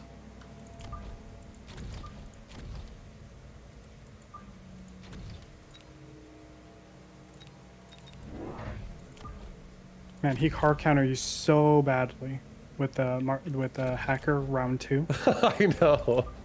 Yeah, I know. It was pretty rough. The on the left side too, I was like, I'm just gonna fucking press this side, and then it was like a crawler in my face, and like the hacker with EMP just like over there, Yeah. just crushing it. I think for marksman specialists in particular, you have to sell the marksman in round 2. I don't think you can keep him. A lot of time, just because it gives too much experience, because it's 5x the experience of a regular marksman. Yeah. So you're just donating to something, and a lot of times it's going to be a big unit. That game in particular, it wasn't. It was a Stormcaller, but it reshapes like your momentum completely. Whereas having the extra 100 plus the ability to sell out of whatever drop you get later on gives you a lot of flexibility to move around, and you can just retech into marksman. Like, it's fine. Level 1 marksman work just as well as level 3 at that early game stage. Yeah. Yeah, no, I understand. I do love my early power though. I know you do. I'm like, oh, I get to scale this guy up to, like, he's like a massive device holder, level 9 potential. Yeah, it's my favorite thing. I know you were doing it for the memes too. So Yeah, I'm I not- it's definitely, yeah. I'm enjoying it. It's fun. yeah, I'm not torn up about anything.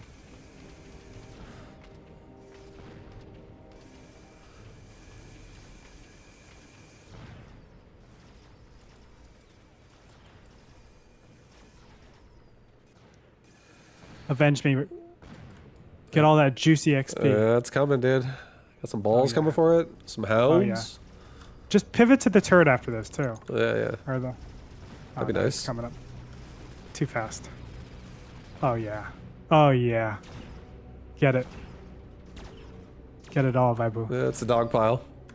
That's right.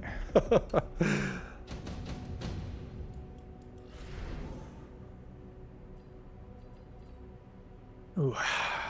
I wish I could mass produce Phoenix here. That'd be so fun.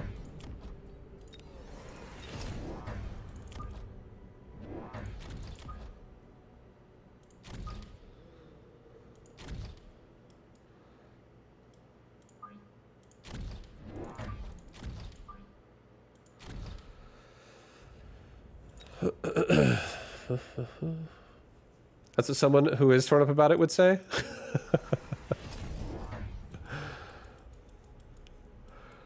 Yeah, no, fucking EMP hacker is definitely so hard to deal with an assault marksman. It's quite shiza. It's like a great counter to going marksman early. Yeah, I got missiled immediately. Air threat on the left. Oh wow, he went. Oh, okay, he went mass produced.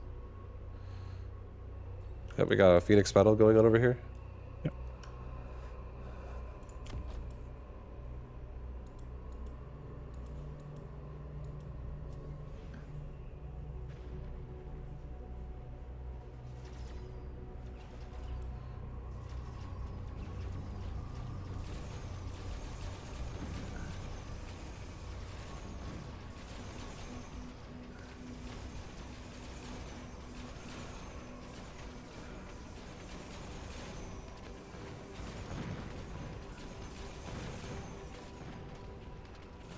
Oh, get there. Oh, the distraction crawler's on the left. Thank God.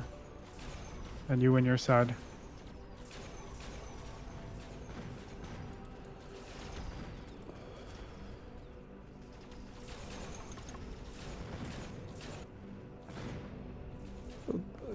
You have one crawler that just like baited those know. Phoenix for so long. Alright, Roddy did missile me that turn. Dun, dun, dun, dun.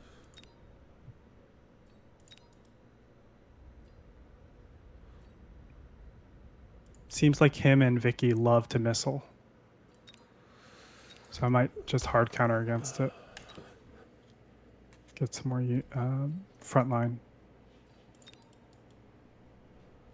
What do I do here?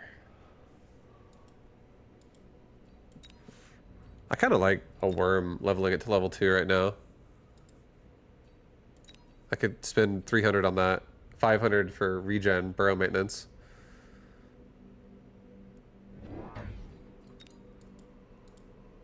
And then just rely on Phoenix to kill Phoenix. I think I'm going to. It's pretty sick, actually.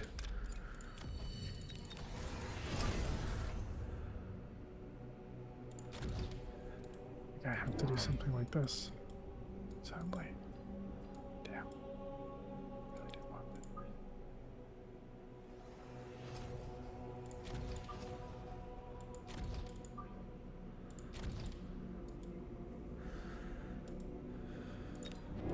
it. Nice.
All right, at least we get 350 in. Yeah. I think he never kills you, right? Oh, no, no. I should be fine. I have regen too, so when I burrow here, I'll just heal back to full again.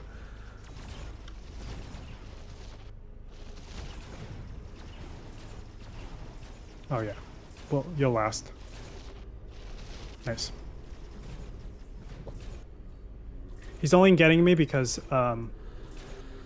he's missiling me every turn. Yeah. Sorry, it's adding up, dude. He's putting his money into a pit. That's right. I'll probably stop missiling soon, though. But let's see.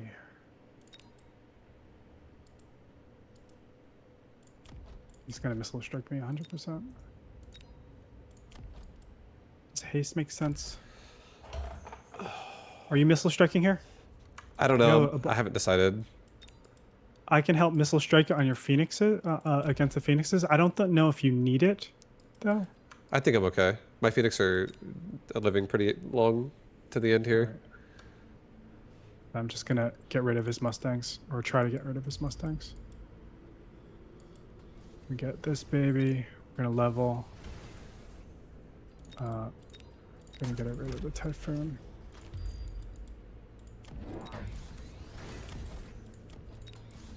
I like to double protect.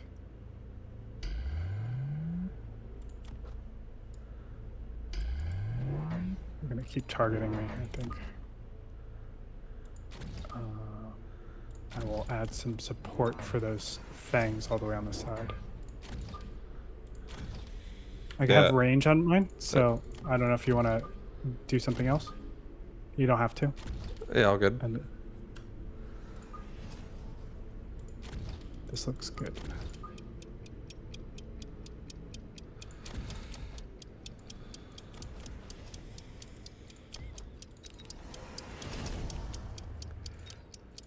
I bet you I get double missiled here.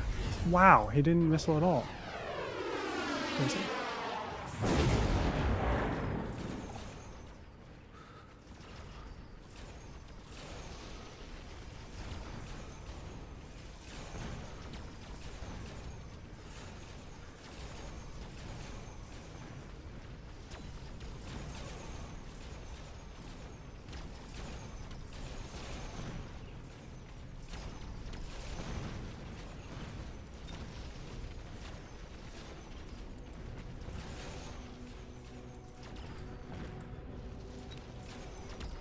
Yeah, dude, our worm is such a beast right now.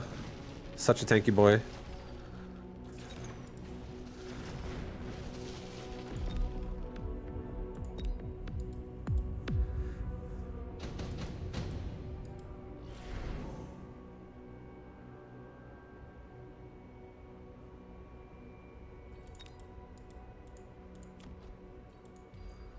I'm gonna shove a saber on the side. I don't think he keeps it, but we'll just be cautious. Yeah, I'm also going to be adding more over there too. I think I'm going to add something with coding.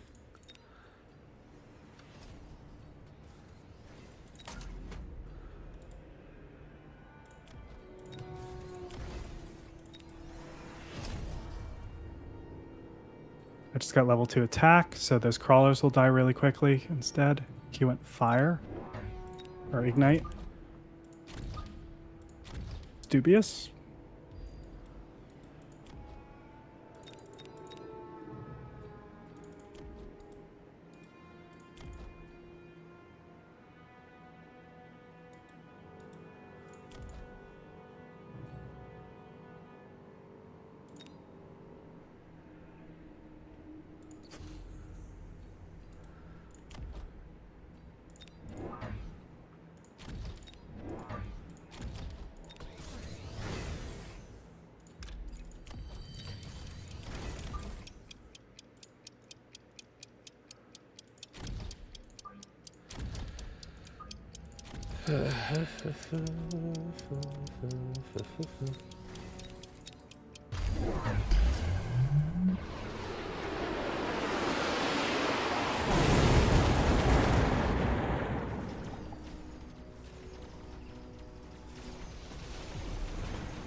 That sucks. I was like about to kill the barrier and I was paralyzed right there.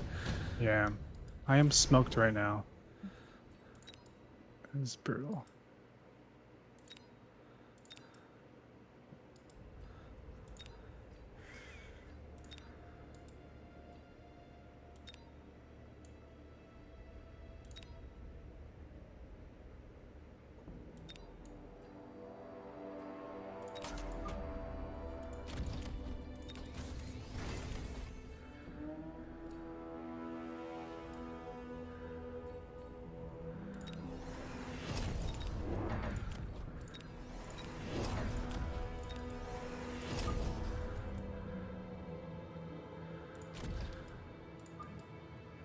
You want Fortress? I might not keep it thinking for forever. I might end up selling it, but for now I'll just put it on the right side to just hold. I have like a swarm of Phoenix right now. And my worm. It's What's up? probably good for AA to deal with his Phoenixes. Yeah. But he's got an Acid Scorp. I don't know what I go against Roddy right now. I just don't have the board fill to be able to do anything. Might be a pass turn for me.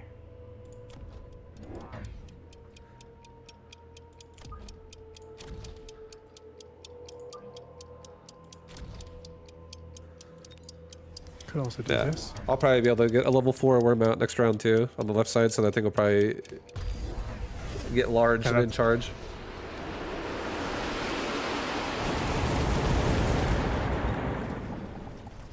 Sounds good to me. So on Quantum. Yeah, so did I.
Let's skip this.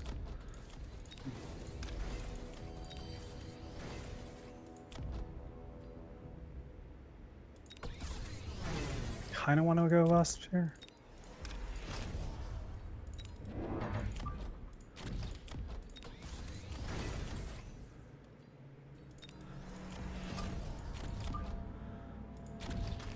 Yeah, I think I'm gonna go Wasp and just do Wasp carry type of nonsense.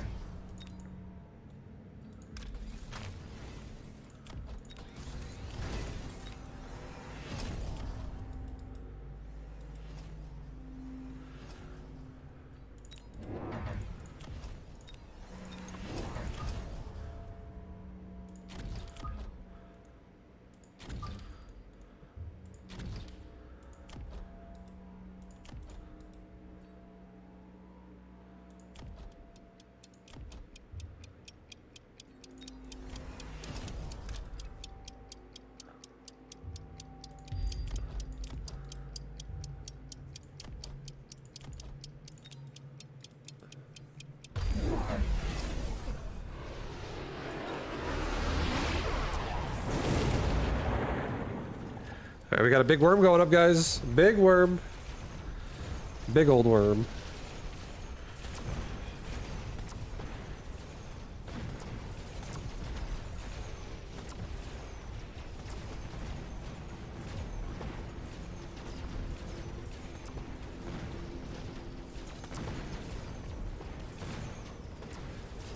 Yeah, I'm breaking through with my worm. It's huge. Apparently I lost my worm, but my wasp are killing. Nice.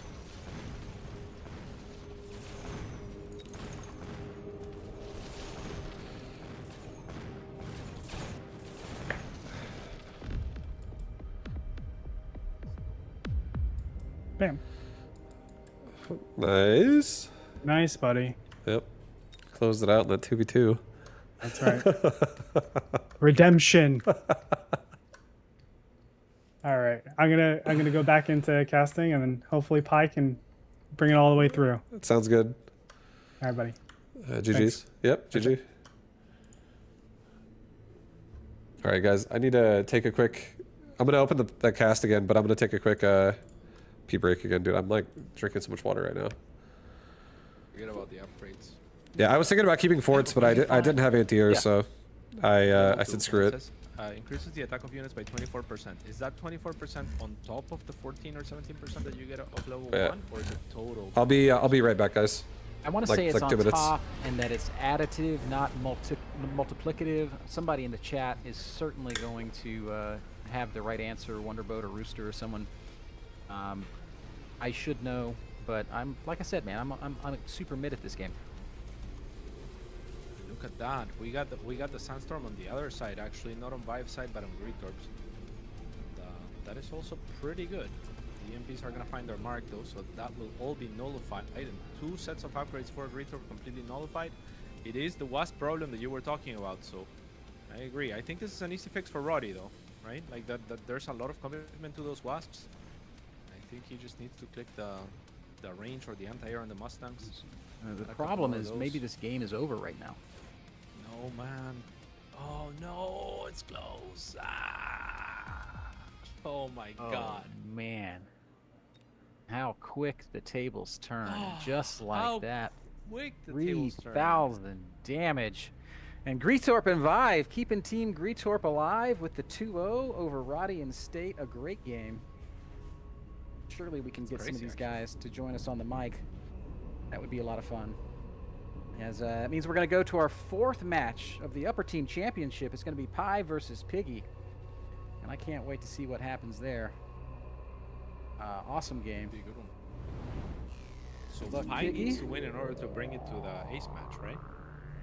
Pi needs to win to bring it to an ace match. Come join us in the waiting room. All right, we'll see if Gretorp comes back. We'll see if we get, maybe we just get the whole squad to pile in. It kind of depends on how much attention they're paying. State says I'll hop in a minute. Nice. What's up, guys? Welcome back, Andre. Well played. Man, Roddy played awesome, I thought. I thought he played really well, man. I thought he did really, really well, especially considering I've seen him play like, I want to say like 2 or 3 weeks ago, and he was like trash tier 200 MMR. He's just building units and placing them in a line that looks nice, right? Like it looked like my 7-year-old playing Legos when I was watching Roddy. And now he's like, oh, I didn't know you knew these plays. I didn't know you knew this defense, etc. And he played really well. I see in chat someone says, what the heck is a slobber knocker? Slobber knocker is a boxing term where you punch somebody in the mouth and their slobber goes flying all over the place. And so a slobber knocker is an exchange of punches. Last game is Pi versus Pig. That's awesome. It reminds me of that word, malarkey. Malarkey, that's just a made-up word. No, it's actually a real word, but it's a very funny word. So I really wanted Pi to go up against Rotterdam. That would have been my number 1 pick. But it looks like State, you know, he just wants to try to be the team leader. Win. Trying to close it out. Yeah. He doesn't understand the story. The beauty of the story. At this point, based on the rules, Pig has to play because he hasn't played yet. That's correct. No, I know, but Oh, what I see. You're wanted, talking about the pick order. Yeah, so I would have loved if Pig was in the 2v2 instead of State. I And love then how that your way narrative we has shove shifted, Roddy. Andre, from... I love how your narrative has shifted from I read State at every point and we put the right opponents to crush him into State doesn't understand the story. So he doesn't want the Cats. ace match and that it... Look, he did a last-second adjustment. Okay, I knew what he was thinking going into I this. but see. I didn't know you were able to not you. I didn't know that you can see. choose based on what happened in game or series 1, series 2, etc. Is that what So happened? it's- I see. So you submitted your roster preemptively and he basically sacked the 2v2 in your mind. That's correct. To That's correct. To close it out. I see. This is classic State though. This is also one of the cool things about the format, is there's some strategy involved in who you send out when. Like I said earlier, I lament that we did 4-person teams and not 5-person teams, because I think that makes it a little bit more dynamic. Do that next time. I hope that the viewers watching have enjoyed the Beastie QT Mechabellum Invitational. It was been a lot of fun to put together. It's been a lot of hard work. I must shout out the great work of the production team. The Mag 1 guys have tirelessly been grinding to get everything ready. And I gotta say, it's been super smooth for me. It's been a joy to watch. Huge thank you Very good, to very everybody. informative as well. Very Yeah, much enjoyed listening to the Mag 1 guys whenever I can, whenever I'm playing Mechabellum or doing something else on my second monitor. I've had this broadcast on, and they've been a pleasure to listen to and learn from. It's like State's gonna come rejoin us. That'll be fun. Little State Andre banter never disappoints. And we'll get him pulled up into the commentary channel shortly. Sounds good. I'll be right back. All right, Poppy, we'll talk to you in a sec. So Pig worries me a little bit. I'm not gonna lie. Yep. Pig, as you know, has kind of been on the sidelines of Mechabellum. He's like, hey, what are you guys doing over there? Is it interesting? Is it cool? And one of the things that he's taken up is casting high-level replays. And I notice continuously that Pig just knows solutions to high-level play that I'm not expecting to. Mm-hmm. Pi, on the other hand, is part of Rotterdam's community. So he's still fitting circles into squares. You picked Pi. That's your boy. I'm just kidding. Me and Pi, we were just having fun in the beginning, and you know, we actually went to like some coaching sessions this morning. He's like, I'm really nervous. I don't know how it's gonna be. Can you guys help me? Vibe, can you help me with like dealing with steel bulb / wraith play? We went into a lot of it. He loves to. We'll give him a very specific plan.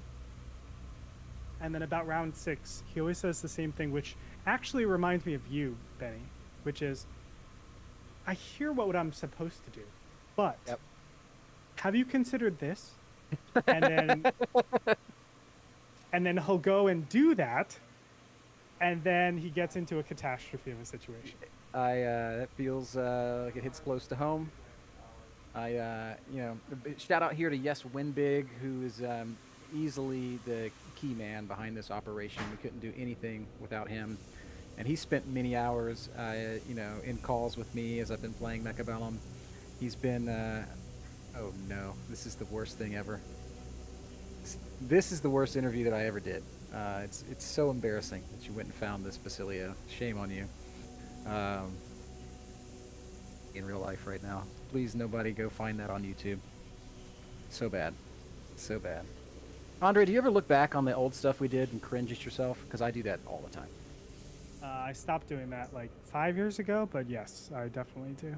Even the stuff that I did from 2016 when we were a lot more polished, we were able to enunciate, at least me.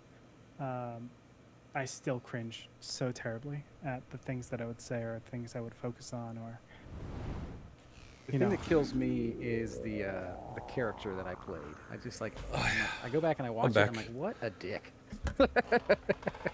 Some things just never change, Ben.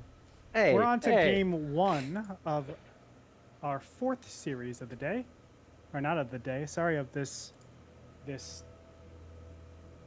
tournament show match. I think I heard State join us. Hello, hello. Welcome, State. Nice games, tough break. Any thoughts on what's going to happen here in this 4th and pivotal set? Oh, I think it's gonna be a great match, but I gotta pull for my boy Pig here, man. I think he's the highest rated player on our team, so saving the best for last. It's some big brain strategy. State, I really want to shout you guys out. I thought y'all played great in that 2v2. Roddy really held it down against a Yeah, he was ferocious carrying. opponent. Yeah, man. He was doing so well for so long. I was trying to keep eyes on both sides of the board a little bit too much, and Gretorp just bodied me in game number 1, and then Vibe got that very lucky photon coding drop in game number 2, and that was it, you know? Yeah, that photon coding was just Oh, I mean, it hurt me when that worm popped up and it was gold. I didn't even realize that that item was on the cards, because for us as spectators, we don't get to see the cards offered in 2v2. right. And so then the worm comes up. I'm like, Cats, he's got to go acid here. And so he does. I'm like, oh yeah, he's got this. And then the worm pops up and he's gold. And I'm just like, oh. I had dear. acid and ignite.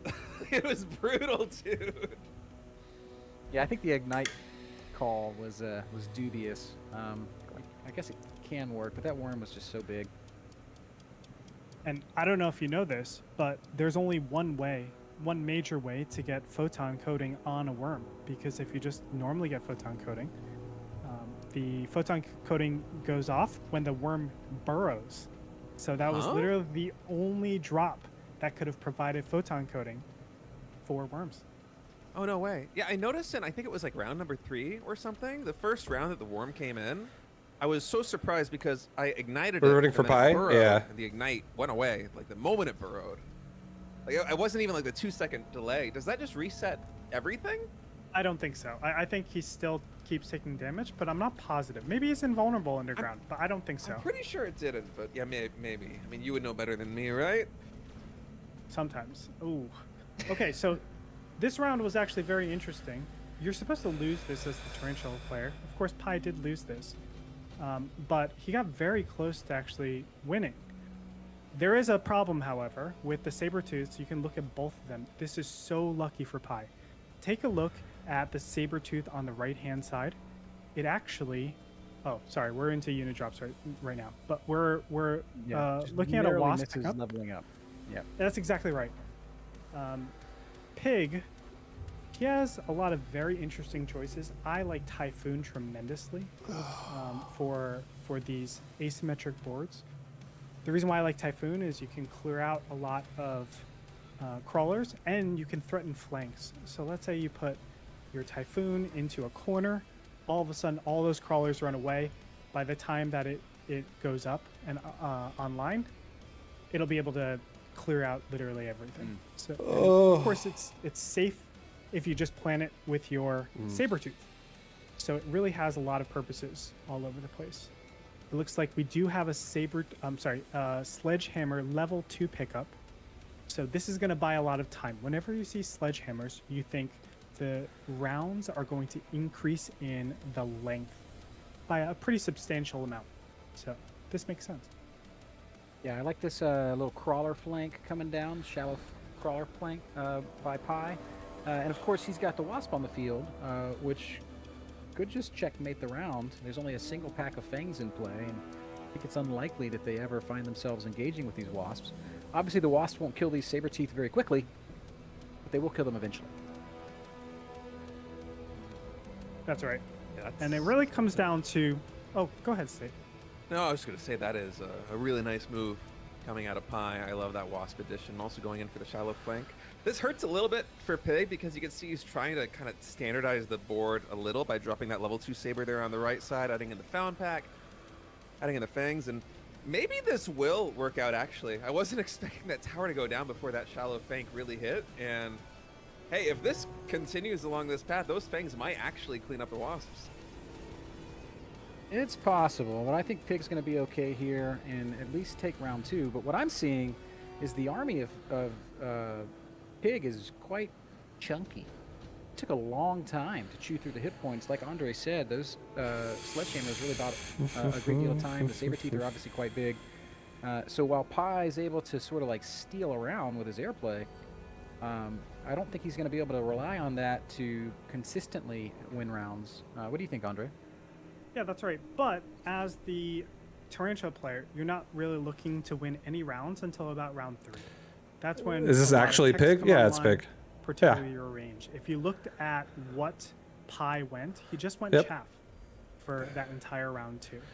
We're doing So he a... has some money banked up. It's like and a on top the of tournament that he has like a the lot of Wasp like Age of that is Empires and also- StarCraft people in it. It doesn't look like he has jump drive, but it requires a response.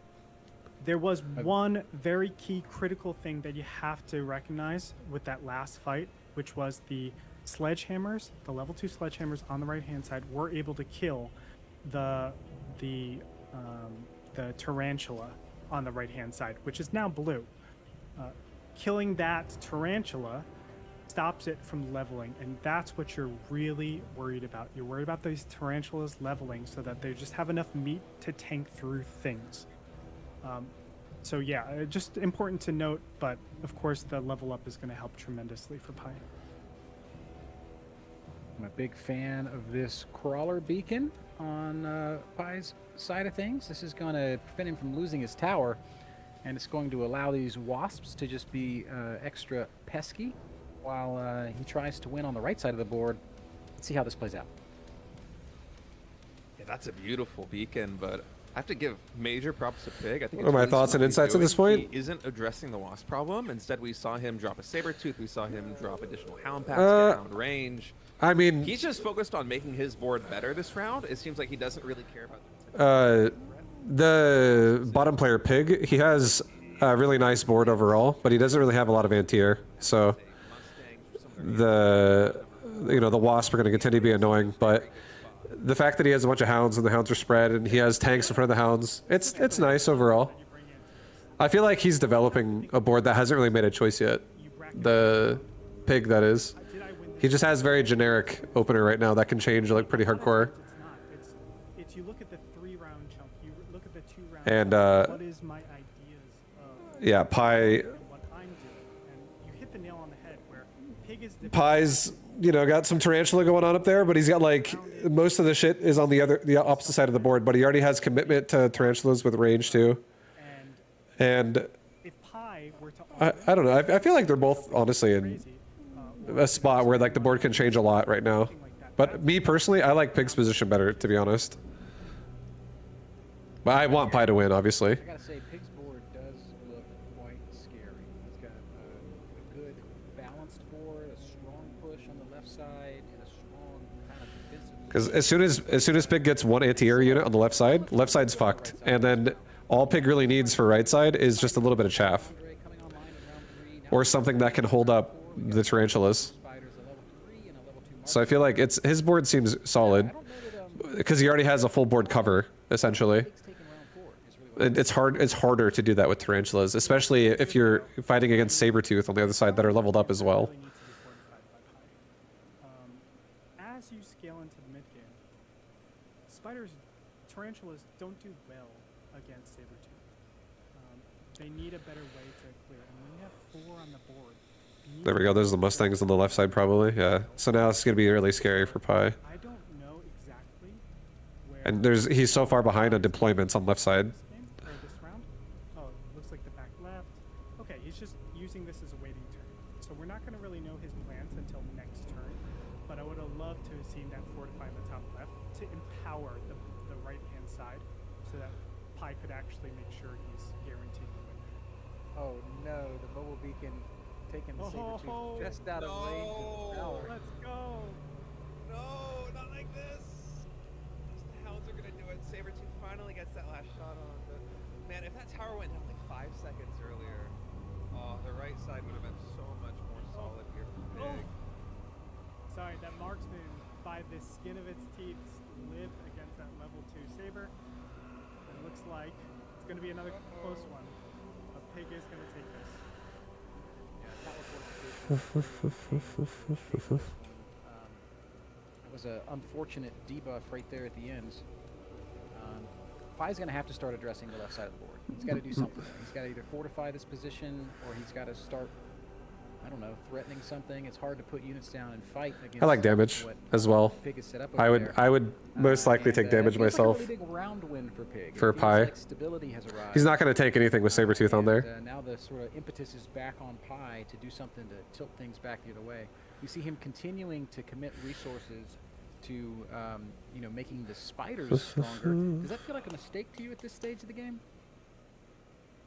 I still don't mind spiders. Look, we're still up fundamentally against Hound and Crawler. Hound's Bane is generally going to be spiders. HE spiders is so nasty.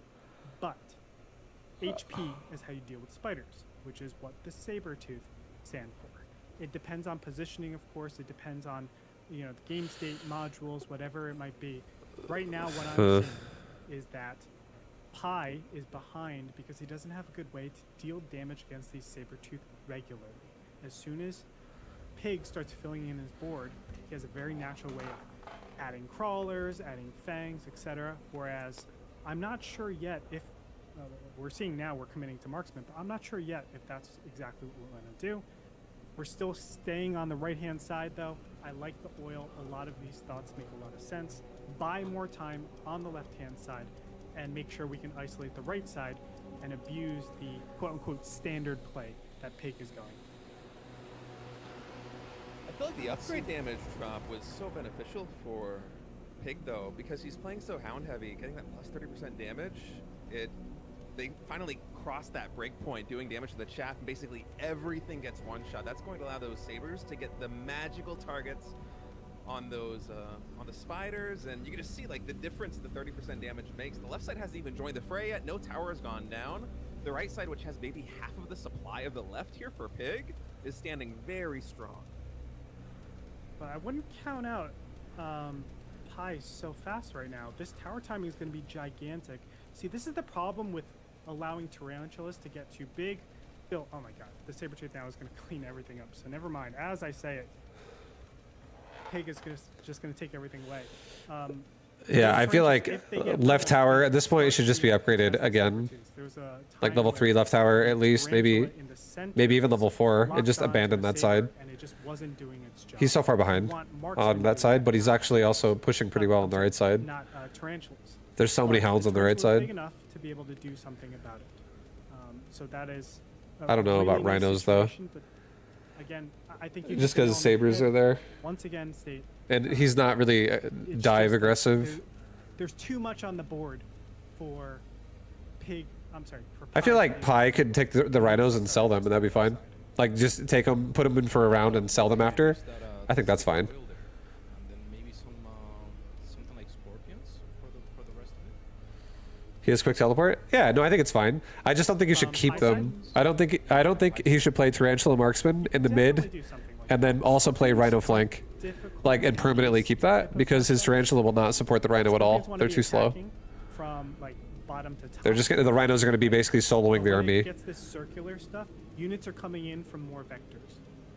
And there's once sabers are there too, they'll just start farming the rhinos. And then crawlers are coming from this side. Crawlers are coming from this side. So that can be very difficult. But I like how he did it for this round, though. I think it's fine. He's also protecting the crawlers with the rhino from the with the mobile beacon in the bottom left. The Mustangs will get stuck on the rhino first, or most of them will. Some of them might hit the crawlers. 3 scorpions drop on, and there's no fire to capitalize on the last round of sticky oil there. I think the slow is honestly better than the fire because it's not like the hounds or the crawlers you're worried about. It's the saber getting in range and one-shotting the tower, right? Okay. That's true. A lot of stuff going on. So we have double flank side from Pi on the left, bottom left, and bottom right. You can see that Rhino is being thwarted though for quite a long time, but it's mobile beaconed over. In the meantime, that Pi's honestly doing great right now. This is the Scorpion edition is really nice. Oh, yeah, you're absolutely right, Benny. Oh no. Why does this happen? Because this happened. I stopped mobile beaconing towers because my rhinos did this and I did not understand it. Can someone please explain? It's just a tough dynamic. Like the way the beacon works, it's like a magic box in Brood War. I feel that's the only way I know how to explain it, and I know people listening aren't going to know what that even means. Andre, do you I think I can explain it. I play StarCraft too, man. Okay. So the positioning of your mobile beacon, wherever the unit is inside, wherever mobile beacon is, it's going to be relative. So if your mobile beacon is in the bottom left, right? Or I'm sorry, the unit is in the bottom left of the mobile beacon. When mobile beacon's over, it's going to stay in that bottom left and then turn. So you really have to make sure that beacon, because we're in a corner, it's a little bit trickier, right? That it's onto the tower. But because he was all the way on the bottom, because he's on the bottom of the screen, the mobile beacon bottom is going to clip the rhino, and that's why it stayed on that bottom side. So in theory, if he mobile beaconed the rhino, dead on the rhino, directly to the tower, dead center, it would hit it? That's correct. That's correct. It's crazy to me that you guys could just eyeball that and know immediately that it wasn't going to hit the tower, Mr. Bitter. That is so impressive. I've run so many rhinos past towers, bro. Yeah, I guess that does make sense. I've run so many rhinos past towers. It happens to me all the time. Yeah, there's the sabers now with double shot. So now I feel like selling the rhino on the other side, on both sides, would be good. The rhinos are just gonna get countered now. But he did force out more sabers, Yeah, which is sick. Exactly right. These are a lot of tanky, medium-sized units that get basically one shot to these level 3. No, not basically. They get one shot to these level 3 sabers. So this is a great position for Pig to be in. You can see he's just developed really nicely. He's not in a corner right now. He's flourishing, right? He has so much board control, and this is what you want in any strategy game. You want more space in your opponent. I would really like to see Pi sell out of his rhinos and go Abyss here. There's only a single pack of Mustangs on the board for Pig. There's no real upshoot. Oh my god, this is a devastating round. This is going to possibly be lethal. Don't know if it's there just yet, but you can see the problem with Scorpions now. When you don't have board coverage, it's just they come in from too many different angles.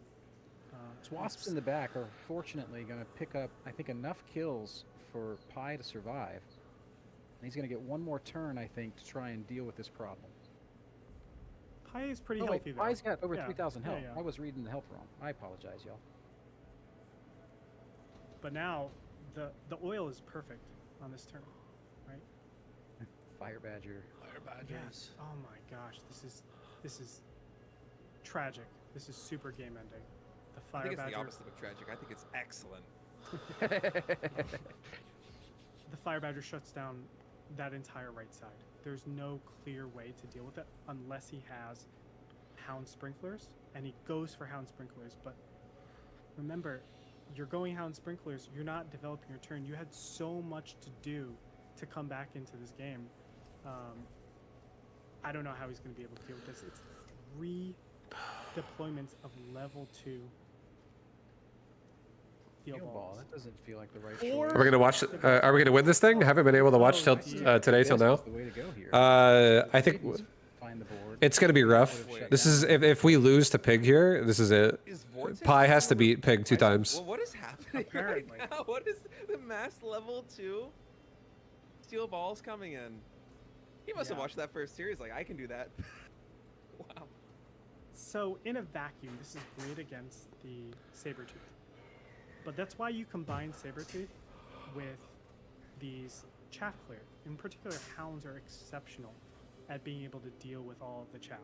They one-shot all the crawlers. You have 5 bodies shooting in different angles.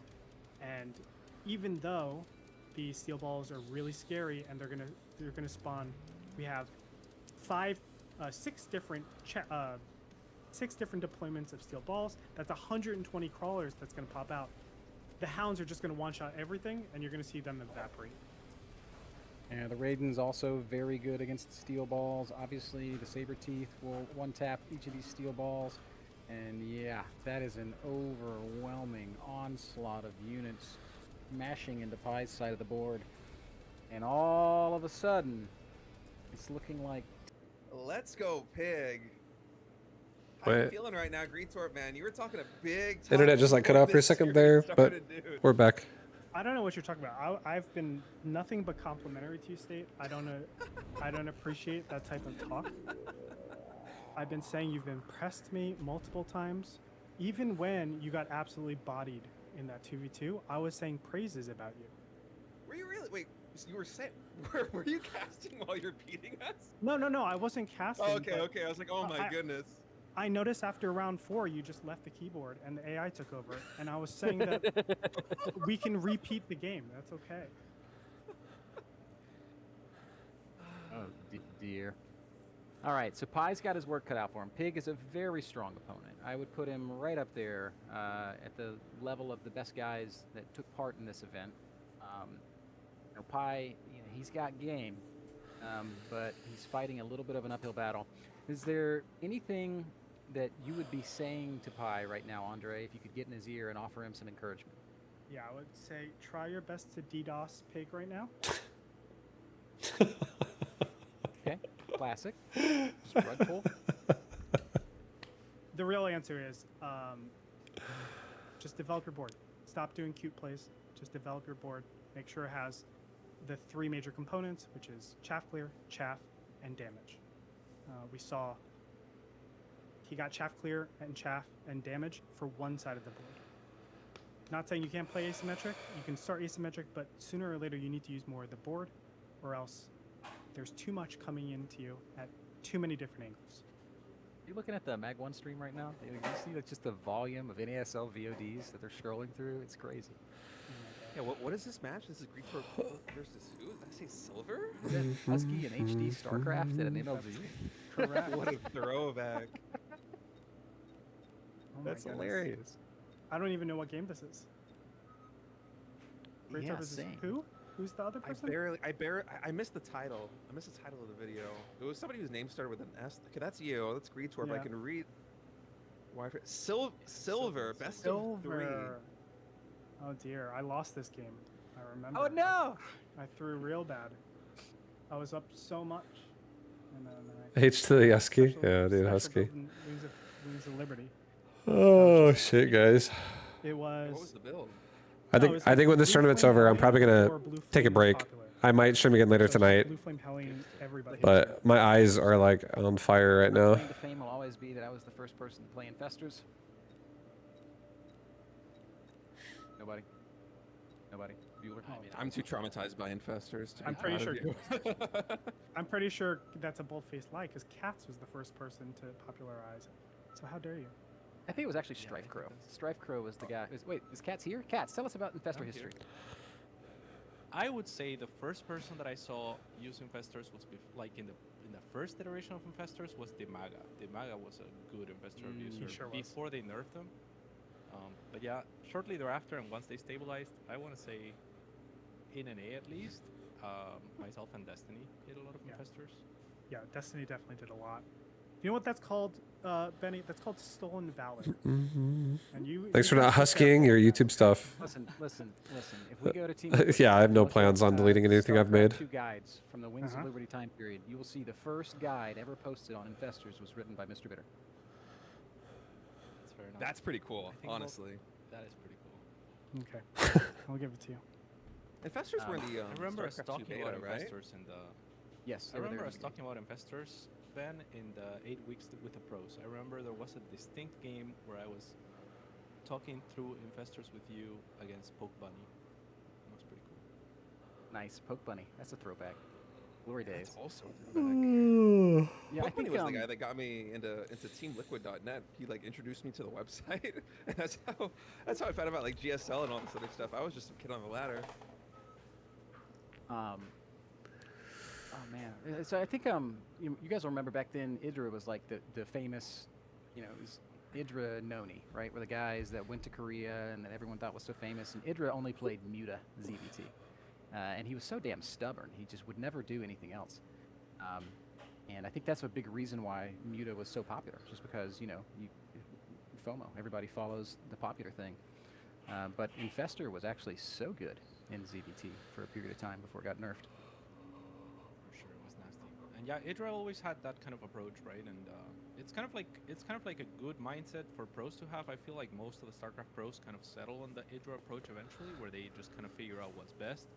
But then the field broadens to where, like you figure out the responses to everything over time, so everything is mapped out. Whereas Idra, in his time, only got to map out like small subsects of it, but he was so good at iterating and just getting good at it and sharpening his sword. That, that's kind of what he did. And it was crazy because whenever he would not know what to do, he would just leave the game. And like watching Idra was so frustrating because it's like, oh my god, there's so much play that you still had there, but he just doesn't know anything other than what he does. So he was just so good at it. You guys remember when Huck hallucinated all the Void Rays? Immediately what I thought about, yeah. Do you guys remember he left a one game against MMA? I in also MLG? thought about that on Testbug, yeah. Yeah. MMA killed his own command center with siege tanks by a misclick, and Idra had no idea, so he just left. That was, Well, glory Idra also days. did the craziest F2A move into an army that's just off creep, and he's just like, all right, I'm good. what match was that? Yeah. But no, it's the same game that you're talking about. That's why he left. Oh, was it? Yeah. Yeah, I just remember the command center and then the GG. Yeah, for the folks listening who have no idea what we're talking about, one of the very first famous StarCraft 2 rivalries was Idra versus Huck. And Idra was a great player, but he was emotional for sure. Talked a lot of smack in his day, and famously played a match against, yes, MMA, and did what State and Andre are describing, but I would say more famously played a match against Huck, where he had completely won the game, and then Huck used a spell to create a whole bunch of fake void rays and just flew them to where Idra could see them, and then Idra just rage quit the game because he's like, void rays, this is dumb. I've never heard anyone describe Idra as an emotional person Never. before today. Never. Surely I not. think he wasn't very emotional. I think he was pragmatic in his approach. I think it was more like, I can't win against this. I'm not gonna waste time. Is I think how he saw those situations.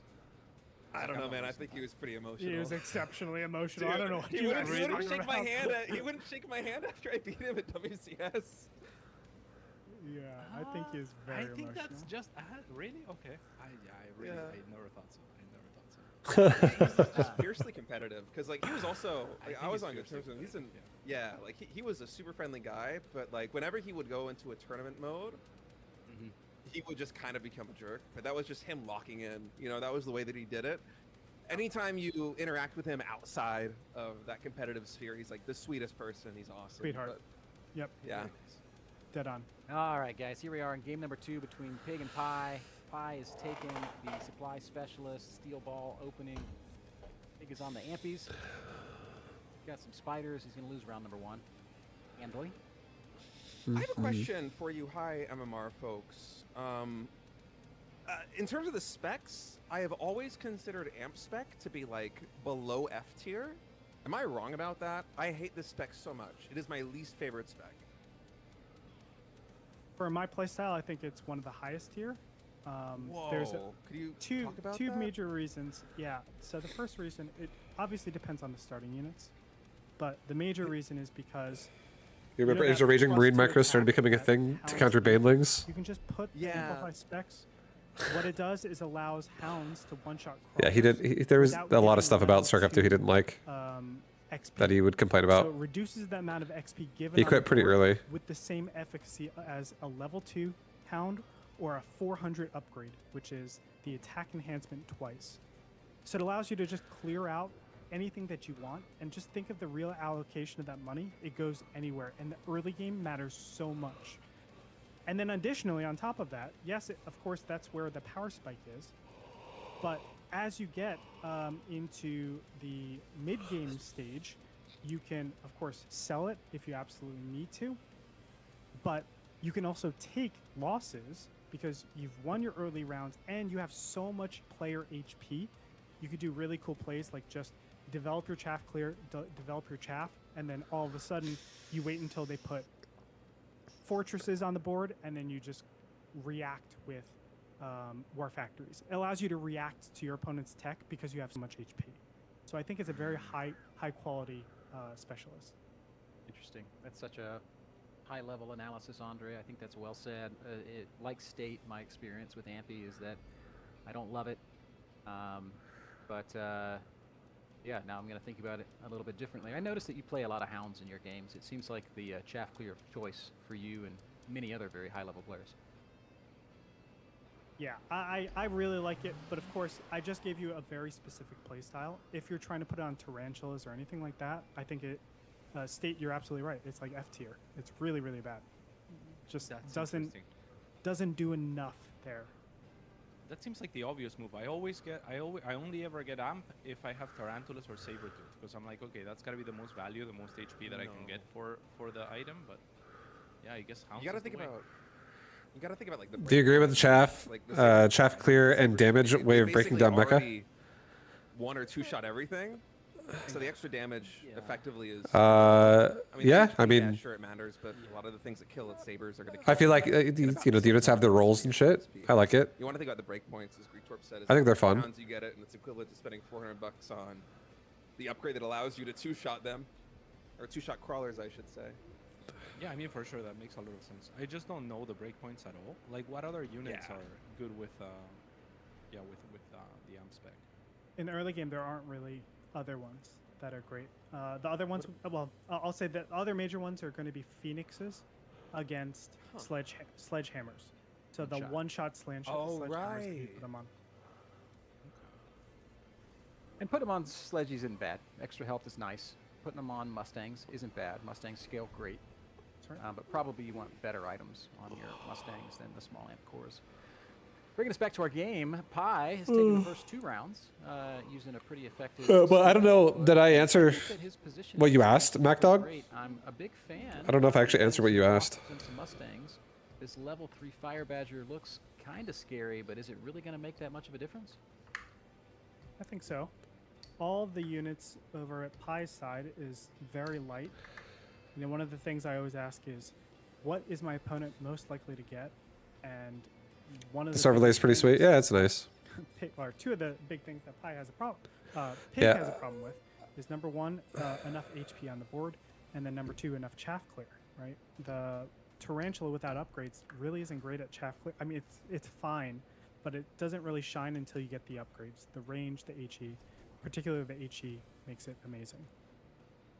I wasn't sure if those So 3 putting this things on are the board, high it on your mind as you set up a represents a lot of board, or if you approach the game threats. differently. I could be going range on this Badger. I could be going The way I range on usually this approach the Badger. I could game be is doing so many things round here 1. that I'll look at what they forces you have and to I'll just decide adjust how I want to abuse that. Pi looks like he And, you know, just I'll have thought, like a "Oh, strategy, Reppin's like a going awesome." generic strategy in mind. It's not ever like always the same thing. I switch what I do a lot. Come out for Pig, and the Wasps and Mustangs will help with that. I get crazy Badgers are sometimes. Very good at cleaning up the flank. But right round side of 1 the can screen. be like See how effective they are against this big clump of steel balls.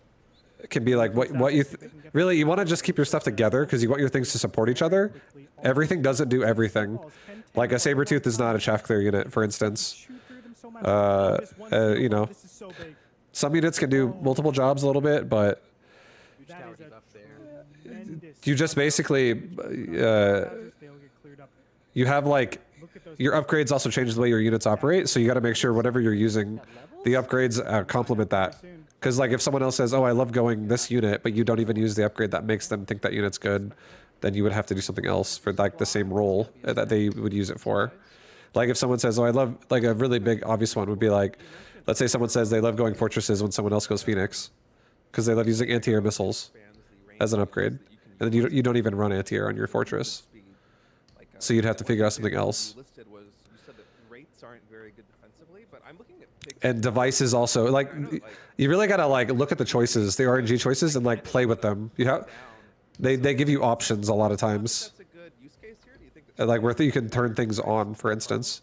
I think Wraiths are fantastic here. I didn't say they were bad in defense. They're bad in standing. So Oh, I see. when you play your To side, me, that's the same thing. no I'm defense. still learning. Aggro versus defense is an aggro game, right? Like you're playing that attacker defender. So yes, Okay, they that are makes sense. definitely a huge game changer, and you have to play around that a lot of the times, because there's some people that only use wraiths as the counter to all air stuff, and there are turns where you can just go, you put your wraiths down, and you actually go like regen. Something that's not used too often, but in that case, it'll tank through the wraith. It'll By the time I found your YouTube, you were years in SC2. and then all of your chaff is just empowered. Yeah, I definitely talk a lot about what I do daily as well, game to game. I'm not talking a lot right now, mostly because I also want to hear the cast. 2 steel balls are going to start getting stuck in the middle. But Left side of the board, however, Pi finding an opportunity. yeah, Mecha Battle's been really fun though. It's a fun game to break tower, down. And that's going to be a big deal. I'm starting to worry about these Fire Badgers snowballing, though. Don't have to worry about that. What do I need to kill that tower right now? I do love that's definitely what you should think when you play aggressive. Main reason why they're terrible. Take a look at the level 3, Fire Badgers. How much damage do they deal? It's 112. So if I pop on armor onto my steel balls, all of a sudden I've cut the damage by almost 60%. That is a tremendous amount to cut it by. If I have level 2 steel balls, your units deal 0 Turn damage. 4, super supply gets offered. Neither player takes it. Turn 5, super supply gets offered. Surely. Can't do it. Incendiary is too strong here, man. Look at their health. Their health is a major contributor to this. Wow, Pi actually goes for efficient. Light. Adman. I think that's a big mistake. If we're not willing to pick up, whoa, both of them. Okay, it parries. So if we're not armor click on the balls. Oh, we got it. Yeah, that's going to be huge. That's going to be gigantic. So what I was going to say is if we're not willing to go super supply, which in essence is a resource card on turn 4, why would we be willing to do it on turn 5? And you need about, for efficient tech, you need 3 rounds to make money on it, right? It costs 300 plus the 50 that you would get for skip. And you only can make 3 units a round. So you're only getting profit after 3 rounds from now.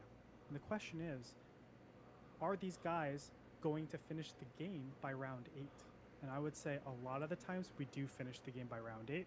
By round 9, that extra... Wait, what do you mean 3 rounds? Is that right? Like how much is efficient light manufacturing? $100? 350 if you include 350 skip. 300 if you include skip. Yeah. I mean, it's minus 50 for Okay. every non-giant So you unit. start profiting on the third round, the first 2 rounds. On the You 3rd break round, even. correct. So do you want the...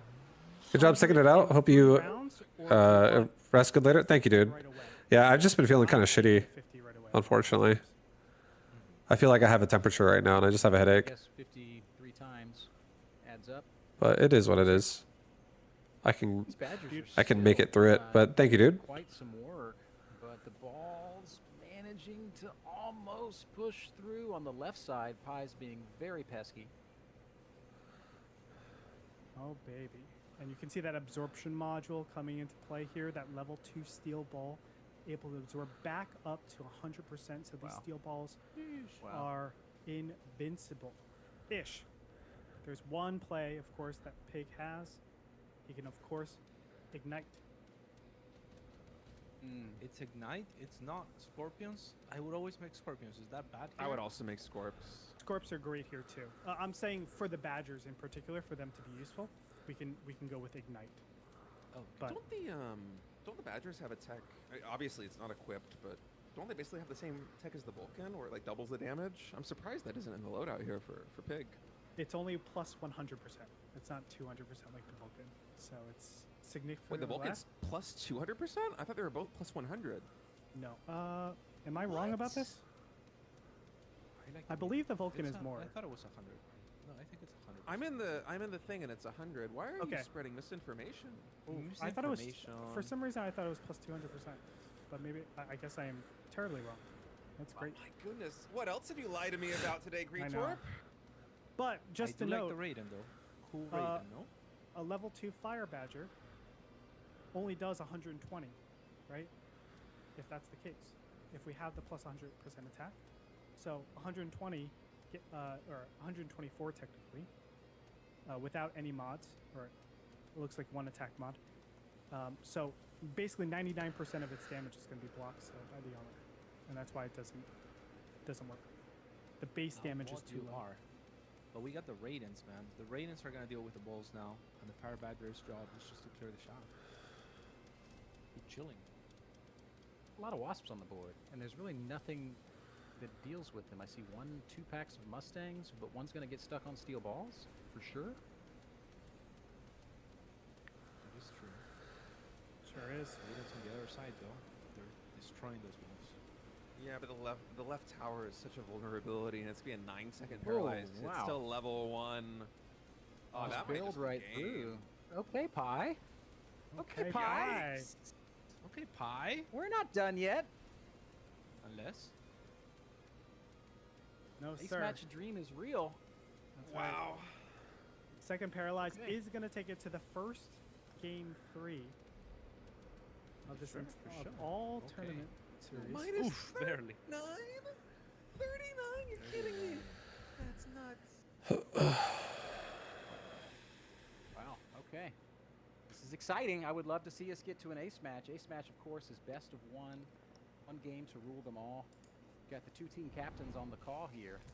Is it going to be State versus Gretorp, or are you guys going to keep that tech hidden?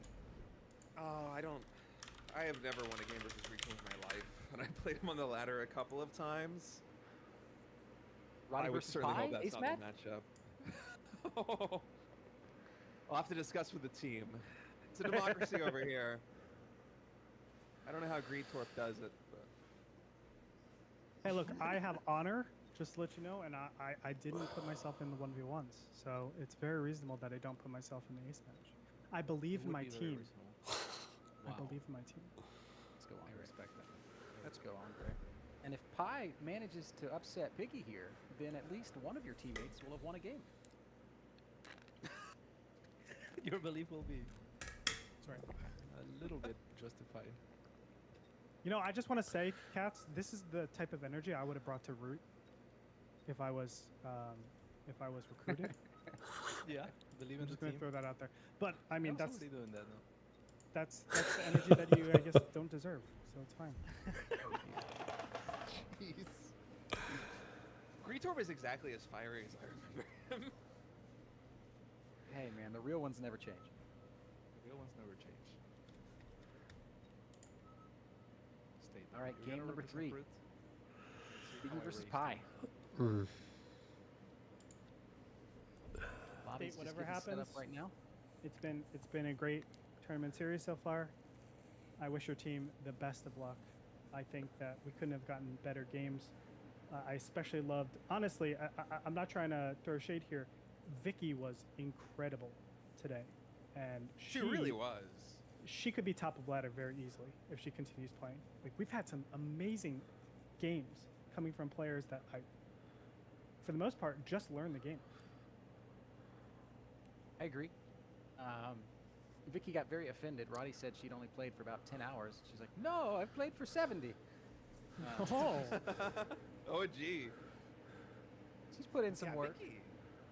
Yeah, Vicky rinsed me. I think we're like 2-2 in total, but like I was playing those games. It legit felt like I was going up against like a 2K MMR player. It was stunning. I was very impressed. I think that's one of the beautiful things about Mechabellum is compared to a game like StarCraft 2, Warcraft 3, like Brood War, which obviously are beautiful games in their own right, and Mechabellum, you can just make Who's the best standard player that streams? Most people I watch play aggro. because of that. I actually don't know. So, like, I don't know the answer to that upset is myself. so much fun for I me. haven't watched anyone play Mechabellum really, I There is agree. I no- think it's so I don't know everyone's playstyles. no, I was gonna say there's no chance in hell. Like, this is the first time I've actually watched this game. Is this tournament? In a game of StarCraft 2.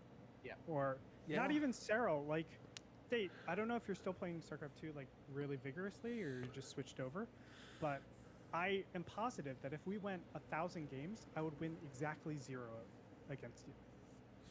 I'm sure And my that- internet would go out at least one game. assuming no acts of God. Right. 1,000 games, in so long as you don't learn at all from the 900 first games, right? Like, I feel like you are Oy. improving substantially in 900 games or 800 games. But yeah, I wish I knew the answer to that for you, but I actually don't. I would know not it. bet against Andre to go 0 in 1,000 against anybody, even Cyril. Even Cyril? What about a Gretor versus Silver rematch? You still going 0 in 1,000? No, that one I will pick up a couple games. Sure. Maybe Cyril is too. Lots of the 201 players love standard play, but they're on Billy Billy. Yeah, but I feel like Cyril he'd win at least one. is another. Yeah, maybe if I double barracks in the center, I could get one. I don't even. Wait, think versus so. Cyril? I don't think so. I just Not don't a think Double chance. barracks is the So it's a lot. What? Yeah, there you go. Rooster and Dio. Those are two. I know who those streamers are, but I have no idea their playstyle, their preferred playstyles. I did almost But get Cyril they're both really good though. with my Evo block. Did you see that, Ryan? No, If I did, I don't mean, remember it. I feel like I Even would at remember Evo that. chamber at his hatchery to put buffer in between the circlings, attacking the hatchery, and the Evo chamber blocking it. I practiced it with Vibe actually. Wait, and what I was the killed the hatchery. situation? It was insane. Was It this was like insane. Was this like a 12 pool? Was it like? Yeah, Wh- 12 what pool, was the- 12 pool with an Evo. It was it was unseen before and after, because the game after he countered it, he showed But I didn't get from that. I just lost the game anyway. That's sick. Pi is Alright. now going to flip it around, going amplify specialist. Pig gonna be that massive tank on fortified. He gets a 17% increase to all HP of all units. That is But very we important. lost then, right? Because what about this amplifying core does nothing then for the sledgehammers maybe? Like no breakpoints are changed? It's That just is gonna make the Sledgies tankier, and Yeah. maybe give a Void Eye, you know, a little more chances at taking out a Sledgehammer. Let's see. I'm liking this for Pig though. In between the games, after game number 1, he was in the team group chat and he's like, "Man, I really hope I get a sledge roll in game number 2 as the starting units." And he did not get it. The game was a little bit funky, but this seems to be his comfort area. And so the fact that Pig is rolling with the sledges here in map number 3, especially with the hounds and the fangs, I think this is a beautiful setup. Found a breakpoint though. If you put it on the Void Eyes, they'll take one less shot against the Sledgehammers. Let's go. Right now, it is slightly in favor of Pi, though, with the Void Eyes, that consistent damage, and dealing with the Hounds a little bit better. On top of that, they have Absorption Module, which should allow them to tank through a lot of these pesky Hound shots. But of course, round 1 can go anywhere. I feel like Void Eyes are just insane on round number 1, especially versus sledges. They're my favorite unit to have versus sledges in round 1, but they start to drop off pretty heavily after like what, round 3, round 4. Do you go Yeah, but then they Absorption? get spells and they get insane. Like the Void Eye is a unit that I don't think I understand yet. I'm on the same boat Ooh. as State. Like I really like him round 1, and also like when you decide to get the energy absorption, I feel like all the prospects of scaling are gone. It's just your Yes. round 1. You know. I agree. Yeah. That's the main thing. So Just these becomes a unit that players, you sell later. these players don't know how good mass-produced Sledgehammer. Sorry, guys, I have to push in here because this is such an important card. Mass-produced Sledgehammer. I know it seems like you're just nerfing yourself because both of them are on sledges, but what it actually does is it allows you outscale your opponent. Think you go 3 Sledgehammers every single round for the next 3 rounds. There is no set of units that you can go other than air that can deal with that, and me dealing with air is very easy. You end up being able to overwhelm your opponent very quickly. It's a really, really nice card, but neither of them pick it up. I can see that, but isn't that bad to nerf your Sledgehammers on the board already? Like I could see you starting to pick up Sledgehammers from that point on, but Yeah. to hurt yourself in the process feels bad. Great question. So that is the case, but you make up for that by the economy, right? So I'm only spending 350 every turn, and with that extra money from the next 3 rounds, I can get my range, I can get my mechanical rage, I can get the enhancements. I'm getting all of these things much faster than you are while putting on a tremendous amount of pressure. So that's where it comes from. You're able to afford things a lot sooner. Do you find this is true for most of the discount cards, or is it mostly just like Sledgehammers are good? It's Oh unique man, to Phoenix. You could say the same. It needs to be played very differently, but about mass-produced Phoenixes, those are also very good, where you just litter the air with an amazing amount of damage, and you get range, and you get Yeah, charge I think I'm gonna shot. probably watch the rest of this game, guys, No, and they're then I really think good. I might Super actually cards that do a tremendous raid the amount of Mag 1 damage, stream. And then you just fill in your chaff and chaff clear and tanks everywhere, and your opponent has no good place of putting any big units. So I sorry, man. sledges, I feel like rough right now. I felt rough all morning.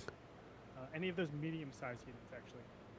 What is They your just philosophy crumble. on combining this kind of card with the elite recruitment ability, for example, to compensate, overcompensate for the loss of the stats? It could make sense, but I think in general you don't want to level them because sledges that are mass-produced also give the same amount of XP to your opponent, so you could be over-leveling your opponent.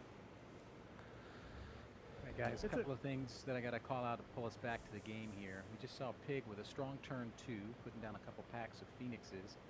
And the response here out of Pi is going to be some anti-air marksmen. Meanwhile, Pig's already taken his next step into the Sandworm. I'm already feeling quite nervous for Pi. For some reason, his board looks sparse and not very scary. You know, we've got some wasps and crawlers in the back. They're not going to do a whole lot with these Mustangs and Phoenixes on the board. The marksman. Am I playing this? I already played. Birds out. That's I actually lost my 1v1 series, hard time reaching them. and then I won the Can't 2v2 series with Gretorp. And what does Pi have to deal with the? So I'm done Mustangs? playing already. Yeah, this is looking really good for Pig. I love the Phoenix as an addition as well, just really helping him clean up all these sledges. And that worm, I was not expecting this choice coming in from Pig with a unit drop, but exactly as you said, Mr. Bitter, you can see the marksmen are just struggling so much to get those connections on top of the Phoenix. That's a lot of money down the drain, not helping, and the unit pairings for Pig right now are just phenomenal. Yeah, That's Pig's right. board looking real strong, and this is a tempo shift that is going to, I think, take a few turns for Pi to sort of bring back. He's got 3,500 hit points remaining. He lost a lot of HP that turn. If he has another turn like that, he's going to be probably below 2K. This is feeling super, super scary. Andre, what are you seeing here? For the modules, I think we have to go with the improved firepower. It just represents too much damage, and we need to burst down this sandworm. I think you guys are exactly right. The wasps are a giant mistake. When you're playing this standard versus standard, range is going to reign supreme, and wasps require upgrades to get that range. So it's a huge problem to be now trying to worry about these wasps. Not saying it's impossible, but it is a problem at this point. The second thing is the marksman with AA. So we picked this up prematurely, in my opinion. Yes, the Phoenixes need to be dealt with, but we have to get through so much chaff. Chaff and chaff clear is what's tanking a lot of this stuff. So I'd And the much Scorpion rather pick. have. Yeah. I was just going to say the Scorpion pick feels also wrong because we still don't have an answer to the chaff. The positioning of the Scorpions is such that they're going to be shooting fangs and not worms. That's a It's nice very missile. Good missile though. Really nice. And you know, it's not terrible. Like, what you have is the Scorpion actually being chaff clear on the sides. So there's much better options, of course, but it might provide a little bit of cover. You can see on the left side, we're breaking a little bit with the wasps. One more good Scorpion shot. And they're gonna follow, but they will get this. Okay, that keeps the marksman alive. That's right. And yeah, this is turning out to be just a very expensive chaff clear, right? That's what the Scorpions. If you look at what the Scorpions were targeting, yes, of course we're targeting the worm in the middle. But what happens if that worm just gets sold? Right now, it's just a big chaff clear that's way too expensive. Fire Badger's being offered. Also, Triple Spider being offered here. I like Triple Spider. Range and HE, I think that would immediately solve the chaff problem, but instead Pie's going to opt for the steel balls. Pig's got an interesting choice to make. The level 2 Rhino, probably not a factor. With the But I feel like Pig takes like Tarantula or Fire Badgers. I don't know. I'm not sure what the right choice here is for Pig. State, what are you taking here? Definitely not the Fire Badgers into the Scorpions. Yeah. I've been hurt too many times to make that play, and I actually really like the choice of Tarantula here for Pig. His chaff clear also hasn't been exceptional.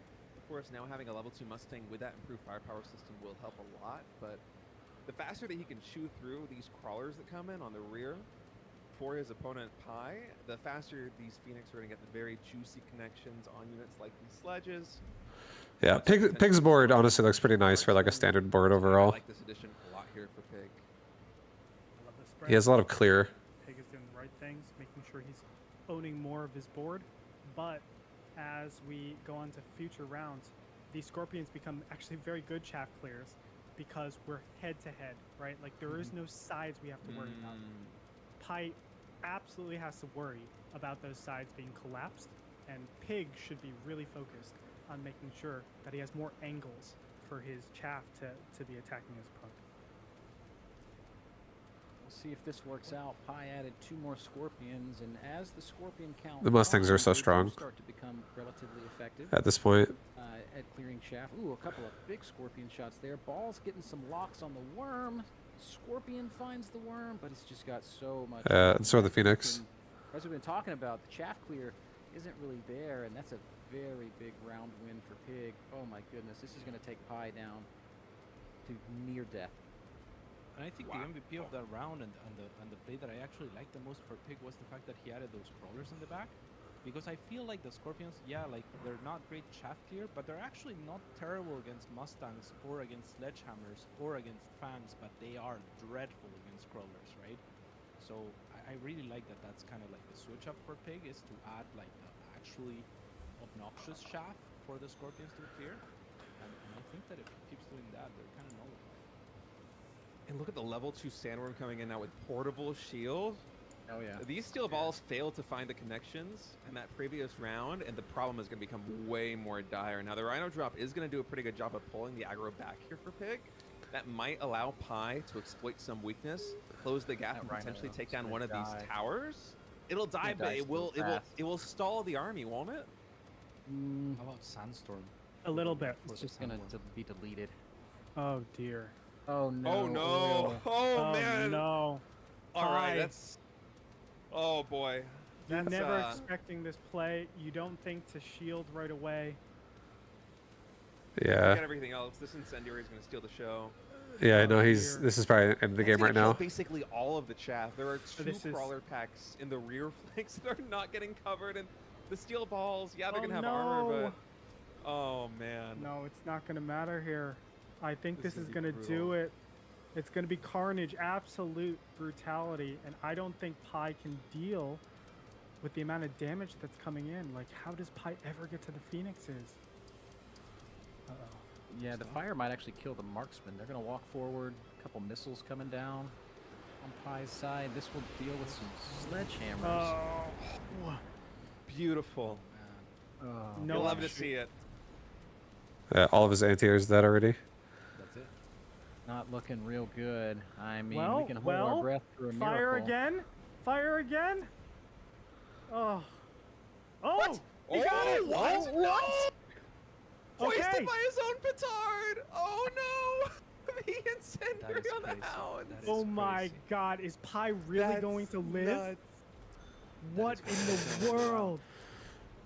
He's not gonna take the round. That one No. Phoenix is gonna.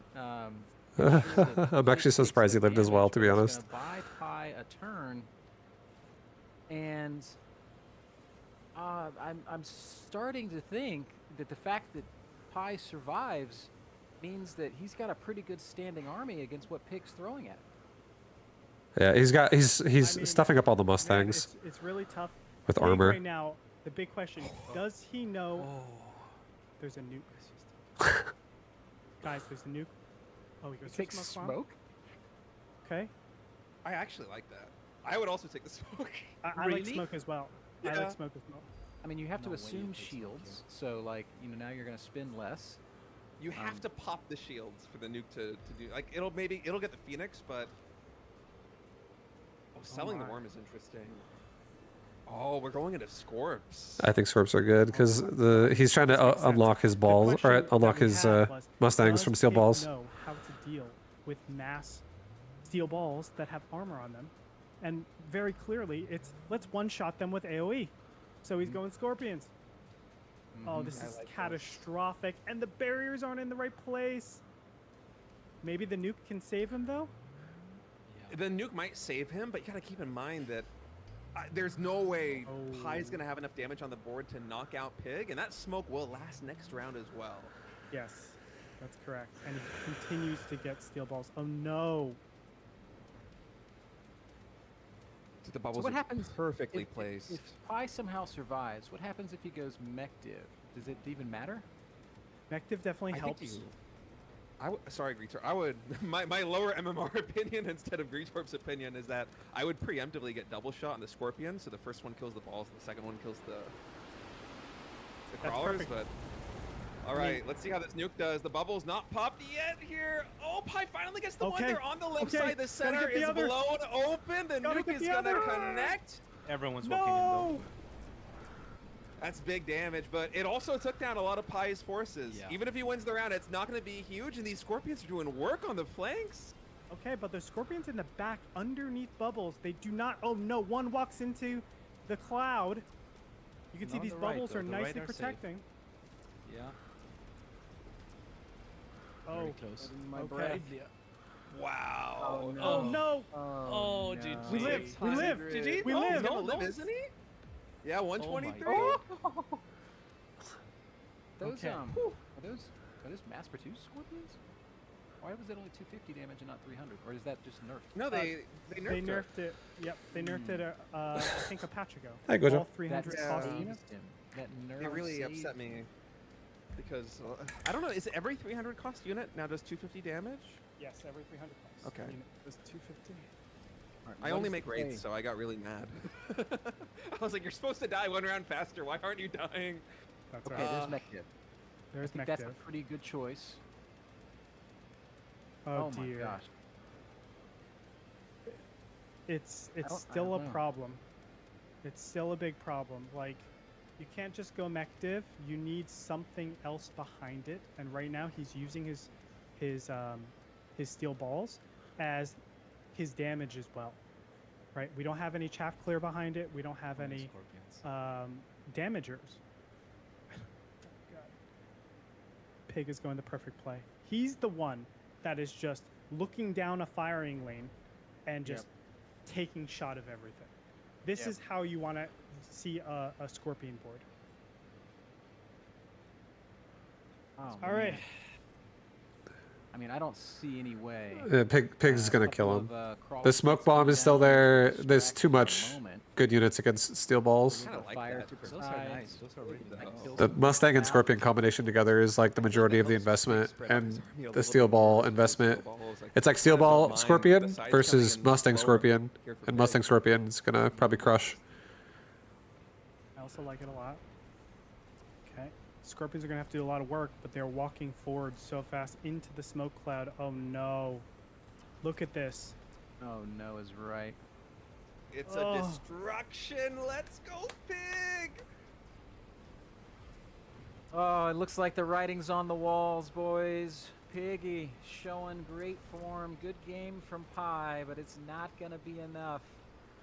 And it looks like this will be the conclusion of our upper team championship. No ace match today. Piggy closes it out. GG, well played coming out from our players. And that is all she wrote. Man, that is painful. But at the same time, huge congratulations to Team State and to Pig for holding it down. I wonder if we can't get Piggy to join us on the mic here, just to talk a little bit about the game. I'll send him a note. All right, guys. Come join voice chat for an interview. I think I'm gonna raid See how many of the boys we can broadcast. drag. They're probably also almost Just a done. Nice little sign off with everybody if we can pull it off. But I'm gonna call it a day for right now. I there is a chance I stream again later today, but I don't know. I've been feeling like shit, so I may or may not stream again later today. I've been having my schedule is so fucked up with this tournament. I keep sleeping for like 4 hours and then waking up to play early and shit.